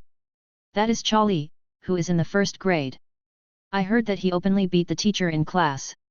Really? Didn't I say before that he defeated all the trolls? That teacher was so miserable, meeting such a vulgar and rude person. Charlie didn't listen carefully. He didn't care what these people said. Today he was going to see Snape to discuss the next potion. But when he came to Snape's office, he found that there was no one in Snape's office. People. Strange. Charlie shook his head. Snape seemed to have been away from the office for 2 days. What Charlie didn't know was that after what happened to him in the classroom was reported, it didn't take long for the school to receive some messages from parents. Letter of questioning. They are all well-known figures. There are even school directors. In the letter, they question why CJDC, Hogwarts would accept such a disrespectful student as Charlie. He openly beats the teacher in class. How this is despicable behavior. What if Charlie endangers their child? For this reason, Dumbledore and Snape had a headache. In the end, there was no other way. Snape made a decision. He went to the Ministry of Magic alone. Charlie didn't know these things. In his plan, he wasn't worried about encountering such a thing. As long as he exposed some of his abilities at the right time, no one could make it difficult for him. It's just that he didn't thinking of it. Snape cared so much about him and had already planned the next thing for him. Classmate Charlie. Suddenly someone greeted Charlie. Kindness? Classmate, do you have something? I finally found you. Principal Dumbledore asked me to send you a message. Said that I need you to go to the principal's office now. There is someone waiting for you there. Charlie was slightly confused. Suddenly he remembered something. Then he shook his head and headed towards Dumbledore's office. Shortly before this, an evaluation department from the Ministry of Magic has almost arrived in front of Hogwarts Castle. He was rushing towards Hogwarts in a hurry. Snape is also on this team. Professor Snape. This thing is really too shocking.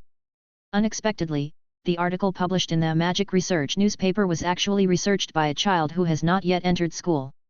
This is really shocking. Don't worry, no one can make things difficult for the future wizard star. We have sent a letter to Sir Merlin and all the research contents have been reported. This is our greatest breakthrough in the past century. Sir Merlin will definitely reward Mr. Charlie. Snape said nothing. He was in a hurry to rush to Hogwarts. This was something he had no choice about. He had already withstood tremendous pressure before. The overwhelming letters were all reprimanding them for being so horrified. Hogwarts was irresponsible. He demanded punishment or even directly expelled Charlie. Otherwise, the personal safety of their children would not be guaranteed. Dumbledore had a headache over this. After several discussions with Snape, this decision was made directly. This was the only way Snape could think of to withstand the pressure of the school director. At this moment, in Dumbledore's office, Charlie had just come in. As soon as he came in, he found a bunch of unfamiliar people. Faces. There was one person Charlie knew quite well. Draco Malfoy's father. Lucius Malfoy. He had long silver-white hair and was staring at Charlie with cold eyes. "Are you Mr. Charlapot?" Lucius sneered.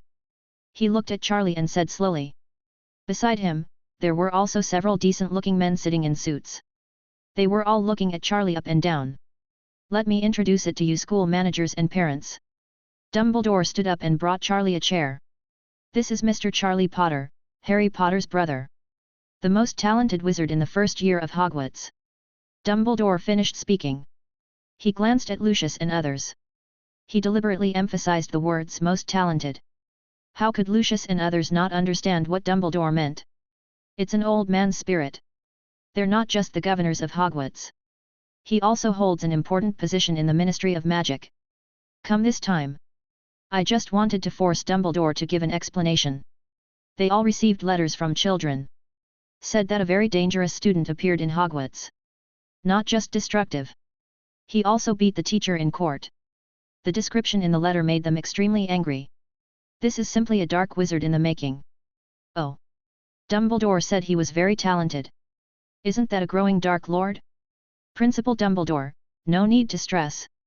As soon as we looked at Mr. Charlapot, we thought he was very unusual. He must be a very good wizard, otherwise he wouldn't be able to defeat even the trolls. He can also beat the teacher in court. Next to Lucius, a man in a dark green suit said slowly. Charlie understood. So he was waiting for me here. It seems like the little snakes over there are complaining and trying to punish me. It seems like this time I go back. I need to establish some prestige in Slytherin. Let these ignorant little snakes abide by the rules and keep their bones tight. Charlie, I think you can explain to these school directors what is really going on in the classroom. We cannot blame you for the accident. Dumbledore said. As soon as he finished speaking, Lucius and others were dissatisfied. Headmaster Dumbledore. We are just here to ask for an explanation, and the purpose is also to consider the reputation of Hogwarts. Why have you been protecting this little wizard? From a few hours before you came in until now, you have never formally answered our questions. This little wizard who broke discipline, caused a very bad influence, and brought disgrace to our Hogwarts reputation. How do you deal with it? Lucius tapped the scepter in his hand. The words were full of threats. Charlie watched all this quietly, feeling a little funny in his heart. It seems that a few hours before I came here, dang Principal Bulido is under tremendous pressure. There is really no other way. So he asked me to come over and explain. There's nothing to say, it was just an accident. Charlie chuckled. Then the wand slipped from his cuffs. Explanation? Just explain it. Are they worthy? Lucius and others noticed Charlie's little movements. They squinted slightly. The warning in his eyes was full of warning. Dumbledore he immediately signaled to Charlie to put away his wand. Charlie just responded with a look of relief. Dumbledore. Stop beating around the bush and fire this arrogant and rude little wizard. Lucius's voice was calm and indifferent. At this moment, Dumbledore's office door was opened. A group of people appeared in front of Dumbledore's office door. There were more than a few people. Snape was among them. Who wants to expel the greatest genius wizard in Hogwarts for hundreds of years? No, he is the future star of the wizarding world. Chapter 90. After seeing the person coming at the door, Dumbledore's expression suddenly softened again. He understood what Snape had done. Just planned. Lucius and others are talking aggressively. I will no longer give face to these school directors. Snape glanced at Charlie. He glanced around again at Lucius and the other school directors. His face was a little cold. He came and sat down next to Charlie, signaling Charlie to feel reassured. Charlie was also a little confused by this scene. He even held the wand just now. What parents? What school director? There is no need for Charlie to buy into their account. What are you doing? Lucius looked at Snape and the people who had just come in. He knew these people. It is a special department of the Ministry of Magic. It is used to evaluate some special research and contributions. It is similar to an academic department of the Ministry of Magic. There is no research department. Those experts who have won the Order of Merlin. Many of them are also recommended by them. Lucius has a vague feeling in his heart. Lucius, you've gone too far. The leader sat down directly and faced Lucius face to face. Too much. Do you know what's going on here? Lucius raised his head slightly. He raised his scepter. The student next to you is openly beating the teacher, causing panic in school. The children all complained to their parents. Do you know how much pressure we endured? The reason for expelling this student now is also for the sake of Hogwarts. Lucius looked upright and solemn. So, was it the Slytherin guys who complained to you? Charlie suddenly changed the subject. Lucius was slightly stunned. He said nothing. Charlie knew it. It turned out to be these brats. It seems that they were not properly disciplined. Bang! Suddenly, Lucius's the scepter was bounced away by one person. The person stood up suddenly and looked at Lucius coldly. He was the main person in charge of this evaluation. Lucius, do you know who this child you are trying to embarrass is? So what if you know? James Potter's child, we all know this. Ignorance. The man glanced at Lucius. Did you know that article in the Magic Research Daily newspaper? The research that shocked the wizarding world. The research result that improved all wizards. The great anonymous wizard. Who is it? Lucius's heart tightened. A strong bad feeling came to his mind. No way. No way. It's impossible. This is Mr. Charlie Potter who is about to be fired before you. What, you think you have the right to fire him? The man from the Ministry of Magic snorted. Lucius only felt his scalp was numb. But soon, he calmed down. No, how could a child have such academic achievements? Dumbledore is now if you can write such a research article, then we believe it. In front of you, a child who has just entered Hogwarts can actually conduct academic research that subverts the wizarding world? Impossible. Mr. Marcy Abbott, do you know what you're talking about? Listen, everyone, do you think it is possible, a child who has just entered Hogwarts? How could such a breakthrough be achieved in research like that? Even if you want to make up reasons, you shouldn't be so ridiculous. Lucius stood up suddenly. He looked coldly at the head of the evaluation department of the Ministry of Magic named Albert. Hee. Albert sneered. I know you Lucius doesn't believe it. But I don't blame you. When Snape told me this just now, I thought it was incredible. Later Snape showed me the letter and manuscript. Finally, I was completely sure. Albert slowly approached Lucius. He was very tall, not young in age and seniority. He was also a highly respected person in the Ministry of Magic. He had a very strong aura. Suddenly he stood beside Lucius. In front of him. Lucius felt a little frightened. Do you dare to question me? I have recommended all the research results and conclusions to Sir Merlin. Sir Merlin has already given a reply, fully recognizing Mr. Charlie's research. Next, Sir Merlin will award Mr. Charlie with a medal. So you, Lucius, are you questioning Sir Merlin? Albert's voice slowly became heavier. He spoke without anger. Lucius didn't stand firm. He took 2 steps back. Sir Merlin? Even Sir Merlin was involved. Then it is the most authoritative organization in the wizarding world. Although it does not have administrative power like the Ministry of Magic, it is a transcendent existence in the hearts of all wizards. What, you dare question Sir Merlin? Albert roared. Lucius broke out in cold sweat. The 2 people beside him were even more panicked. They looked at each other and didn't know what to say. But they all saw disbelief on their faces. Albert was still angrily confronting Lucius. The next second, his tone suddenly softened. He turned around and greeted Charlie. He was too busy just now. He hadn't formally introduced himself to Charlie yet. Mr. Charlie, my name is Marcy Albert, and I am the head of an academic research department at the Ministry of Magic. Albert looked friendly. He smiled and extended his hand. Charlie responded in kind. He glanced at Snape from the corner of his eye. Snape was slightly smiling. Now Lucius and the others were even more shocked. They were completely I believe it. Don't talk about Sir Merlin. This Albert is a master who doesn't buy it in the Ministry of Magic. I have never seen him have such a good attitude towards people. Don't talk about Lucius. Even Magic Minister Cornelius Fudge has never received a smile from Albert. This Charlie really has such a great ability. He is a bit stiff now. There is no way to fire him. Unless Lucius dares to offend a group of people respected academic figures. Even Sir Merlin.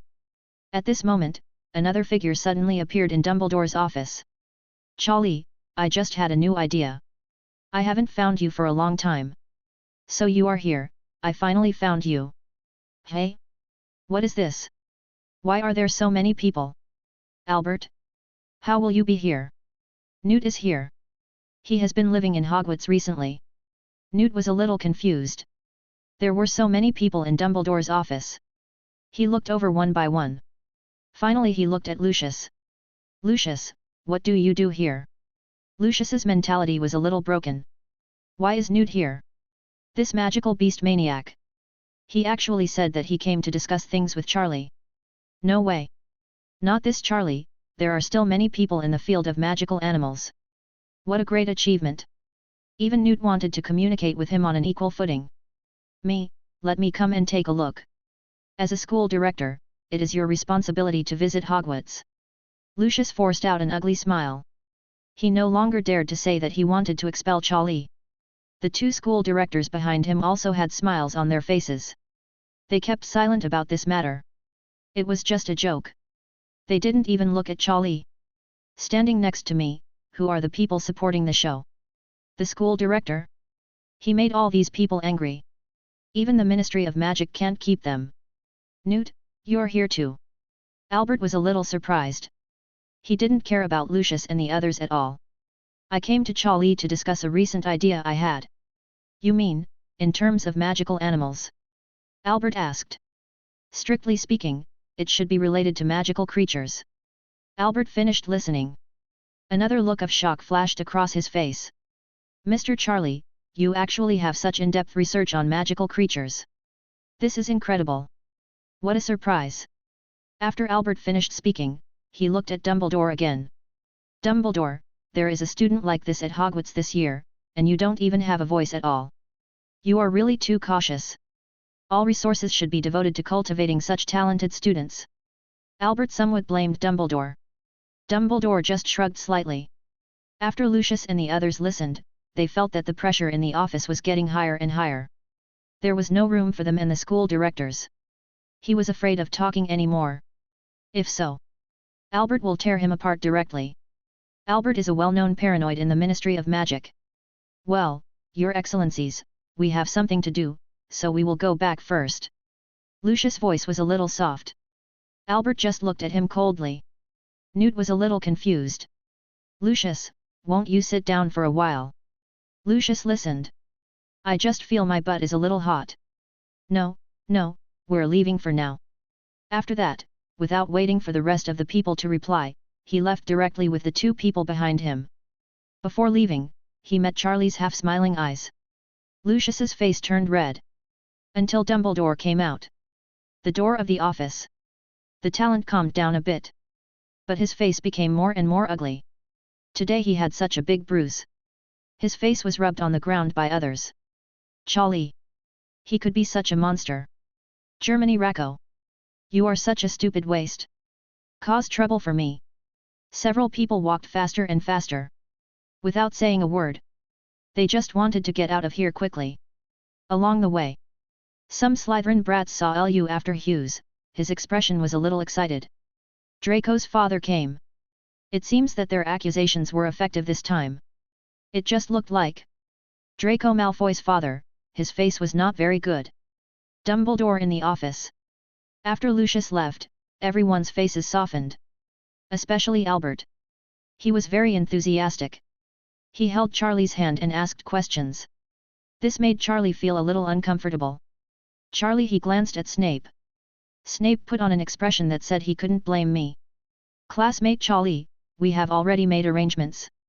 Next, as long as the time is up, there is a high probability that you will receive the Medal of Sir Merlin. We still have some small questions about your research, and I wonder if we can discuss it with you. Albert was a little embarrassed. When Newt heard about Sir Merlin, interest immediately appeared on his face. Are you saying that Charlie will also receive the Order of Merlin? Newt is the one who received the Order of the Second Class for his outstanding contribution to the subject of magical beasts. Yes, dear Mr. Newt. I don't know if you have read the previous newspapers and periodicals of magic research. That was Charlie's breakthrough research. Albert explained patiently. Newt was like a lightning strike. Looking at Charlie, his eyes were full of shock. This was all researched by Charlie. God, this is too scary. Student Charlie, how much was involved? Research in the field. Mr. Newt. Albert waved his hand. Oh, I'm sorry, I lost my temper a little bit. I just didn't expect that Charlie was involved in so many fields. And it's quite deep. As it should be, I applaud Charlie for being awarded the Order of Merlin. Newt reacted and spoke quickly. Albert nodded. Sure enough, people who devote themselves to academic studies have noble qualities. They are completely different from dirty tricksters like Malfoy. Mr. Charlie, don't worry, this Lucius will never trouble you again in the future. Albert patted his chest in assurance. Then he chuckled. He took out a note from his arms and rubbed his hands in embarrassment. These are what I accumulated when I was studying your paper before. Some little doubts. I don't know if I can ask you for advice. Albert said with some anticipation. Charlie didn't hide anything. He nodded. Then he took the notes over. He read them one by one and gave him answers. It took a long time. Albert took a deep breath. I have benefited a lot, I have benefited a lot. Showing an expression of sudden realization. If there's nothing else, how about I leave today? Thank you all for thinking of me. Charlie said. Oh, yes, yes, it also took a lot of time. Mr. Charlie, don't worry, I will submit these notes and annotations to Sir Merlin. As long as the time comes, your Order of Merlin medal will be fine.